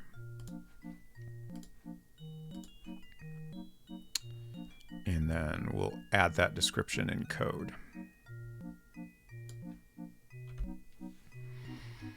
And I'm going to have to look at a different room to make sure I'm doing this in a consistent way. But generally, I put this code at the end. Okay, so we already have a loop if loop equals 0. Actually, no, this should be a separate block.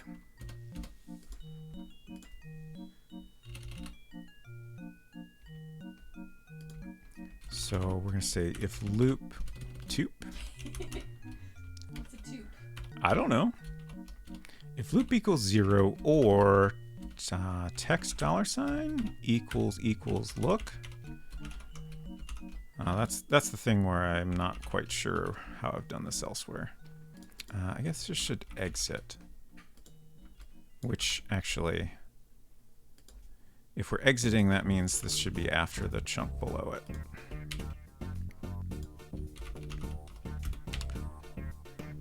I don't love writing code that relies heavily on the order of the code like this, but it's kind of all we can do. Okay. So let's pop out of here and look at, let's see, the doghouse is another case where the room description changes. So we'll look at that one.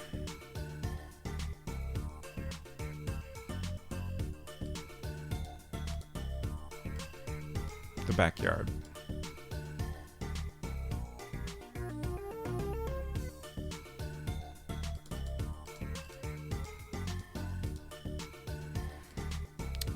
Oh, okay, so I did do it the same here. Equals look. I think at some point I ran into a case where I realized this wasn't the correct approach. Oh, wait, maybe it's the opposite. Maybe I realized this was the correct approach. Yeah, because I think what happened is if you try to, in some cases I just used a single equal sign, And if I did that, then you could type, look at sky, something that, we don't have a description for. But then it would print the description of the room instead. Oh, wait, does World Builder actually do that? It might. Okay, we need to test.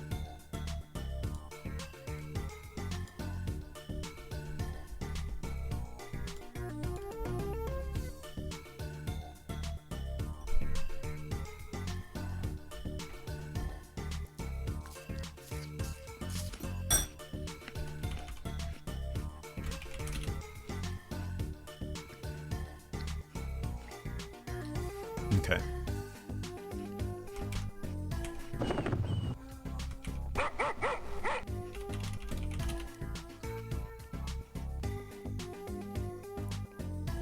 Yeah, so by default, if you try to look at something that the game doesn't recognize, it will print the room description. So in this room, where we're handling things in code, if you just type look, and then some object we're not handling, it prints nothing because there is no room description and our code isn't handling that. So we need to change that to a single equal sign just to be consistent.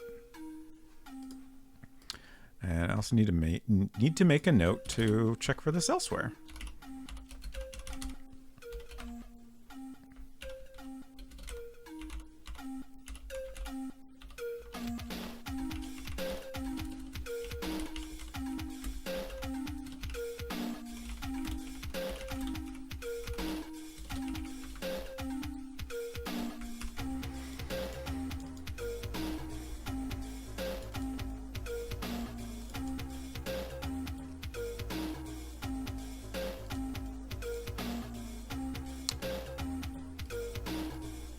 Where else do I have custom description code?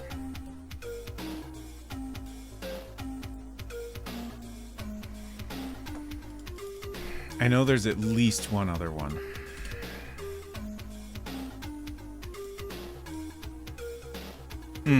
The flower pot.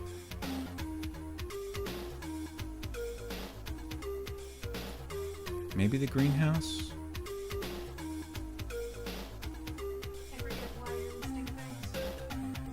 I'm trying to think of all the rooms that have a custom description that's handled in code, because we need to make sure we're handling those consistently.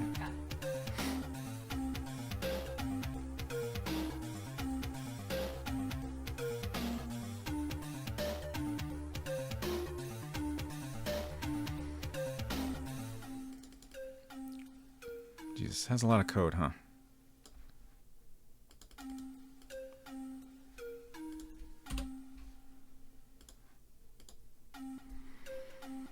What else? I guess I'll just scroll through all the rooms real quick and consider them.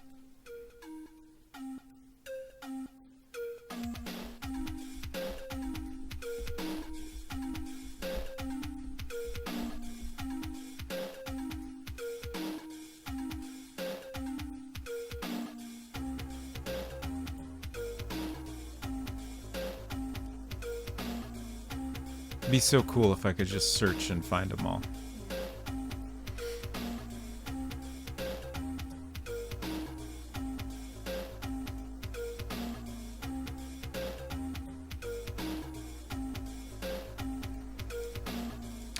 Maybe I'll do that off stream. I don't really feel like doing it right now, and it's not going to be interesting to watch, so hopefully I won't forget. I have made a note, so I'm sure I'll remember at some point. Okay, so let's get back to what we were doing when the device shuts down.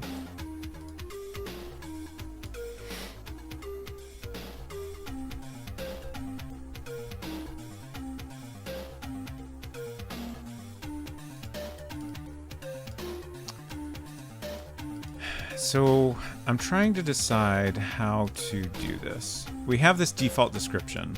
This is what you see when you first look at the device. It says the little sweetie is a lovely teal plastic and has a 3.5-inch monochrome display and a row of bright pink rubbery buttons along the bottom. So when it suddenly shuts down,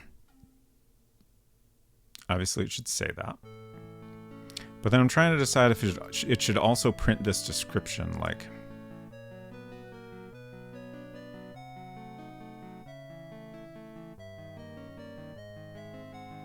I kind of think no. So we're checking for E5 number. If E5 number equals 3, then the battery is dead. I just want to exit here.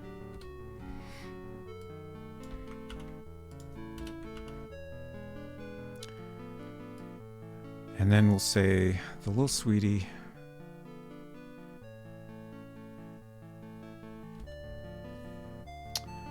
I'm trying to think of the wording here.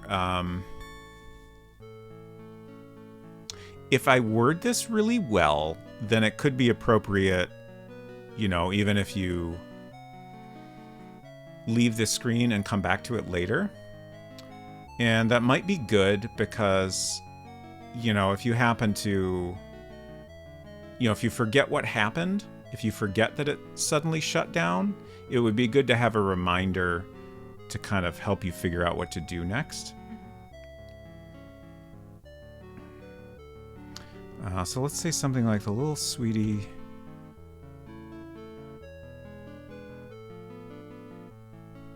suddenly turned off while you were using it.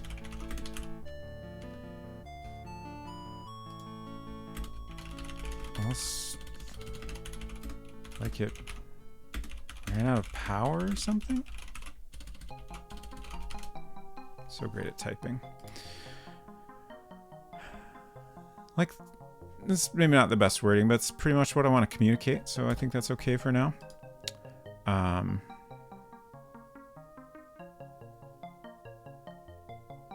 Yeah.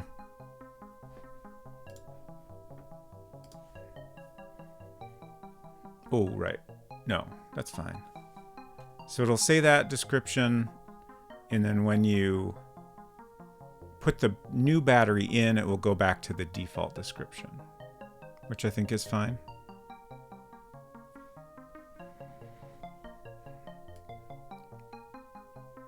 So I think we're ready to test all the things we just changed.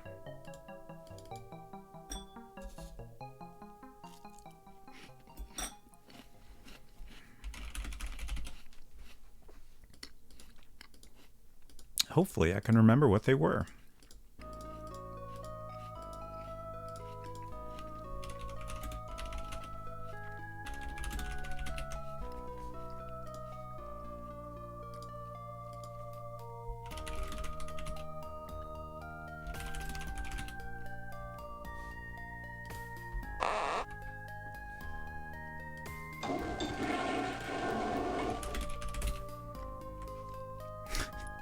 The bowl has a normal amount of water for an American toilet.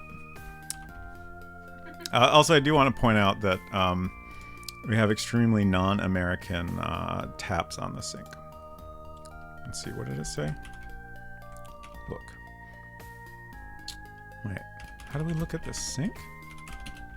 Okay. The sink is a normal design with separate taps for hot and cold.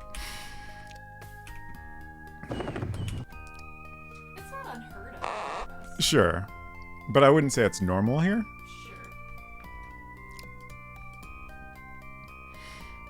Sure. Okay, plant, bowl, plant, potato. And here's the big one, water plant. Hey, it worked. Also, my hand got caught on my headphone cord. Okay, now I just need to spend some turns. I do wonder if this is maybe too many turns. Mostly because once we water the plant, you have to walk around a little bit, basically. Okay. And it is specifically you need to move from room to room. I see. So other actions within a room aren't going to increase that timer, unfortunately. I see. I would prefer if it did, but that's not really a thing we can do. I guess the big question there is it likely the player would have anything else to go do at this point in the game? if you're doing everything in like the I'm trying to think of the right way to like the order that you like. Logical order isn't quite right, but we'll go with that. Like, you know, the normal progression of like, you know, you get the sweetie, you use it, it shuts down. At that point, you would, you know, figure out how to get the battery and then grow the battery. So like if you do it in that order, I don't think you would have anything that really needs to be done at this point in the game. But I think there's a very good chance that people will do it in a different order. So, you know, this might be an opportunity for them to go, you know, figure something else out. In which case, you know, it's fine that they have to take, I think it's 7 turns is how we programmed it. So, yeah, I don't know. I do not move around enough. Oh, there it is.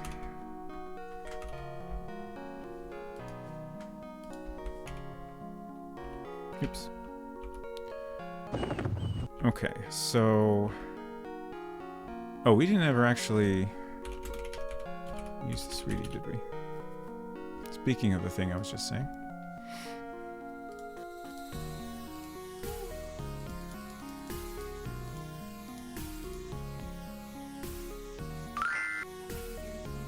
I can tell.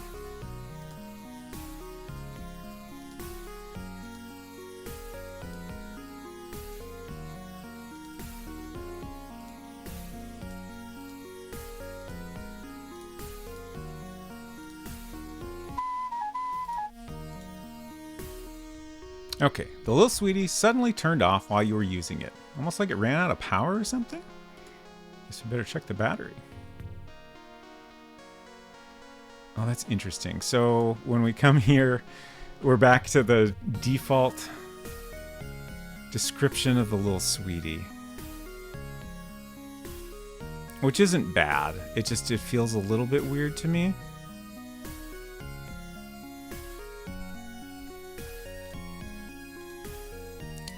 And now we should be able to insert battery. There we go. Insert the fresh battery into the compartment. Can we... Okay, I guess we can't take it back out.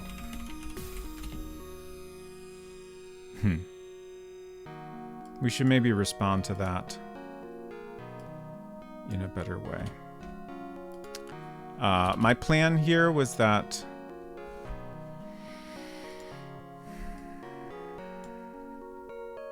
Colin said I don't think it's an issue, and I already forgot what you're talking about. I already immediately forgot what I was just talking about. Oh, the text. Yeah, that's if that's what you mean. That's certainly not a major issue. It just feels slightly odd to me, but that's probably okay.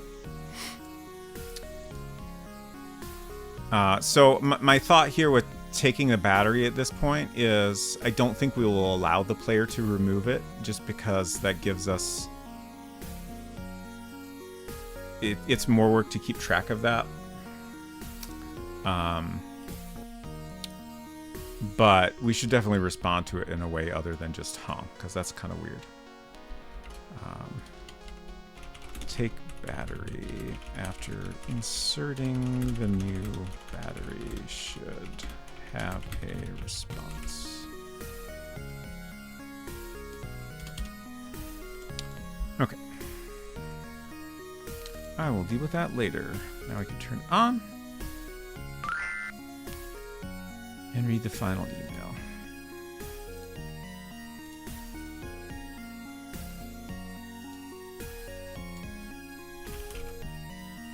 And this is back to the default description, which is good. Great. Progress.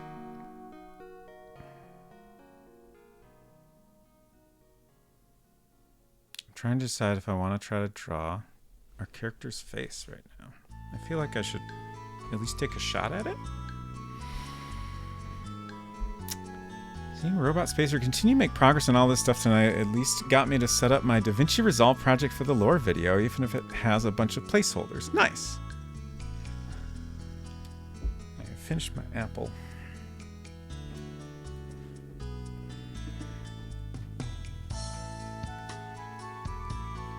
I am very curious to learn about your lore, Silver. Do you have a timeline for when you're hoping to have that done by? Sorry about the mic bump. 6 months. Okay, so you got lots of time.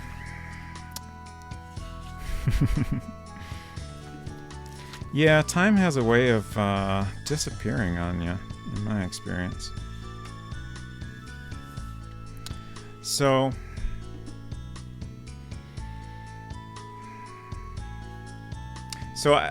I named our character after Cameron Howe from *Halt and Catch Fire*. And as I mentioned a bit ago, that is, I picture our character as her now. Like, I can't get that out of my mind. But I feel like that's fine because, as we were saying in the show, Cameron's hair changes a bunch. So, if I pick, one particular state of her hair to go on, it's not going to necessarily be that obvious. And also, however I draw the character, it's not going to end up looking super recognizable, I don't think. The thing I'm debating about is whether I want to look up a photo of her as reference. I kind of do, but then I worry I'll end up making it look a little too much like her. But maybe that is also not that big of a deal. I don't know. It's a tough decision. Mizra, hello. Great to see you. Isn't there's a game, an old game, where the main character is just literally Jennifer Connelly? Oh, yeah, Clock Tower. That's the one. Yeah. Yeah, that game is weird because, it's more than just that they, heavily borrowed from. They cribbed imagery from a bunch of different Dario Argento movies. Silver says inspiration homage is good. Yeah, I feel like it's not like we're, our story has nothing to do with that.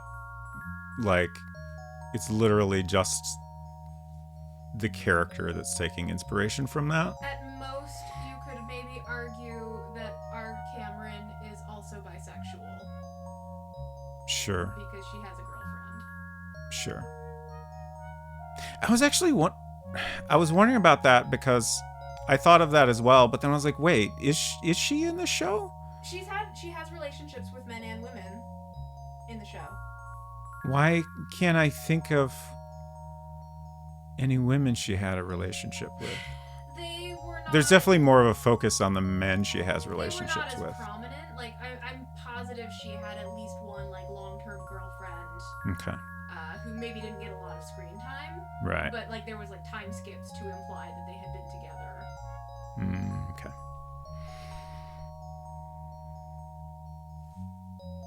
But yeah, I mean, that's fine. So I guess I've answered my question then.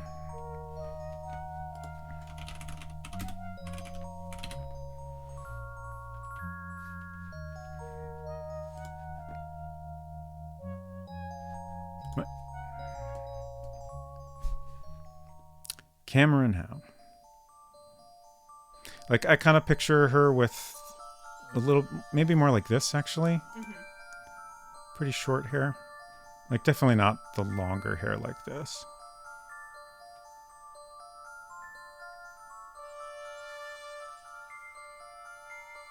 She starts the show very short and very blonde, and yeah, over time it gets darker. Right. I kind of think it's as she is maturing and growing as a person, she becomes more okay with just having her natural hair color.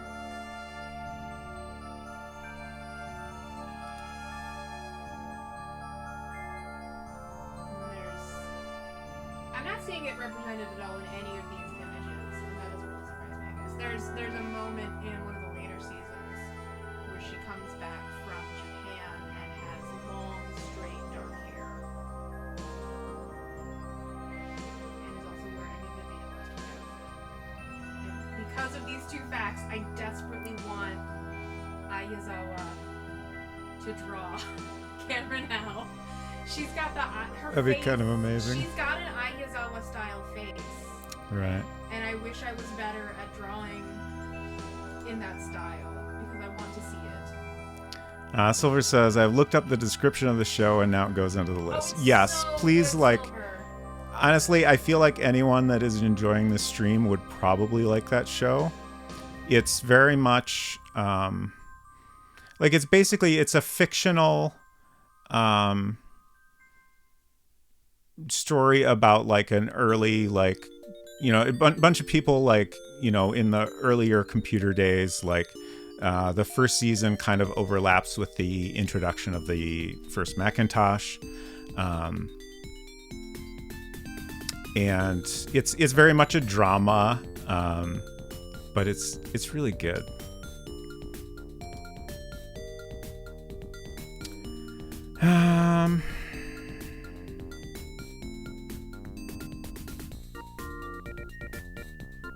I was trying to find like a picture that's kind of like straight on, Right. but like this is a little too smiley.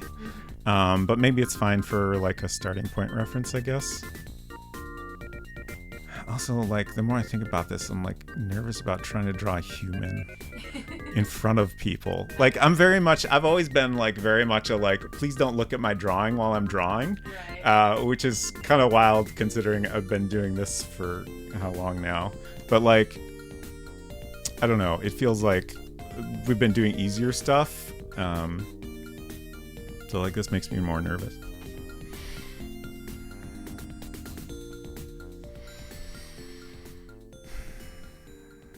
I need a pencil at least. Oops. I need a sharp pencil.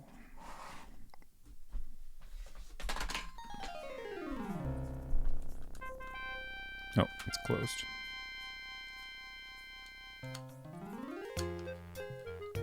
Oh no, I'm making a mess.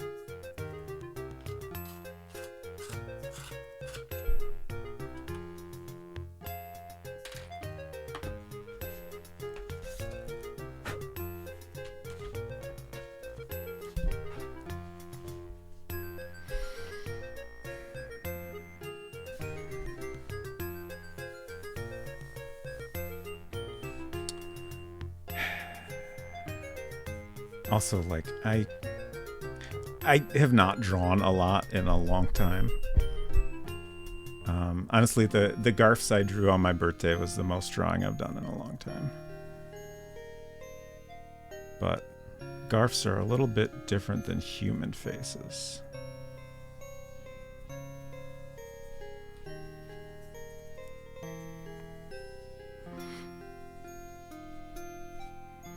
I'm trying to think of what is the expression I'm going for?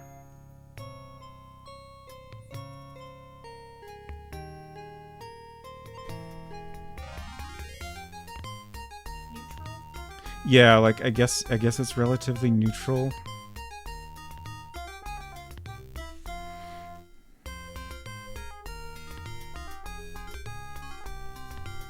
I really wish I like this pencil weight better. It's just it gives really dark lines that are like, I prefer to sketch with something I guess harder that gives you a lighter line.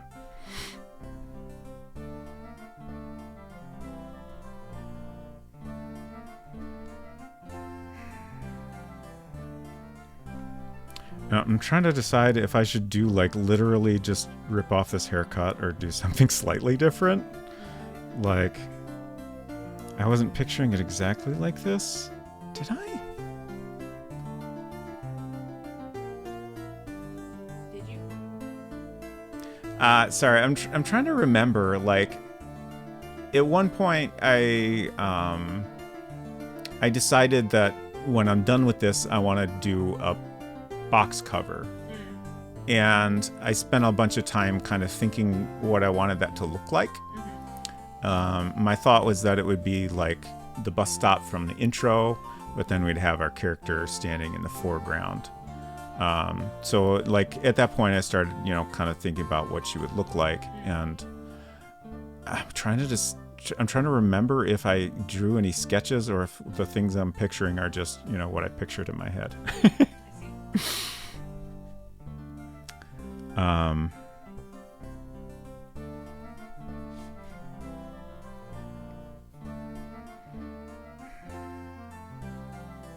I see. This is a pretty good haircut. I'm doing a bad job of drawing it, but...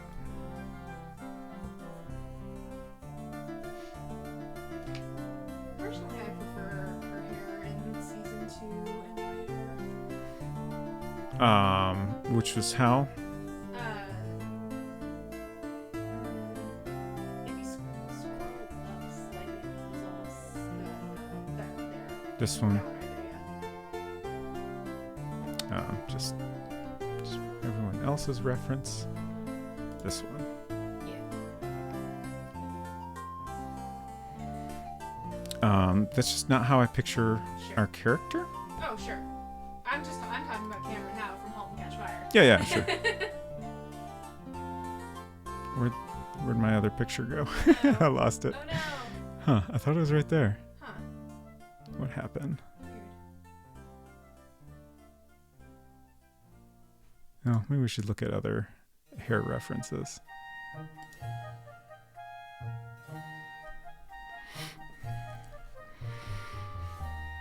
So I guess right now I need to figure out the face shape better. Why can't I find it? There it is. Okay. Oops. What? Huh. Okay. Google Images is being a little weird, I think. Yeah. All right. I got it back.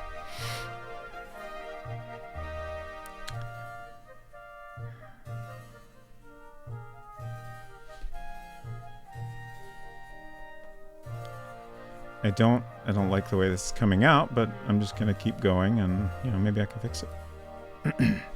Oh, I haven't drawn any eyebrows. That's probably why it looks so weird. Oh yeah.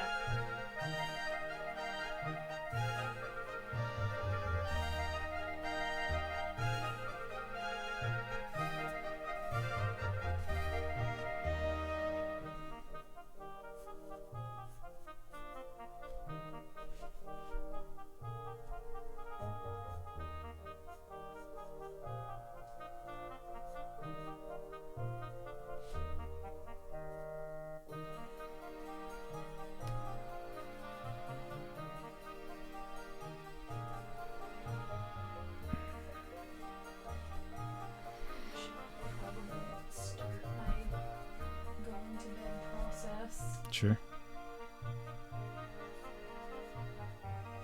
2 o'clock. Oh gosh. I don't mean to keep going until 3, but like it's become very easy for me to do.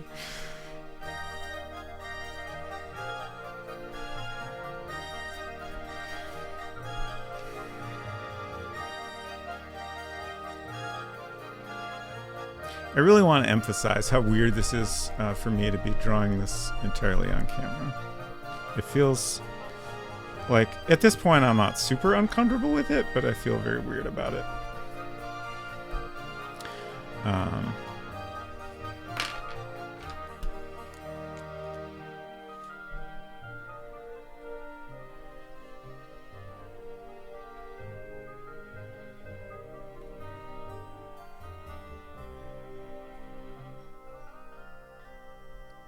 How do eye shapes even go?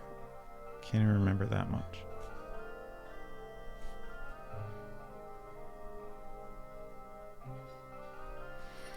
I'm still having trouble picturing the mouth expression.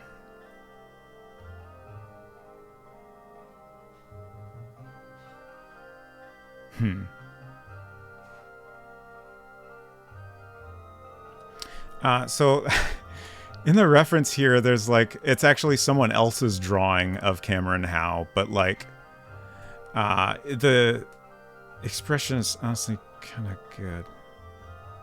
Like, the mouth slightly open seems like the right.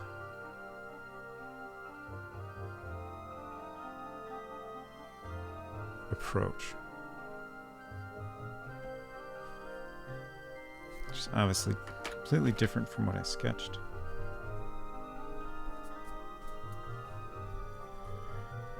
And also harder to draw.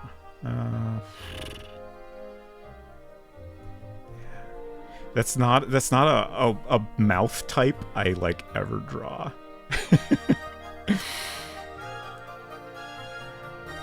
It'd be useful if I had an actual photo reference, I think.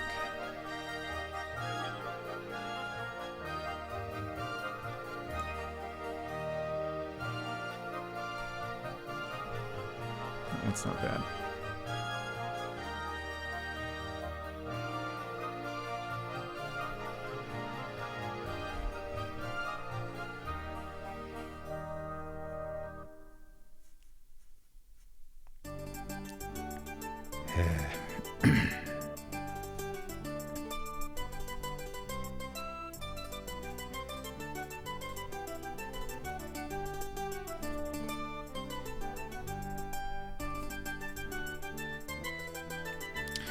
I think what I'm struggling with here is like in order to communicate this like mouth slightly open expression, you kind of have to draw all of the lips, and I generally don't do that. Like I will draw like a line and then like just like some hints of the edges of the lips.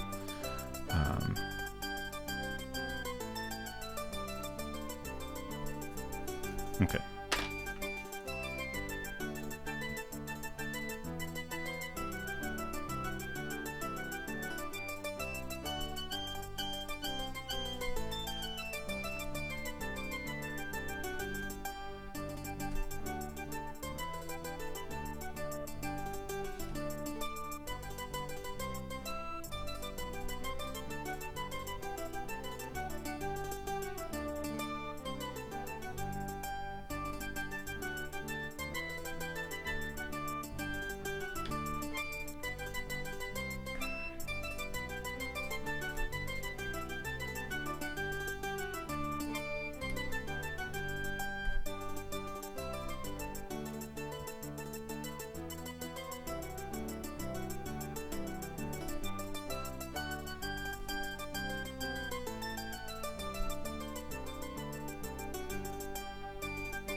Yeah, like I decided that Liz's like mouth slightly open look feels like the right expression, but that's not an expression I ever really draw. Okay. And also like generally the mouth types I draw, like I just kind of hint at the lips. Right. But it felt like I needed to do a little bit more than that for this expression. Yeah. So it was just hard to figure out, but I think I got at least close to what I'm after. Should we see a little bit of her ears? It's been a while since I watched the show. Uh-huh. I started a rewatch at some point. I think I got up into season 3, but I'm looking at this picture now, and I'm wondering if it is actually true that she is implied or confirmed to have had relationships with women, or if I am just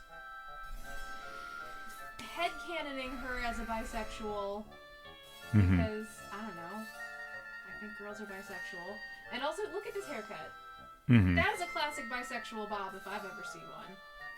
Like, that's kind of what I was thinking, because, like, I kind of assumed she was also, but then I was like, wait, Joe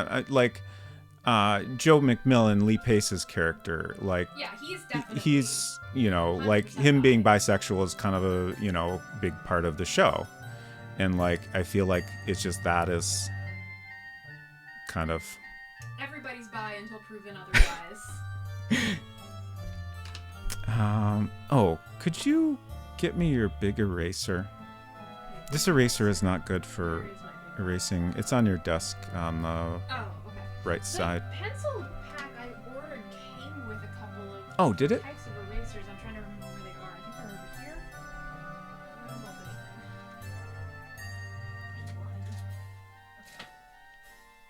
anything. It came with a boxy eraser. Oh, nice. Oh, we get to open it and everything. Boxy. Okay. You weren't just describing it. It's literally a boxy eraser. Literally a boxy eraser. I'll grab the other one in case you don't like it. The basic concept of boxy always aims at a simple lifestyle. I think that's a great attitude for an eraser.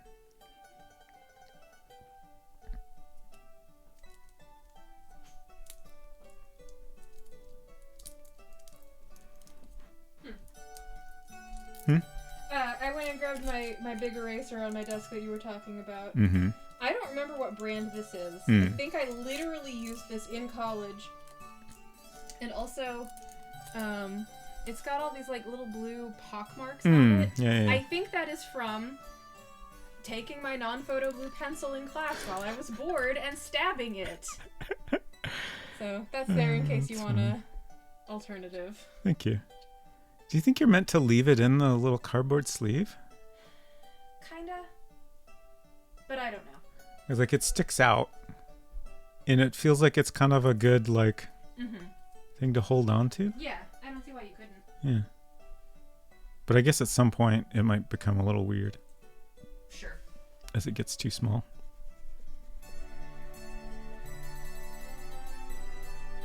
Hopefully this isn't going to smudge my lines too much. Yeah, I know nothing about this eraser. It just came with the sample pack.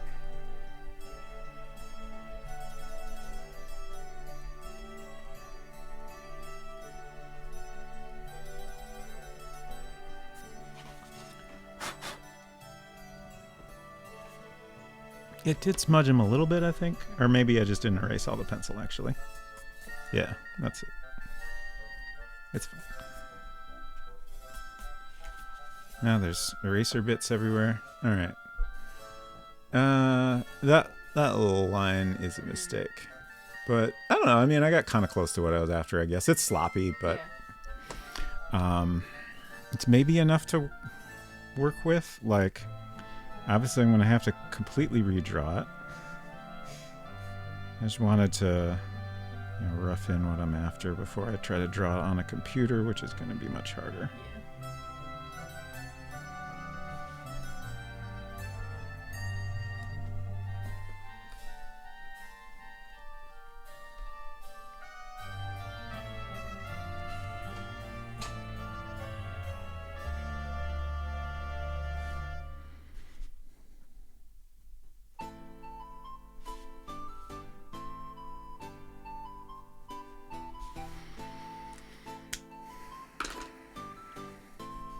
All right.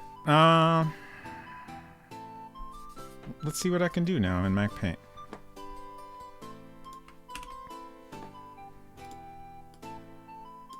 At least we can get started on it.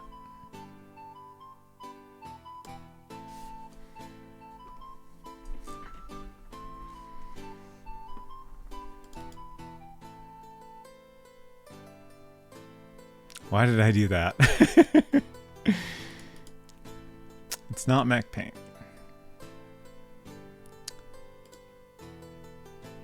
That's Mac Paint.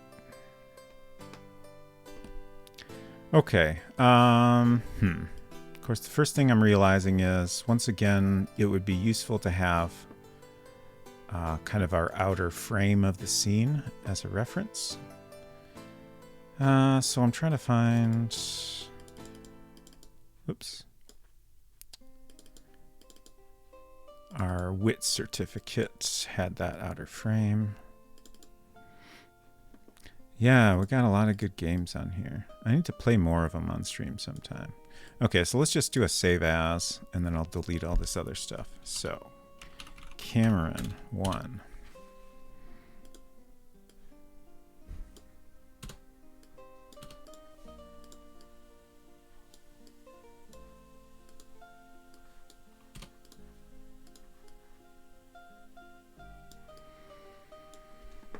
Okay, so we're going to start with kind of roughing in. Wait, let me think about this for a second. So we're looking at a mirror. And we want to see... Well, I was going to say we want to see part of the, like, outer frame of the mirror. But I don't know that that's necessarily true. I mean, you'll get to this screen by, you know, typing something like look in mirror. So you'll know already that it's a mirror. We don't really need to sell that.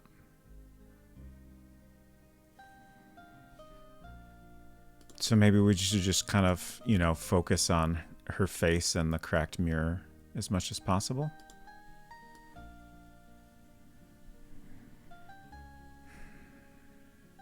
Feels so big. Maybe that's okay. Another thing I just thought of is how exactly am I going to shade this?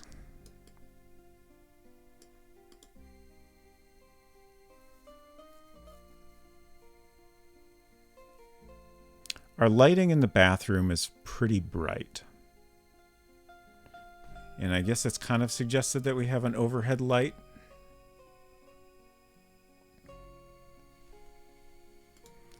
This isn't important right now. I'm just kind of thinking about it in case it, you know, might affect how I do other stuff.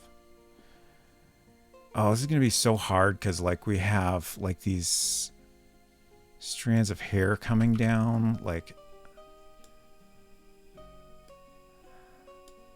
there's just lots of things where this would be so much easier with a tablet or whatever.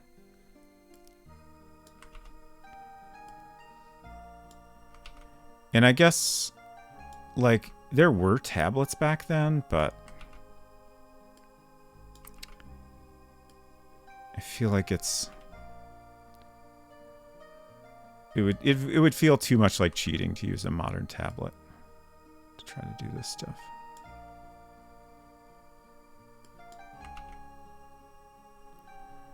I don't know why I'm focusing so much on the hair, but should get the rest of the face roughed in first. This, like, I started with an oval, but it's not really the right shape. So let's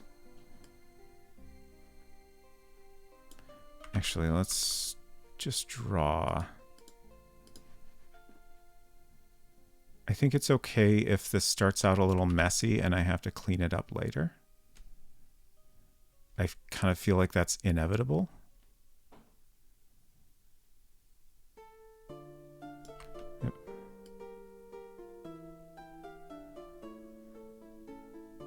Okay, that's kind of terrible, but it's a little bit more like a normal face shape.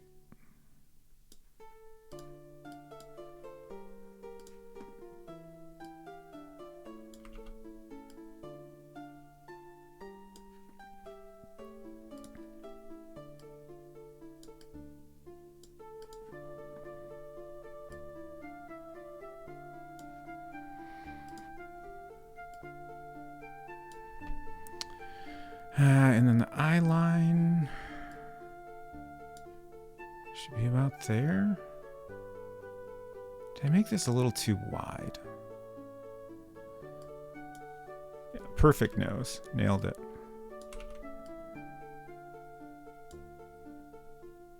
Came out smaller than I meant, but that's okay.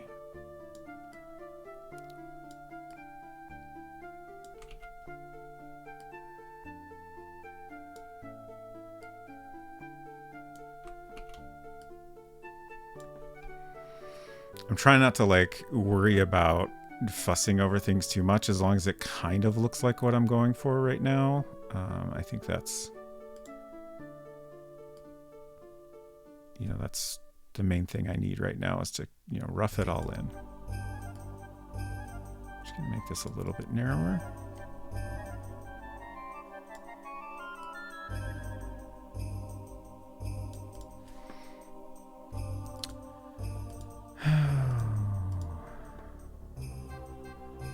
Eye shapes.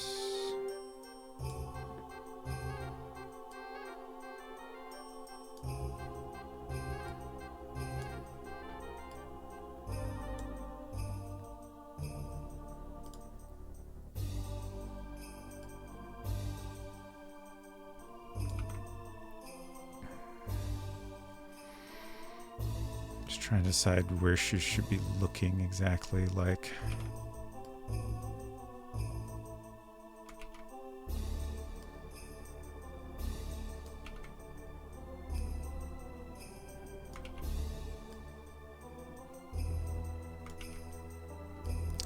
obviously mostly straight ahead, but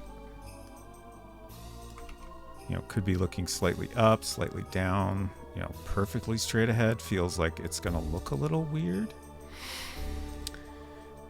Sophie said, I had to go walk the dogs and realize it's 1:15 a.m. Yeah, it's 2:15 a.m. here. That means it's even later for Roa Spacer and Stream Ghost. Correct.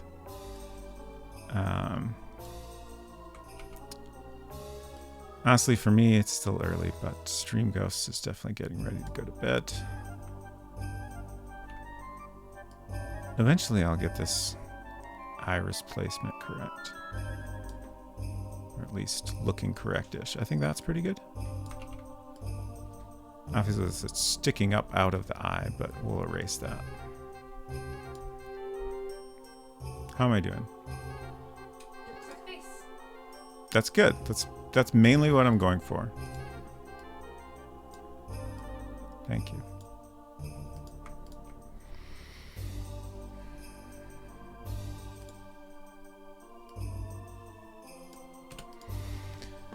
Okay, a neck would probably be good. Important feature. Humans do usually have those. Mm-hmm.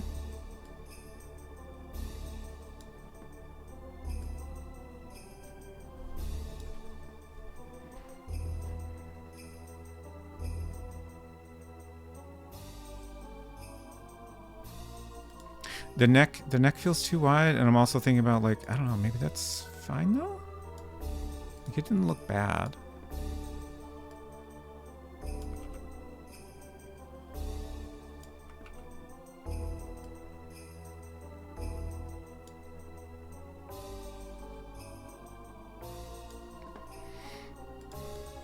Let's see, how am I doing on overall size? Yeah, I feel like that's a good size.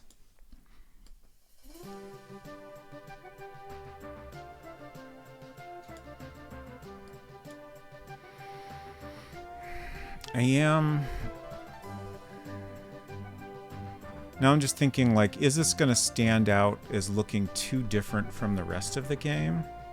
But, like, I mean, right now it's very sketchy looking, but I think if we clean it up and just, you know, use simple lines for the finished art, then that will solve that problem. And also, you know, keeping a similar shading style to the rest of the game will help a lot as well. Yeah.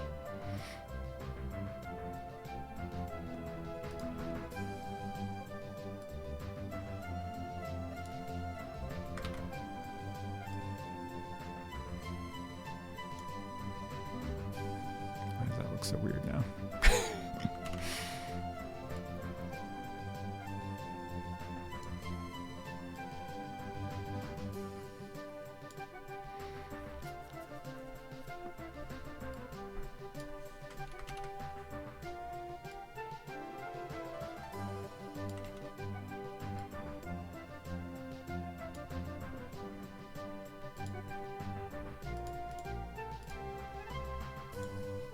Necks.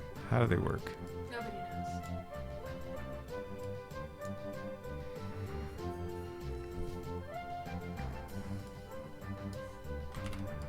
It's so hard to draw like this.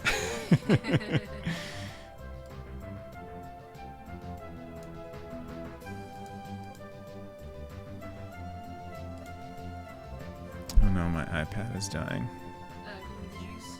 Will it reach over there? I don't know that it'll reach. It's fine. I mean, actually, let's just put it over here. I don't really need it right there. Oh, thank you. Oh, it fell. I just bonked my mouse. It's fine.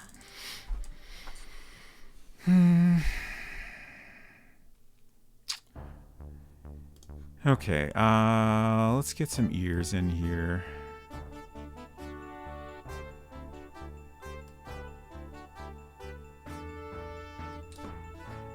If you drew longer hair, you would have a reason to not draw Yeah, but that's okay. Well, I kind of goofed up that line, but I also kind of like it, so.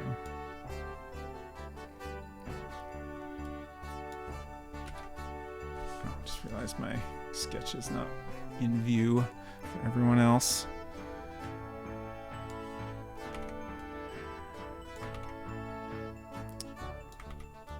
Maybe I want this hair to go. Yeah, there we go. Great. I like that.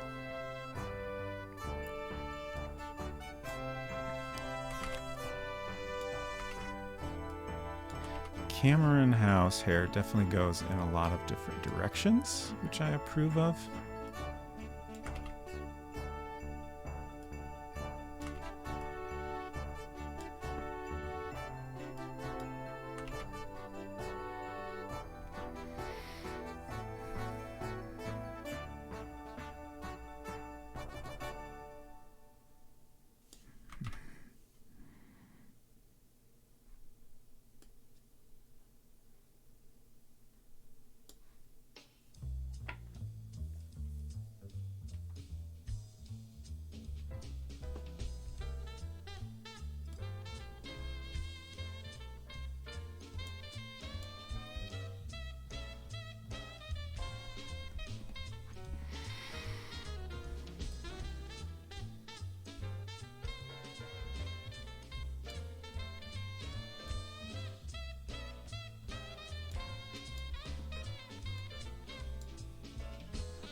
Now I'm just thinking about, what if this was actually a very different style from anything else in that game? Would that be too weird?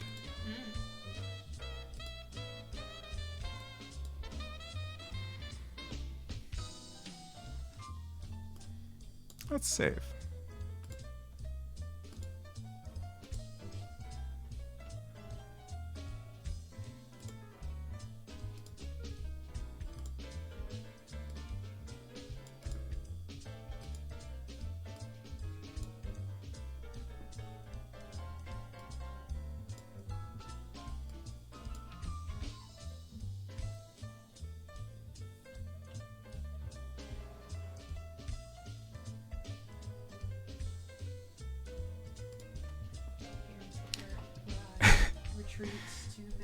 Good night. I was just about to say, this is the point in the evening where I'm like, well, I guess I might as well just go until Sonneveld starts streaming. Oh no. how long is that? I don't know. When he starts tends to vary a little bit. 3:15, 3:30 maybe. Good night. All right. We're slowly getting there. It's a very slow process, but I feel like we're gradually improving here. The question is, what next? Like I said, I want to eventually make the line work a little cleaner so it fits the look of the rest of the game. But I don't know what like, for one, like, it's a little bit tricky to figure out how exactly to do that. I guess it's going to ultimately be a very manual process. Like, if we had layers, that would help a lot because, you know, I could add a new layer and then, you know, do clean lines on top of this. But that's not an option. So I think what's going to happen is I have to go in and, like, you know, say I decide this is the line we want. So I just manually clean up all the extra stuff around it. Like that kind of thing. But I don't think I'm quite ready to do anything that final. Silver says, okay, I have to crash for the night or lay in bed and play Final Fantasy 16, one or the other, but have a rad evening. Thank you, Silver, and I hope you have a rad evening as well, whichever route you choose. Both sound great. And I appreciate you hanging out.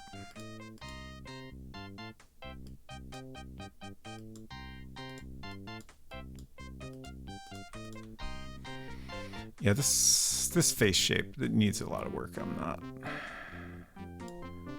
anywhere near ready to start cleaning things up that much.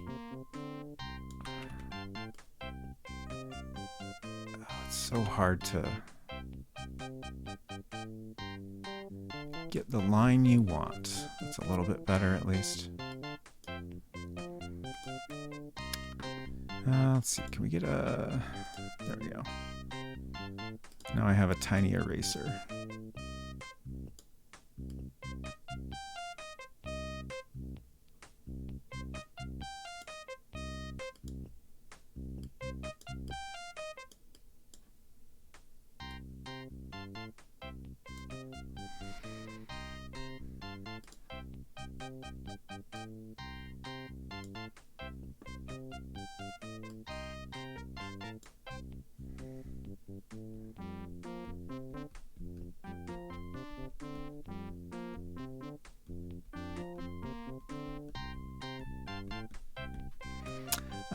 I'm just thinking about the eyes. Like, I feel like I want to fill them in just to get an idea.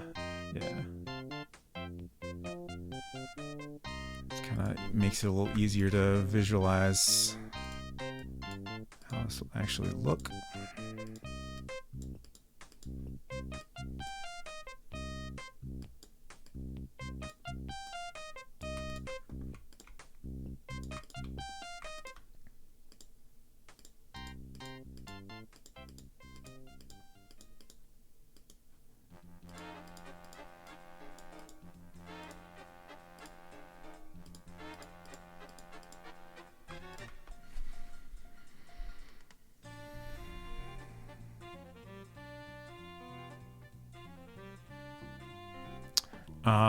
All the facial features are just like a little bit off. I'm just trying to figure out, like, the eyes feel like something's weird. Like, I'm trying to not make it like absolutely perfectly straight on and symmetrical, but something feels a little bit not quite right. But it's hard to tell if it's like, are the eyes actually weird relative to each other, or is it just that I need to improve the other facial features? Yeah, I do feel like they're maybe a bit far apart. I guess, like, I feel like the rule is, like, you kind of have like one eye width here, and then an eye width that's an eye, and then is that how it works? I haven't really thought about, you know, anatomy in a very long time. I should probably learn more about anatomy.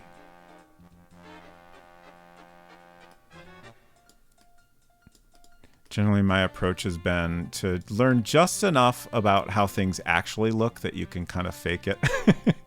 And most people won't notice. That's very much my drawing style. Just go by vibes, yeah. Same. That looks a little better, at least.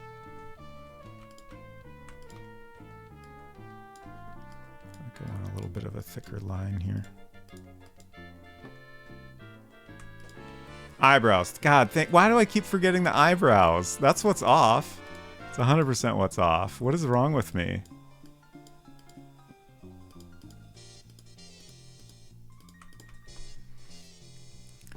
Okay, eyebrows. Let's get a nice...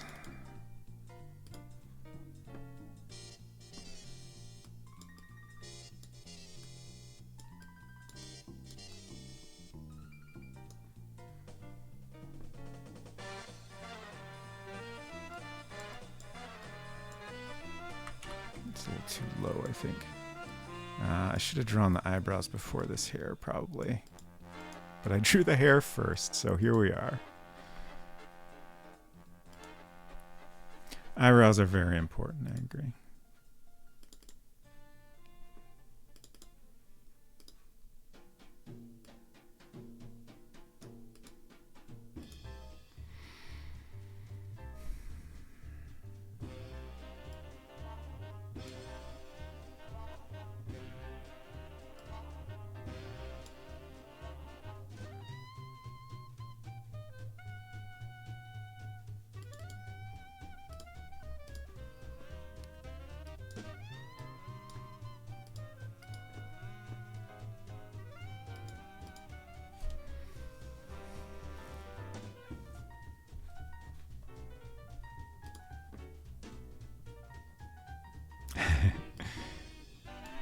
I thought this seemed familiar. Maple Mystery said, ooh, Grim Fandango music, so good.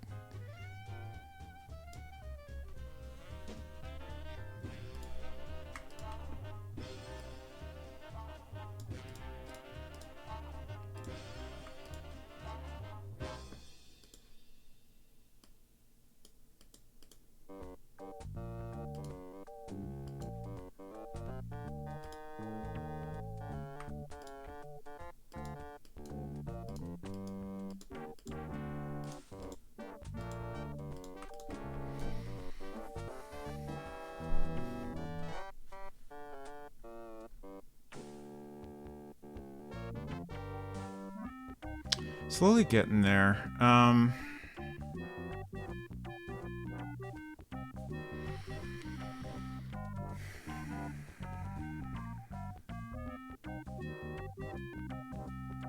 just thinking, like,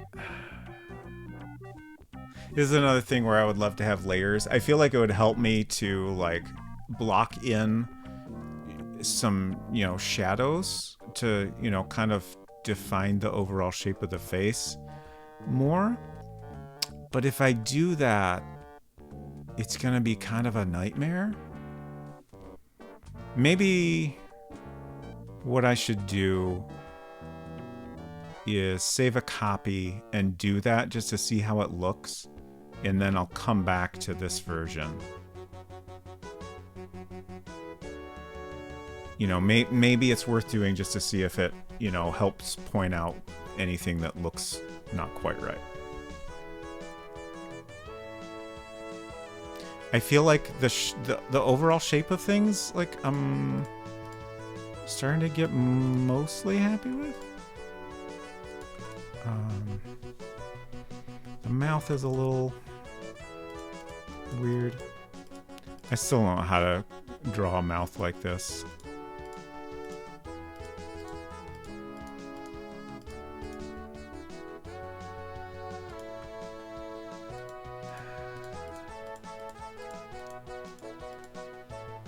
Like, I feel like part of what I'm struggling with is, like, there's a very fine line between the kind of, like, you know, mouth slightly open, like, you know, kind of expressionless, like, maybe a little bit bewildered type of look that I'm going for, and something that, I don't know, feels kind of like sultry or something, and, like, that's not at all what I'm going for. It's very hard to figure out what I need to do to make it look like the expression I'm actually going for. It's a very vaguely sexy model expression. Yeah. And maybe part of why it's hard is, like, the thing I'm describing, it maybe is kind of that model look. Like, maybe there's not really a difference between the two.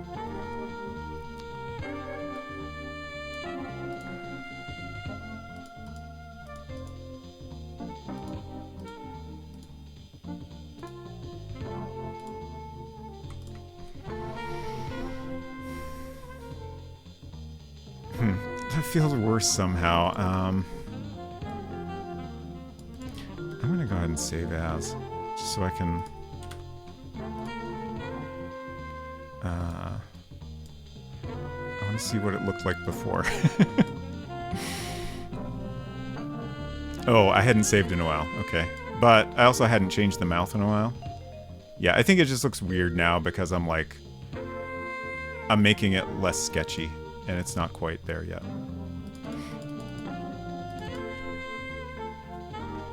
And Secret Crush says, look slightly bewildered and be hot. That's how modeling works. Yeah. Seems correct. Okay, that looks weird. Looks weird in a different way. Maybe it's just off center.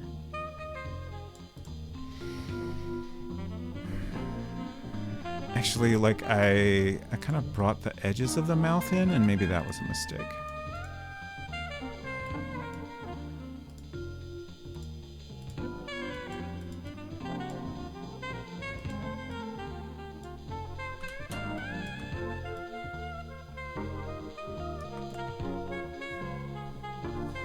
It's starting to look a little bit too much like a smile. Can't have that.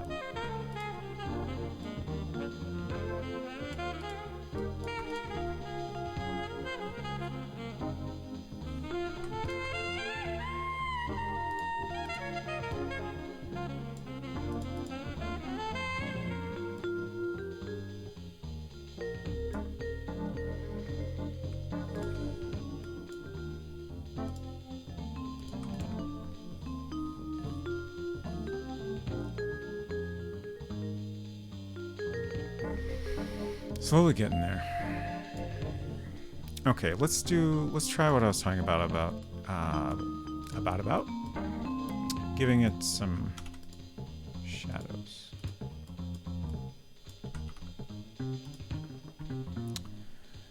Ooh, so this is another thing that always annoys me. Is I would love to paint over this and not obliterate the lines without having to be careful. That's not really an option. So I guess we'll just do a little bit smaller brush.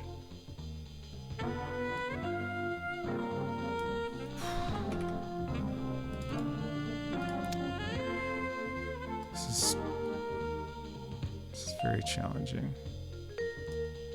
I could, like this. Oh no, that actually obliterates the lines as well. Huh. Okay. I'll just have to do my best then.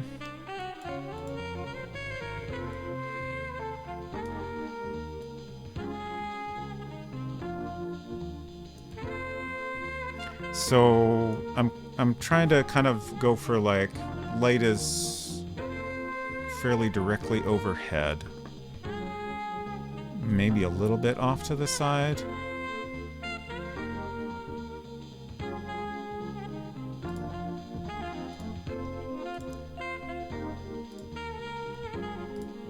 Oops.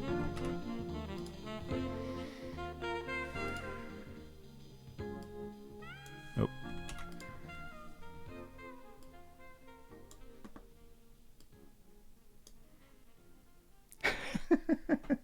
Culinary says, I feel called out by the sketch of me in middle school. Fascinating.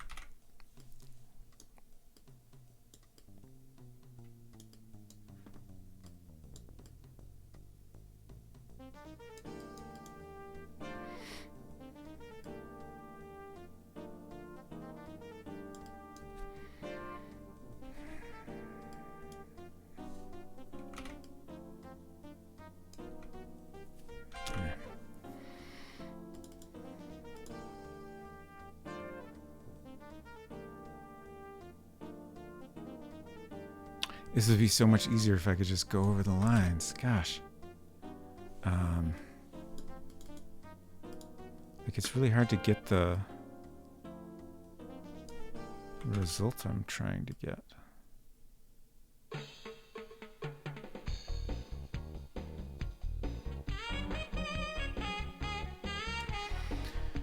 Occurs to me that a subtle change in eyebrow shape would push the expression more in the concerned and possibly mildly frightened direction, if that's of interest.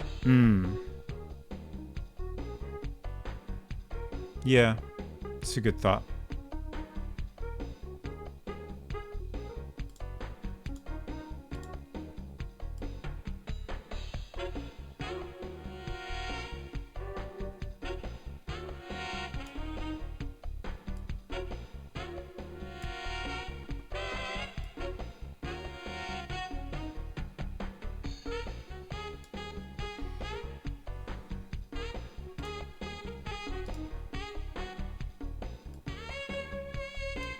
I'm just gonna not worry about this chin line. We can come back and draw it again. I've already ruined most of it.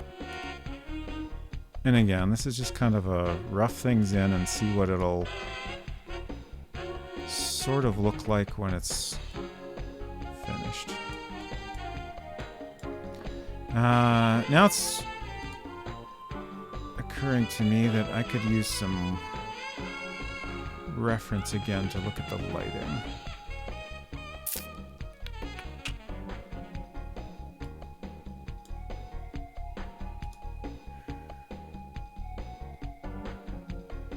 don't have any good... Maybe I shouldn't worry about the lighting being directly overhead. Maybe that'll look better if I don't worry about that so much.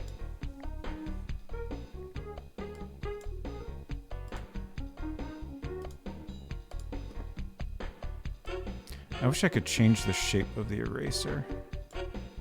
But I don't... Oh, yikes! Yeah, you can't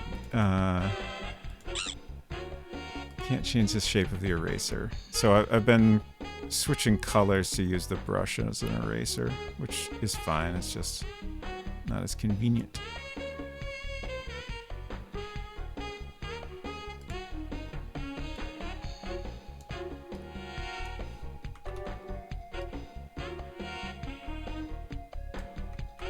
It's a mess.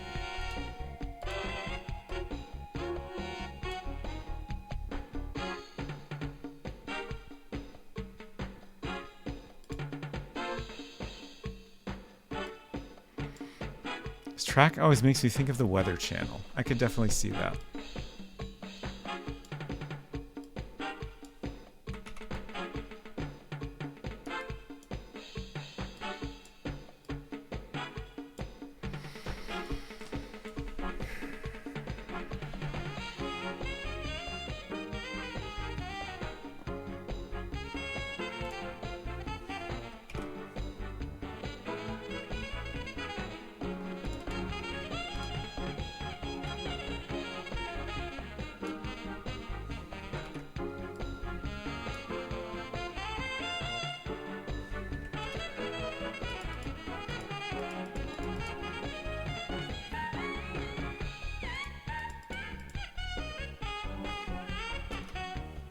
That's wrong.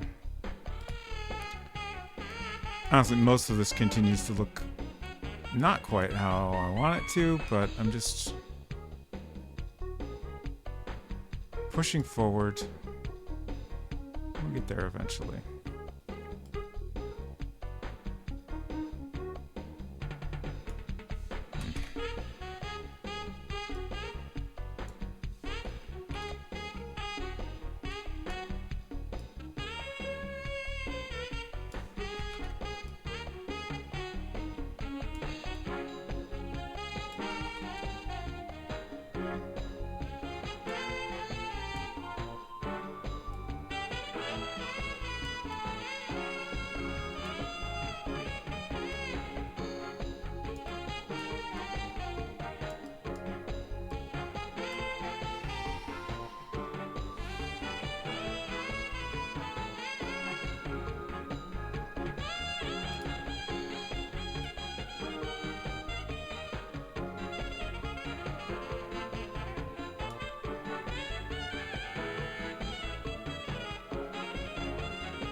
Noses, man. Oh, that's bad.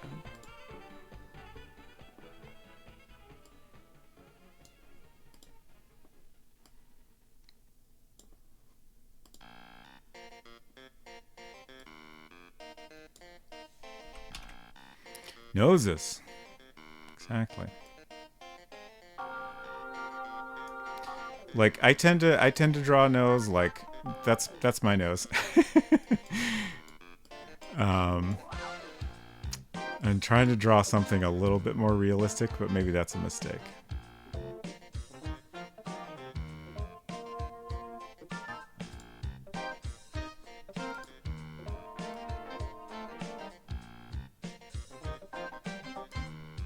Perfect.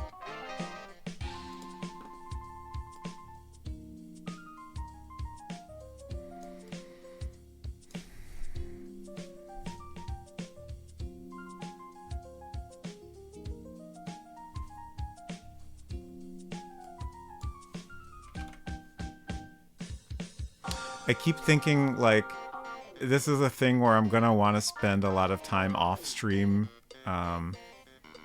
improving it. But I almost feel like I should maybe make myself do it on stream.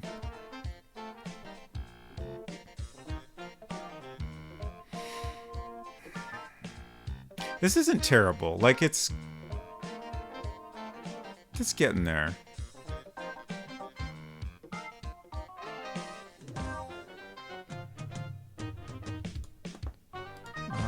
draw some of this chin line back in. Like, I don't know that we need a defined line there, but I think I would maybe prefer it.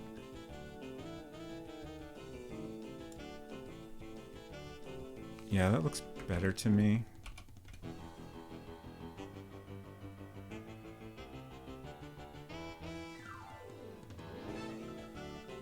Another thing I keep thinking is, like, you know, my plan here was like I'll rough this in and then I'll come back to here, but I don't know, maybe I should just keep going with this version of it. Like, it's gonna become a little bit of a pain to like clean up the dithering and stuff, but I don't think it'll be that bad.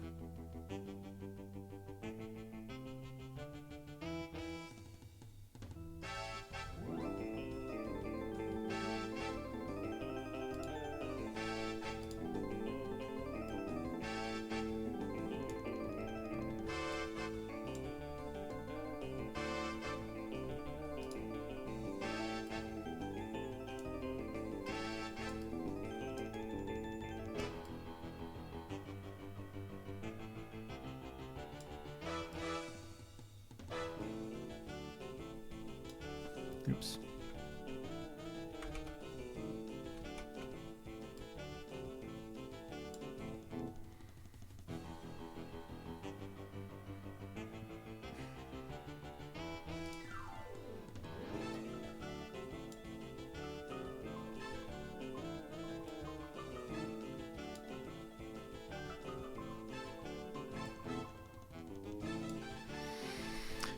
Now I'm starting to think, like, I've just been drawing kind of like a t-shirt neckline almost, but what should she actually be wearing? I don't know. For this, it doesn't matter that much, but, you know, when I eventually draw the box art, my plan was to do a like full drawing so we would see everything she's wearing, and you know, it'd be preferable if the neckline of this matches up with that.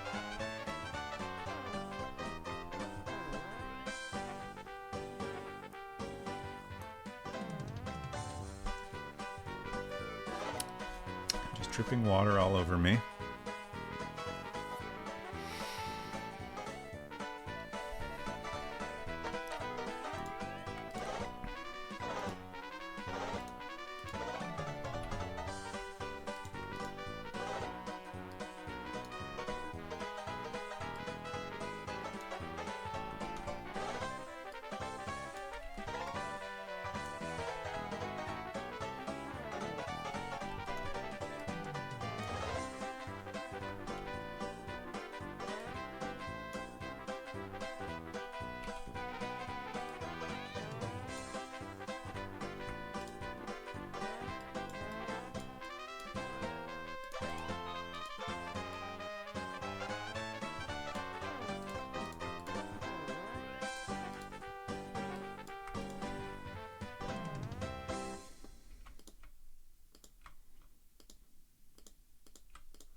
Eyebrows.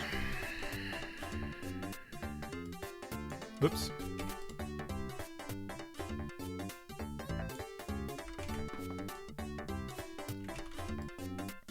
So if we want a slightly more concerned look, we need more of a like this kind of a thing probably.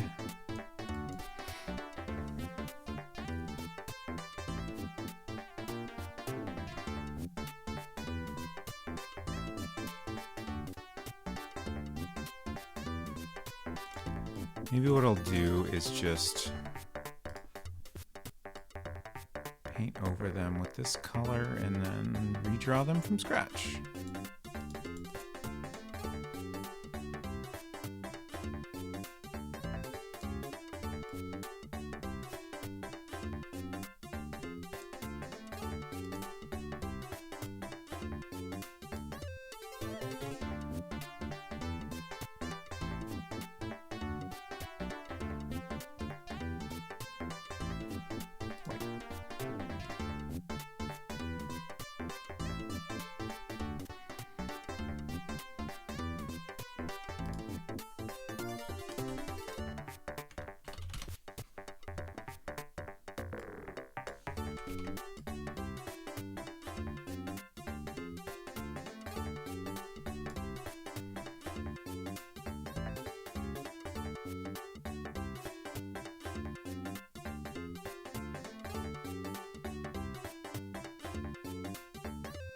It's definitely more of a concern look. I'm just trying to decide if it's a little too cartoonish or if it's fine, actually.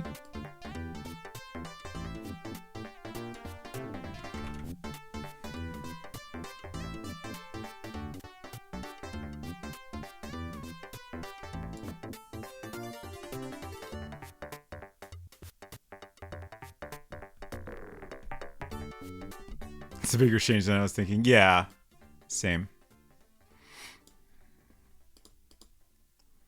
I don't think I quite like it.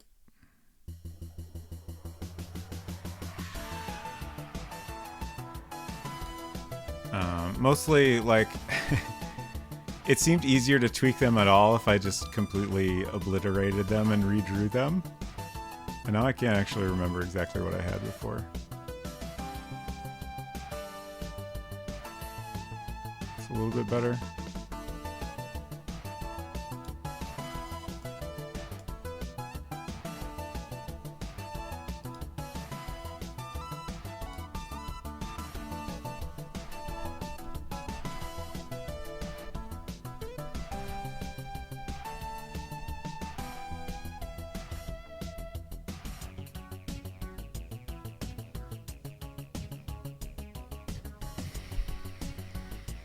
Draw the bottom edge first to get the expression you want. And make them thicker.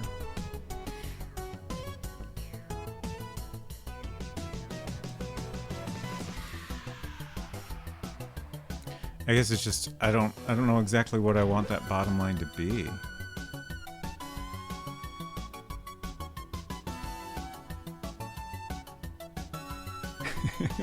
Like, if I do that, that's how I ended up with this very cartoonish look.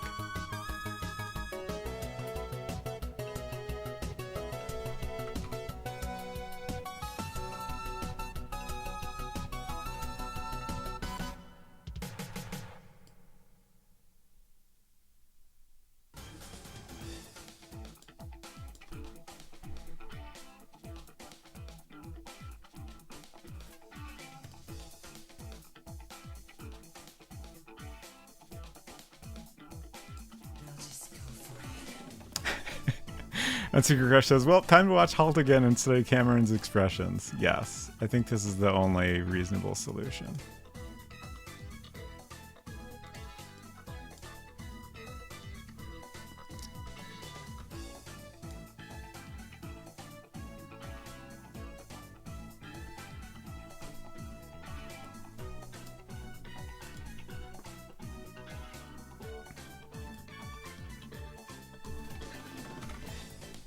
She does do good eye acting.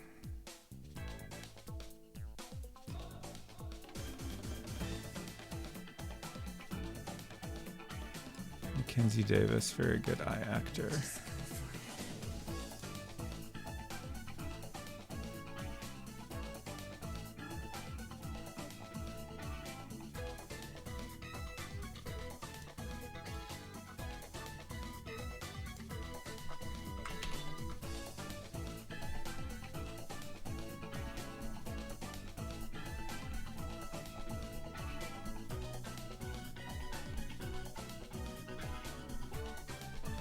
I'm also just now thinking there should be more hair over this eyebrow, but also I feel like I need to kind of figure out the eyebrow before I go covering it more, even if most of it is not going to be visible.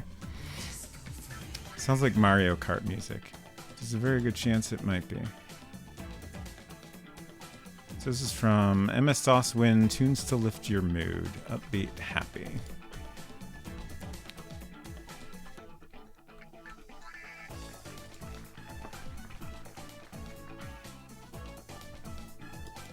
So again, here's the link if anyone wants to check those out. I'm kind of happy-ish with this general eyebrow shape. It's not quite right, but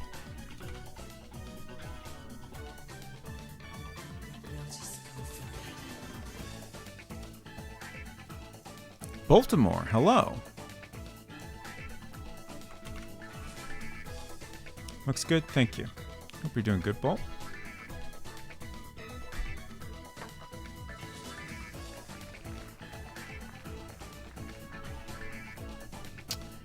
Enjoyed your... I almost said Rock Band. Rocksmith, right? Rocksmith stream earlier. As usual. Doing okay. Long day today. Oh, I'm sorry to hear that. But doing okay is certainly better than doing bad, so...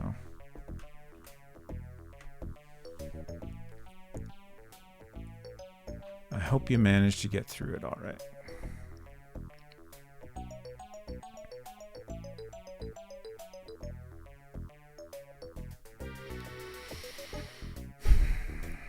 I keep feeling like I'm just kind of picking away at this thing, but also maybe that's just how it needs to be done.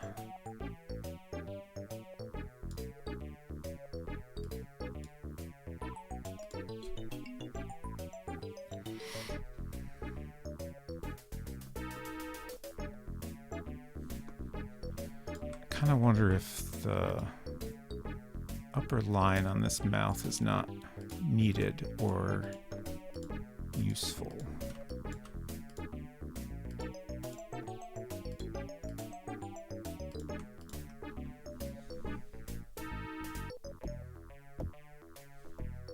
I think I prefer that.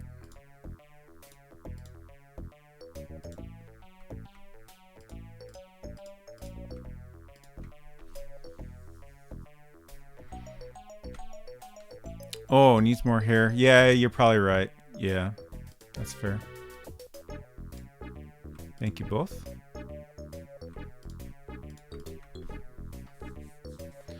All right.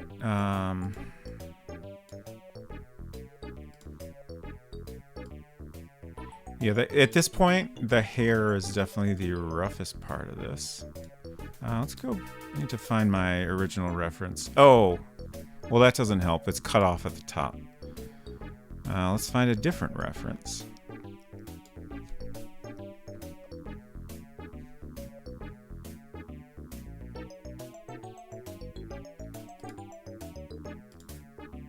Just gonna actually show me the photo.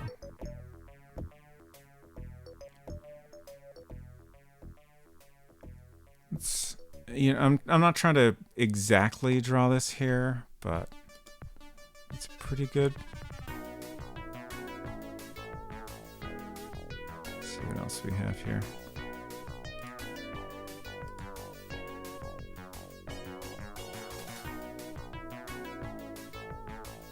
That's a pretty good one. I like that one a little better. Yeah, definitely her hair that I'm basing it off has a lot more volume than I have drawn.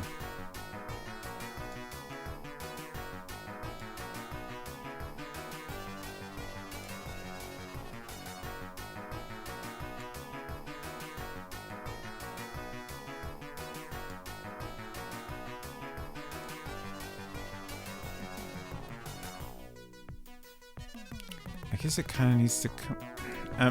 again, I'm not necessarily trying to draw exactly the same hair, but like... yeah, something more like that is probably better.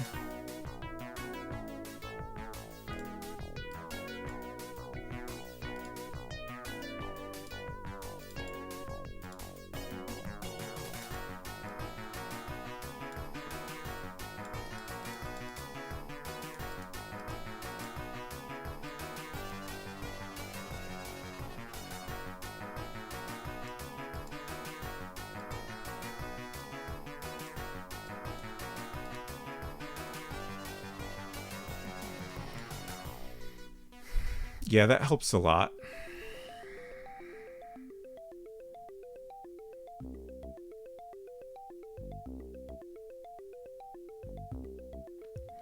Right now, I'm just kind of thinking about what the shading on the hair should look like.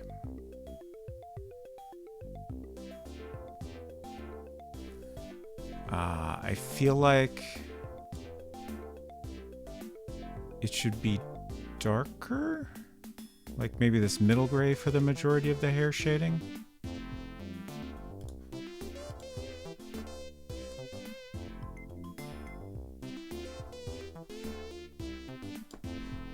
That's a mess.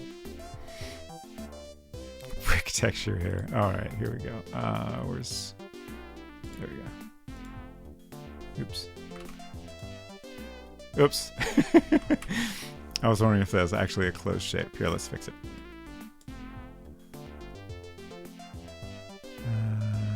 That might do it, actually. Oh, no. So many little gaps. So many little gaps ruining our joke.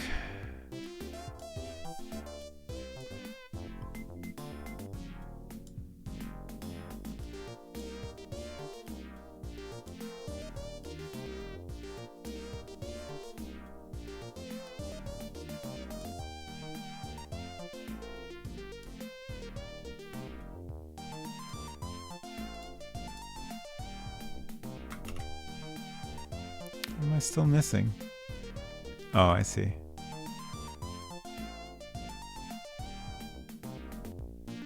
Oh, and that. I'm committed to this.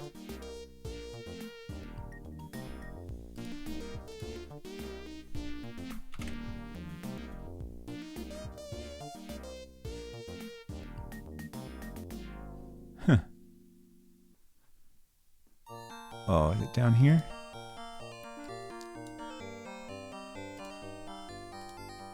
Oh, we got that part. Shoot.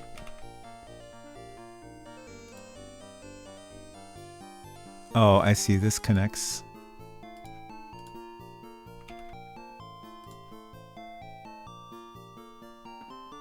I refuse to give up.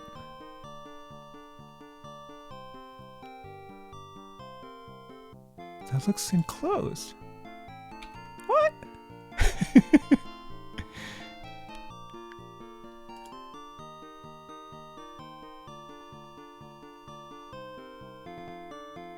There's some tiny gap here I'm missing? Or is it over here more? Oh, it's right here. That's still not it, though. Oh, there's one right here.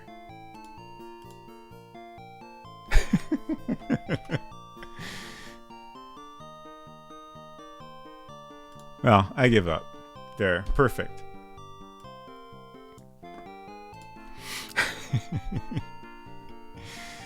Alright. What was I doing? I was trying to figure out a hair texture. I feel like part of the problem I'm having with the hair is like in this reference, like there's lots of dark areas, but like it's not, it's like her roots are dark and it's kind of tricky to draw, at least for me. And again, it doesn't need to look exactly like this, but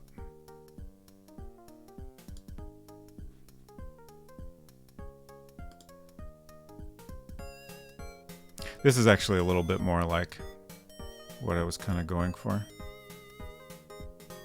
It's not super different, but a little bit.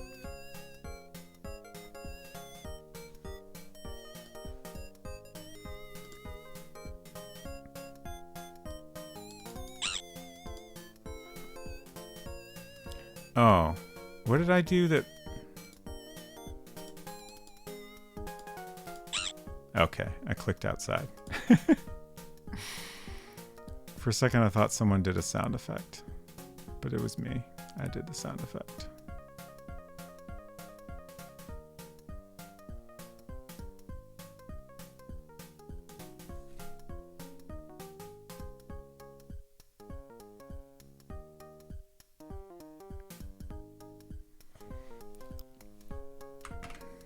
I was just checking to make sure I didn't miss a notification that Sonneveld is live. At this point, I'm gonna keep working on this until Sonneveld is live, but then I need to wait.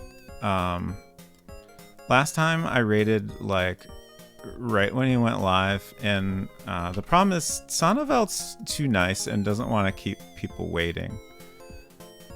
So he will start streaming sooner than he was going to. We don't want to rush him. So We'll wait a little bit after he goes live.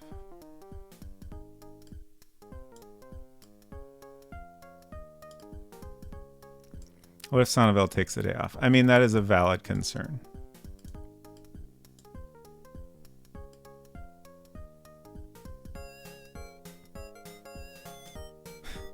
Thanks. Thank you for the thanks, Baltimore. I'm just kind of making things up here. It's fine.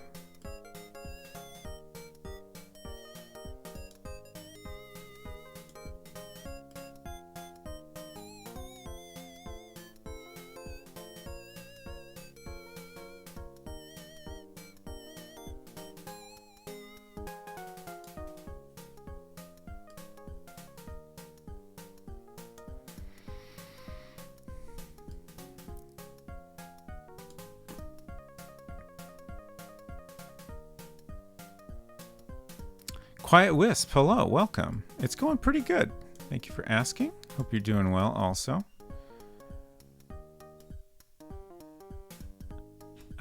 We have been working on a game in World Builder, which is a program released way back in 1986 for the original Macintosh.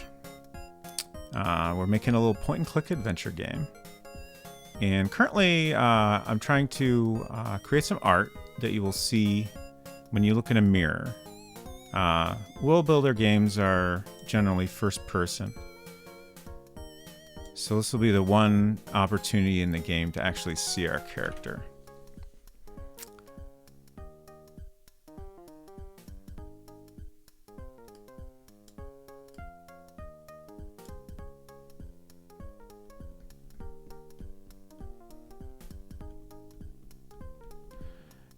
Got a lot of work to do still, but it's starting to look like something, I think.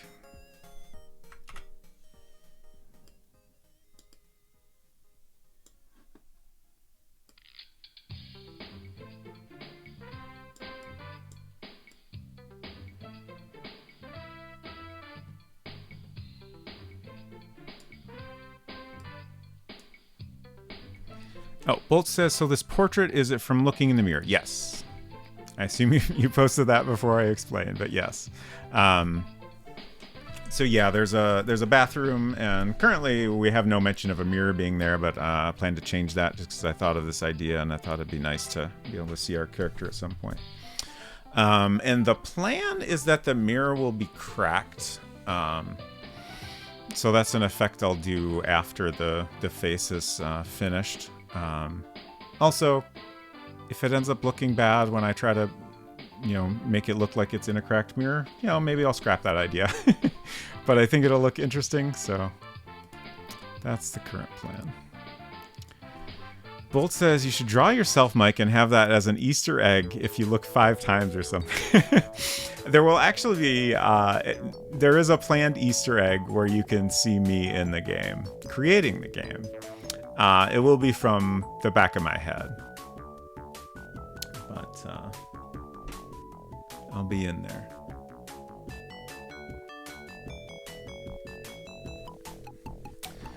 Quiet Wisp says, I'm doing pretty good. I'm in the process of prototyping my game idea. Just struggling with perfectionism, especially using placeholder graphics.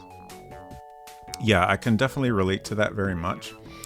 I've spent a lot of time throughout my life creating little game ideas, and I tend to get caught up in trying to perfect everything too early on. And often I just kind of hit a roadblock, and I'll try to think of a solution to it. Or sometimes I'll feel like I need to, just figure certain things out before I start, really working on it. And then ultimately I just never get anywhere. So with this, I wanted to try doing a drastically different approach than I've ever tried before. So I decided I want to make a game in this World Builder system, and I just started a stream one day. I had no planning ahead of time. We did a poll in chat. People gave suggestions for the starting scene, and then we did a poll to decide the winner, which was Bus Stop in Purgatory. And so we just kind of started building from there, and it's been a little chaotic, but it's honestly starting to come together really well. And I've tried very hard to not, stress too much about making anything perfect. And I think, doing most of the game on stream has really helped with that. Because, it's never going to be perfect if I'm, doing the majority of it on stream. It's just, there's not enough time, streaming, adds additional complications and stuff. So it's honestly worked out pretty well, and just kind of helped me, get a new, understanding for a process that works for making a game. I think it would be easier for me now to do a similar process, not streaming. And it's helped me, figure out how to get through things without getting too lost in the details. Willie says, back in the day, I replaced the patterns in Hypercar with a bunch of different dither patterns from white to black, so I have more than 10 shades. You could probably do that with ResEdit and Mac Paint too. Yeah, I noticed that Super Paint actually has some really nice shades. And honestly, if I had installed Super Paint earlier, I would probably be using that a lot. They're really nice shades of gray that are designed to, go from one shade to the next, much more so than what we have in here. But since we started out with the, these kinds of shades, I don't want to, change things up in the middle of the game because it would end up looking very different. And also, a lot of the art we're doing as vectors in World Builder. So unless we were going to try to modify those somehow, we're kind of stuck with what's in there already.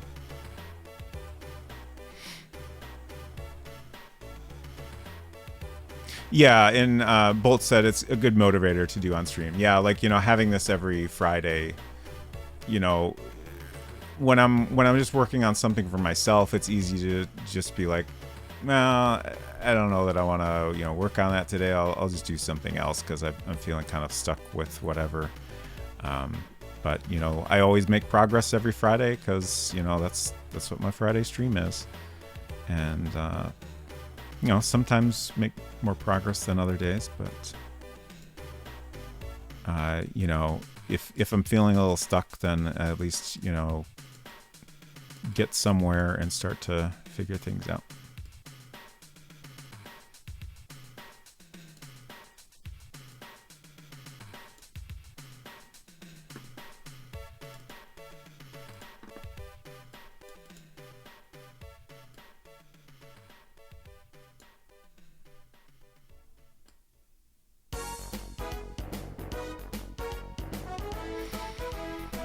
Maple Mystery says, that's how I feel about Let's Playing games. I'm bad about making time to play stuff. Now I've finished a bunch of games because I'm streaming them. Yeah, definitely the same for me for playing games as well. I've played so many games on stream that, I probably never would have gotten around to otherwise.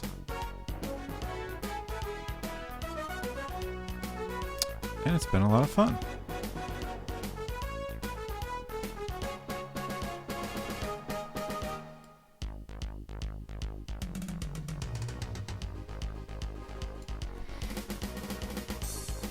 Lily says, yeah, I get through way more games when I play them on stream. Having a regular time set apart per game and the slight pressure of, I've started this on stream, people want to see the ending helps too, for sure.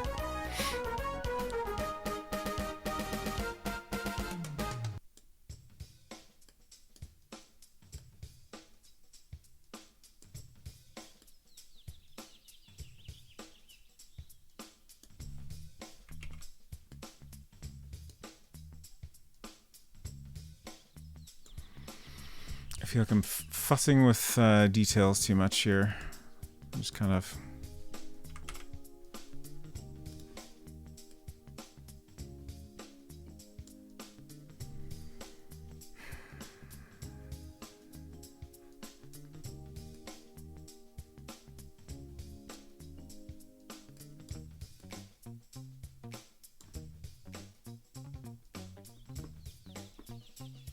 hair is difficult to shade in a way that looks good.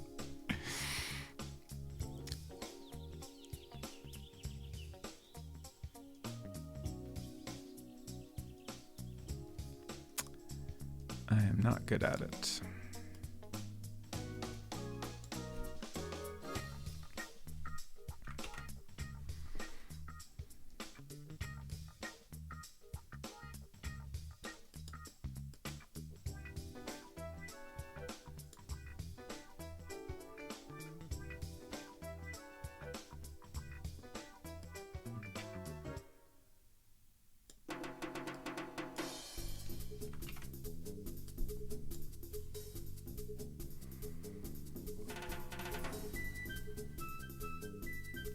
Something about the overall face shape still doesn't quite feel right.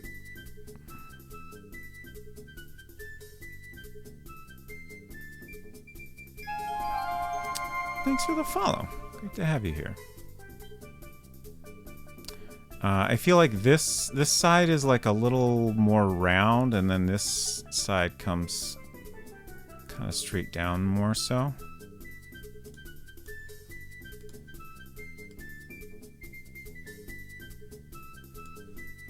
Actually, I maybe like the roundier side better.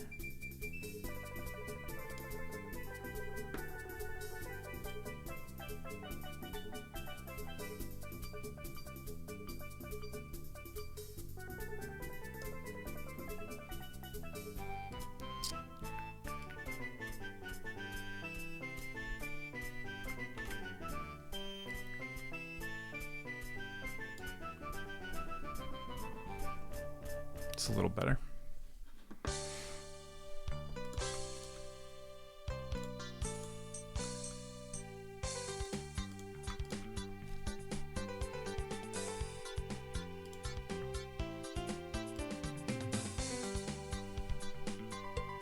Kind of painted over her ears at some point. But I don't know, maybe that's fine. Like, I think her hair was gonna be mostly covering her ears anyway, so.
Just trying to kind of bring back some of these lines in that I painted over a little bit.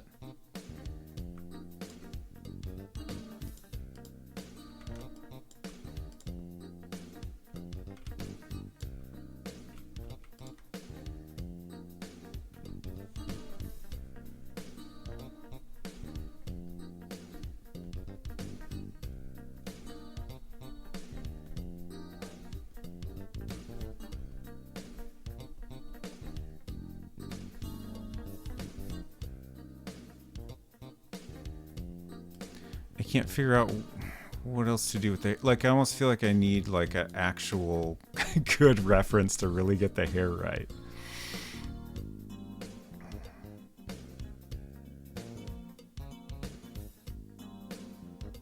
Or at least something closer than what I have.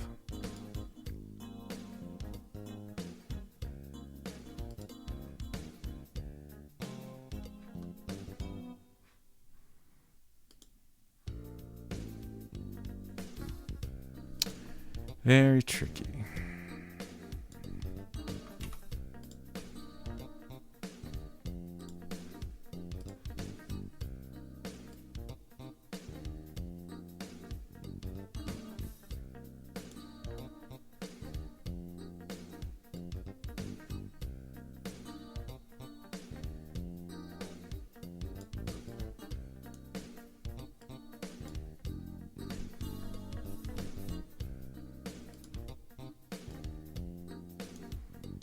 I'm also trying to decide if the rest of this up here should be white or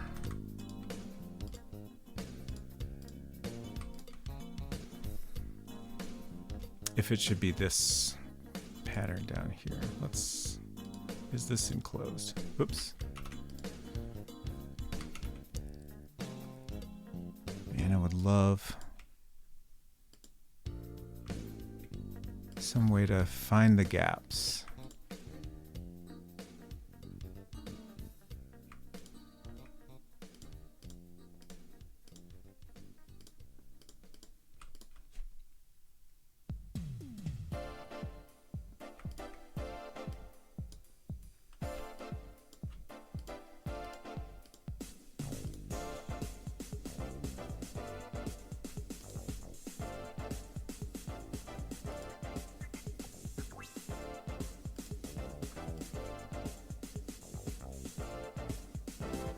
That might work.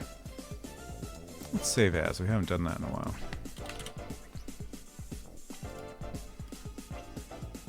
There we go.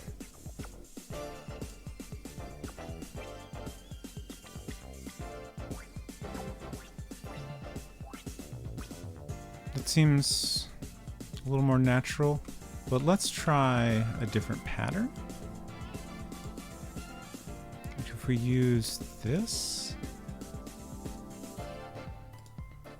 that blends a little better with the gray we're using for the shadows on the hair.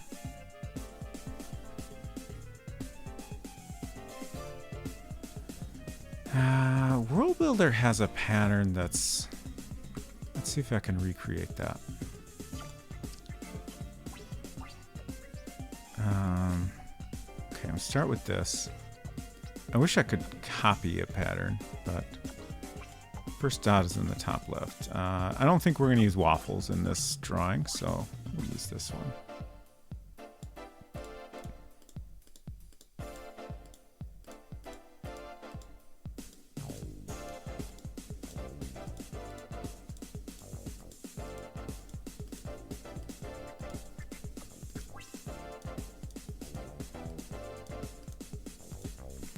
And then it just kind of removes some dots like this. I think. Yeah, I think that's what it is. Let's save first.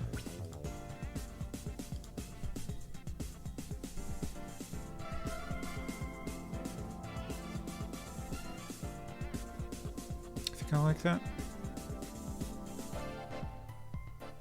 I'm going to take a quick bathroom break and I'll be back in just a minute.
I'm trying to figure out what should be going on right here. Like this is all very sketchy. Like I feel like the edge of her face should be around here. So then I guess the rest of that is hair.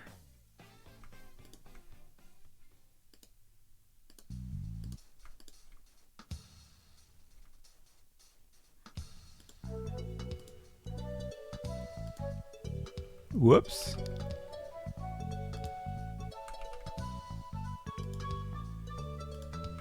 Gap.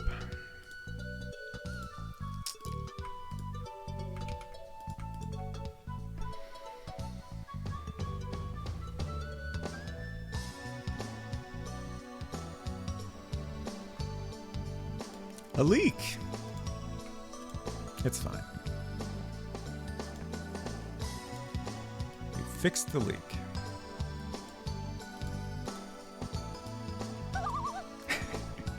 Thank you for the Loon Culinary.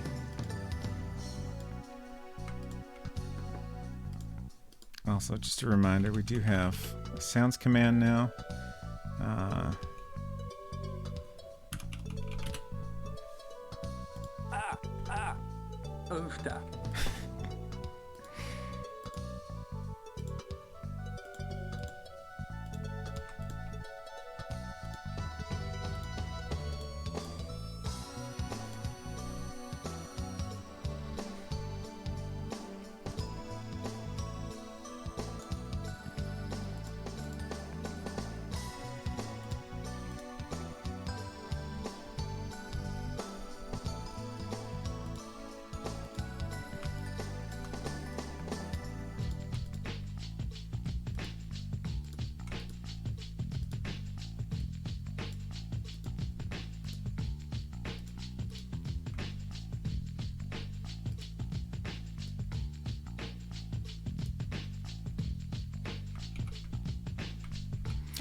Always tricky, like this situation here, like the line is diagonal, so it matches up with the pattern, and like it looks like the line disappears there, but you know, it's just because it lines up with the pattern perfectly. So you can either have it looks like it's kind of missing, or you can kind of double up like that, and then that just looks like it's too thick. Kind of a no-win situation, really. Thank you for the follow. Welcome. Great to have you here.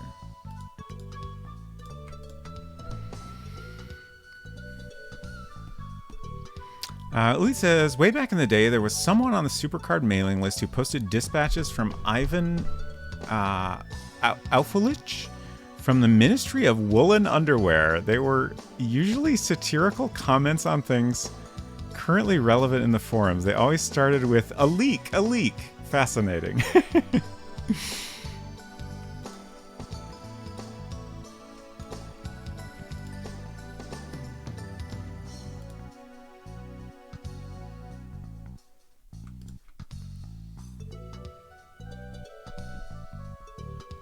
Awful itch. Awful itch. Okay. Thank you.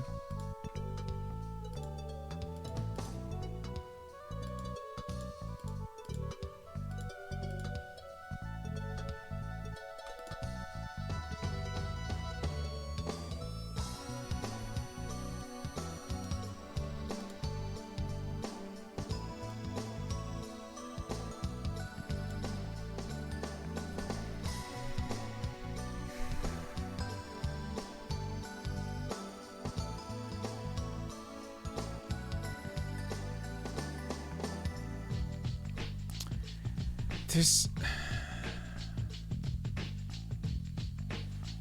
something about this I'm not quite happy with, and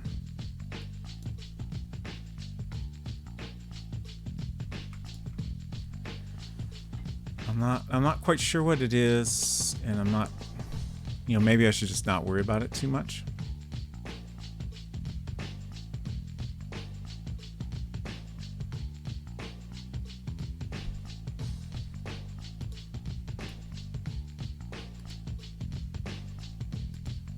it's always difficult to figure that out. Just looking at some different reference photos here.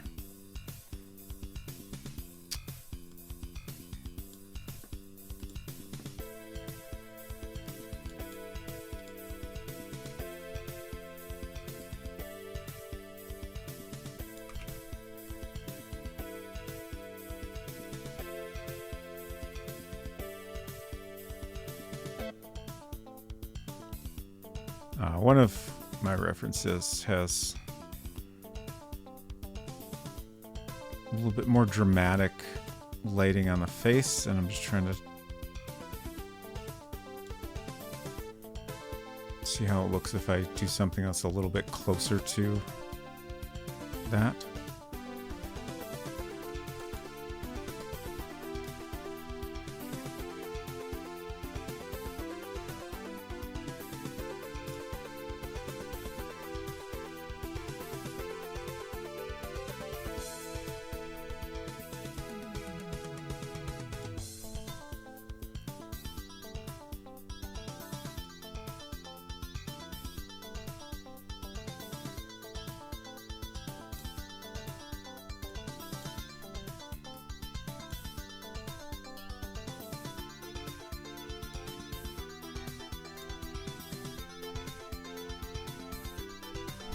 Honestly, I can't decide if I like this more or less.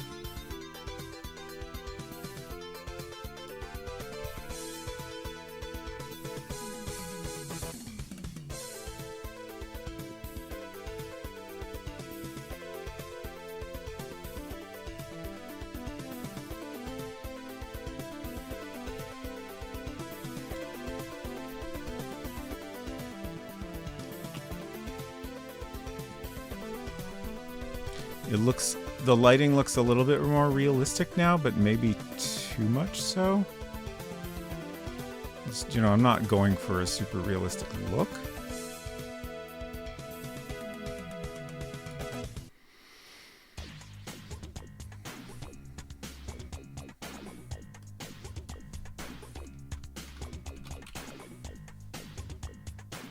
Let's see. Should be able to compare these side by side.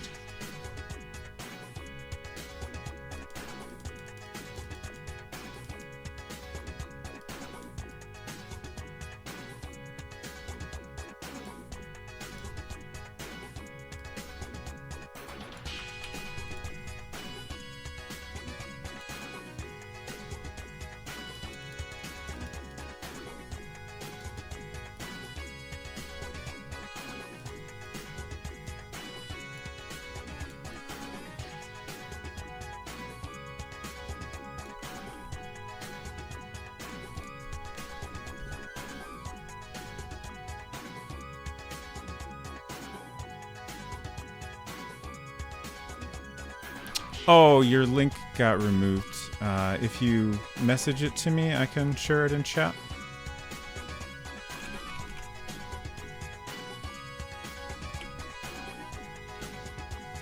Whisper, I guess, is the Twitch term.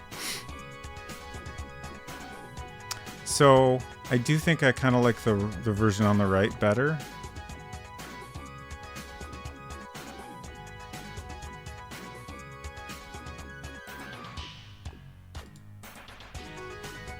Overall.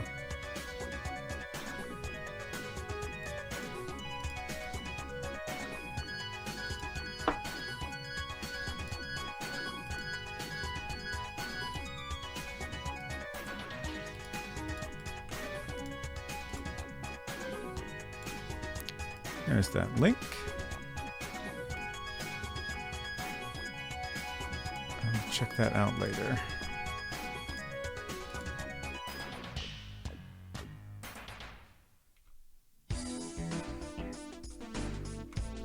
I see Sound of Elda's live now. So we just have to wait like, I don't know, at least 10 minutes.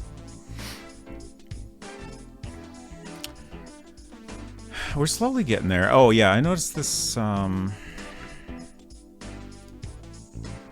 get rid of the outline on this little shadow area.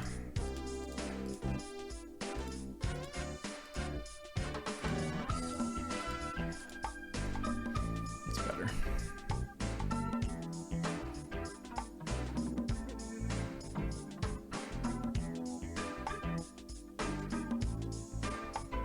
I feel like it's starting to get to the point where if I just, you know, decided, well, you know, I've spent enough time on this, we should put it in the game as is, like, I think I'd be okay with that.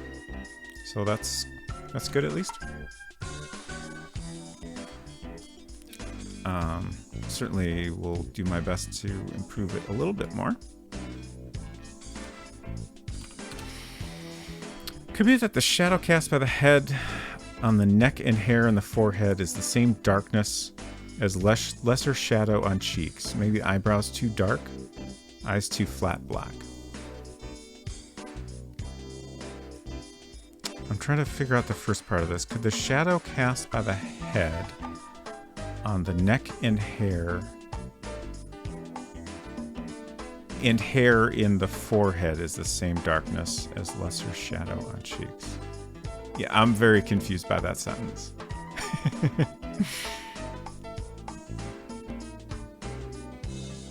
Maybe eyebrows too dark, eyes too flat black. But yeah, those are definitely good points.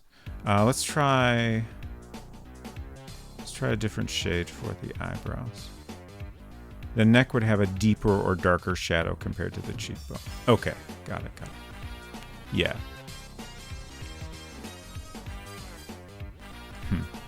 I was starting to color in the whole eyebrow, but now that I've like done half of it, I'm like, maybe that's actually good. Like to have a little variation there.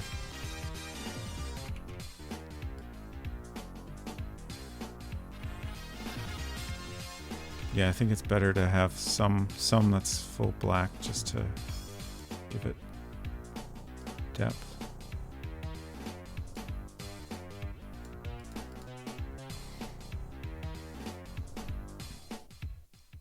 Yeah, I was planning on putting more work into the eyes at some point. I just haven't quite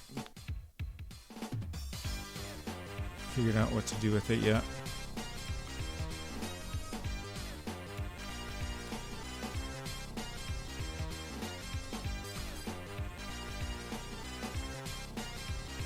Trying to figure out how to do this exactly. Actually, maybe it'd be easier if I just remove the fill and then fill it in again with a different color.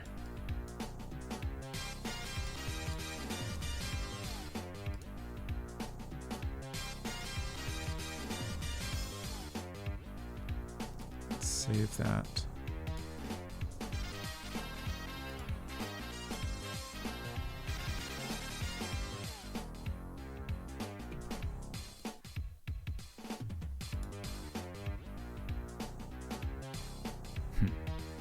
It's tough.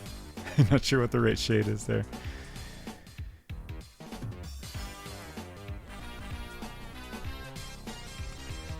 I think I kind of prefer a darker shade for the iris.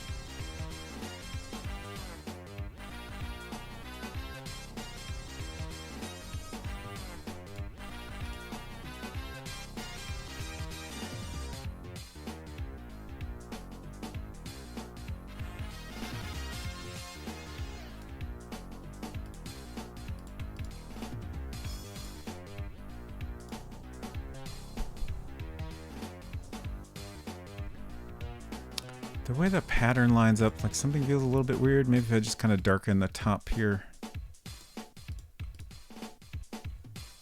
Yeah, it's a little better.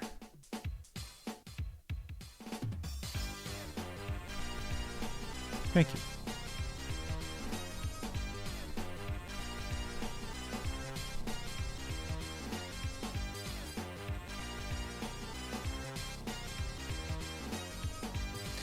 So this shadow being darker.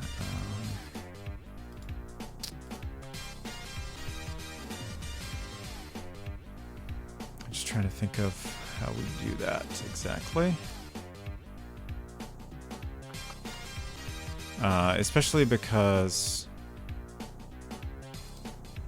the way these patterns line up with each other is very annoying to me. But maybe I just completely change the pattern I'm using on the neck. Is that too dark? Maybe this lighter pattern up here is the one to use. Let's see. It's not a lot darker than what we have there, but it's definitely a little bit darker.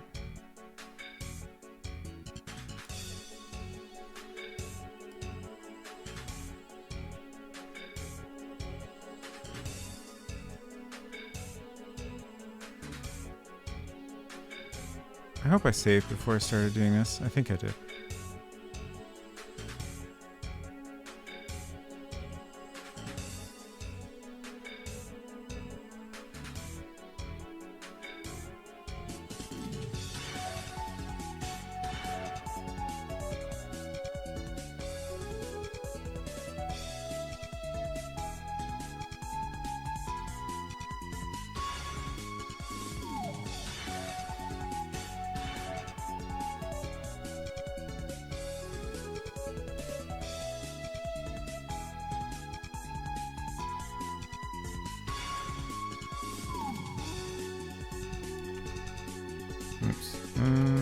That's fine.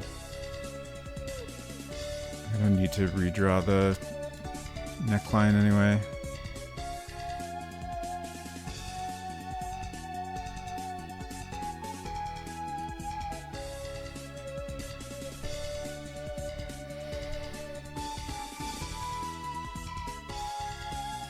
Yeah, I think that helps a lot.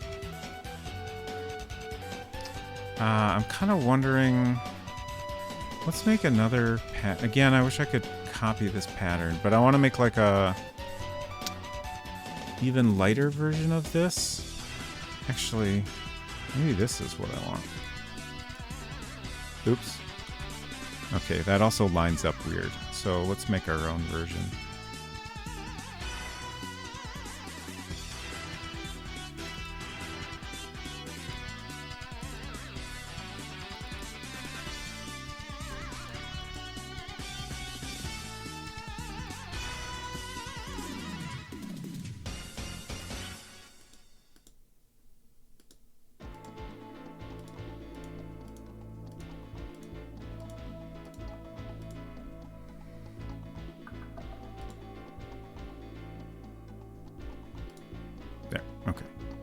So then how do we make this lighter still? Let's hit OK.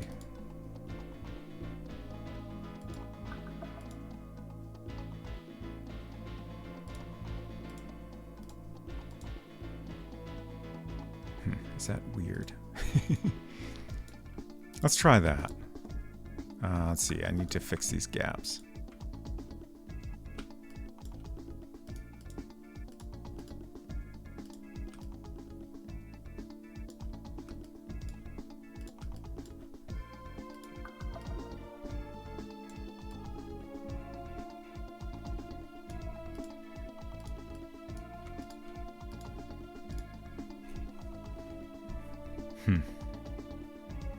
Oh, that feels too dark.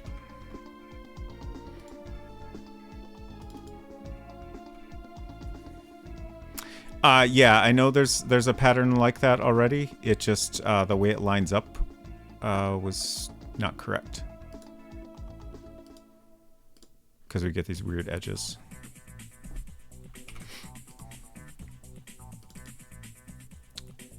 So let's try something that's lighter still.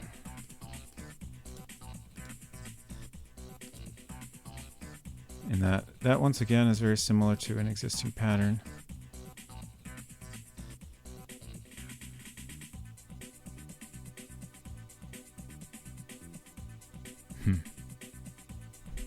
Yeah, I can't decide.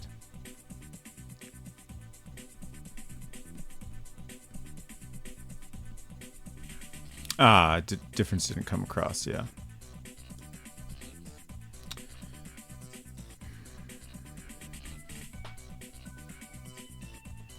Like, I kind of like this, but also it makes her it makes it seem like her face is a little too bright in comparison. Whoops.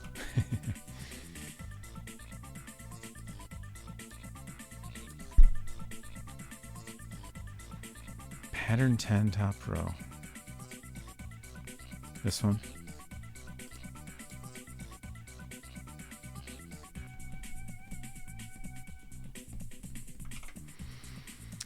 I think I'm just gonna leave it like that for now.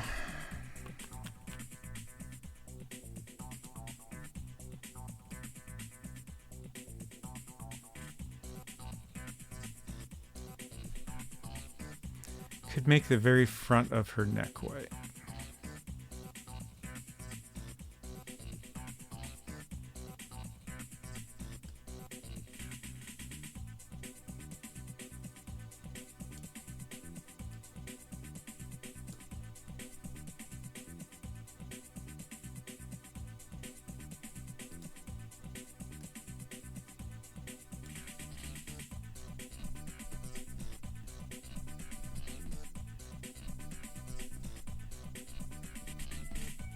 I think I might stop here for tonight.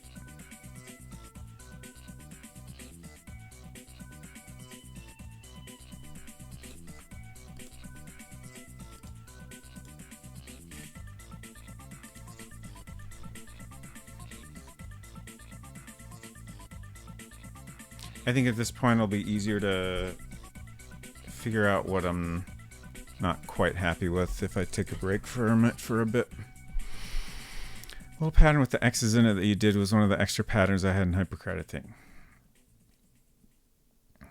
What about making the edges of the neck shadow lighter? Yeah, I thought about that.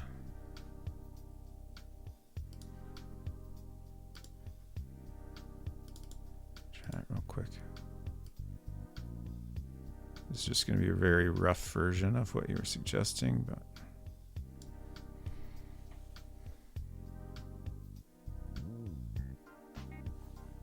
yeah, I'm not sure.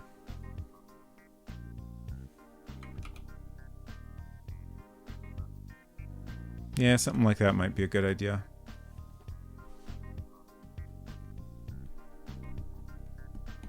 Maple Mystery says, looks very good. Can't believe it's all with a mouse. Thank you. Actually, let's try this real quick. I'm just going to fill that, and then I'm going to... I need a reference for...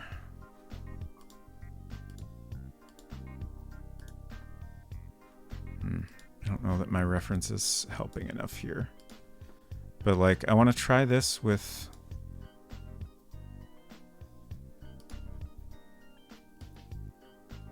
making some of this white again. I can't figure out exactly what parts of it.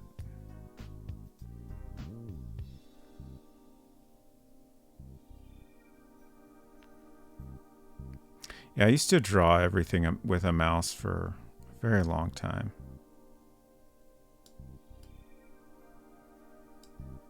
Even when I started doing like more serious like graphic design type stuff.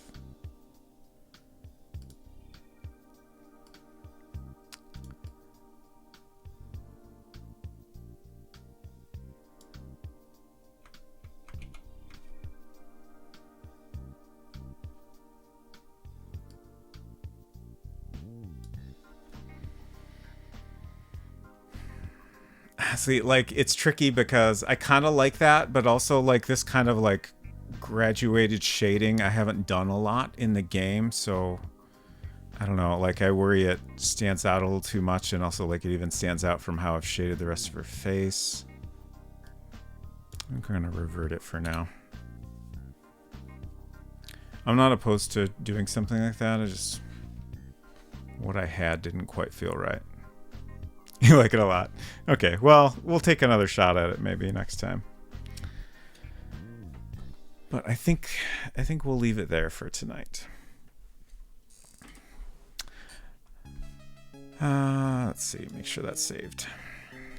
Could add dark neck shadow under the bangs on her forehead.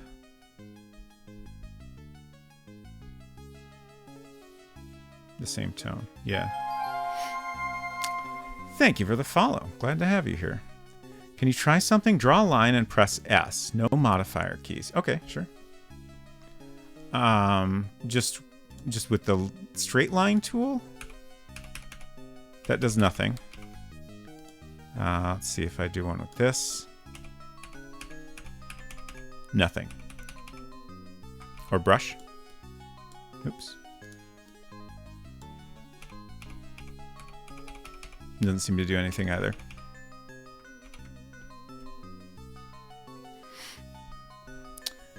I want to see if Mac Paint maybe already had that feature. Does that do some kind of smoothing?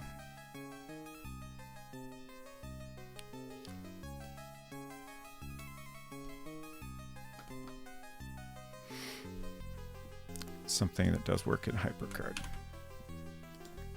Okay, so we did pretty good today. Let's see. We got our certificate of wit. That turned out pretty nice.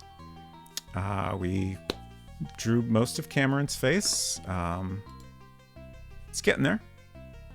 And we fixed a bunch of little bugs and added some new responses to various things. So not bad, I'd say.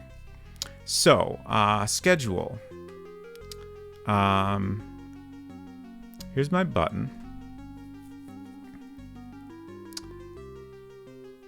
Selects what you draw and restores whatever was behind it. So you get a kind of temporary vector drawing. That's really interesting. So schedule. Let me check a thing real quick. Calendar. Yeah, so upcoming schedule. I'm going to do a bonus stream on Sunday because Unsecret Crush has some plans. So that's a good time for me to have fun on the internet. So I think I'll probably just do another World Builder stream. I think I'll probably continue this drawing and work on some other stuff like that. And I will also have a stream on Tuesday. On Tuesday, we're going to continue and almost certainly finish the X-Files game. But then after that, I'm going to have a break for a little while. So I will not be streaming after Tuesday until probably the 22nd or so. I'm not 100% sure exactly how that'll work out. Or I guess 21st would be my next Friday stream. I'm not 100% sure I'll be able to stream that day, though. But I will let you all know. If you want to keep up on that, check our Discord or just follow on Twitch and see when I go live. And certainly I'll post about it on Twitter and Mastodon as well. Robot Spacer on Twitter and Robot Spacer at xoxo.zone on Mastodon. I should probably add links to those at some point. Actually, I think there's links on my Twitch profile.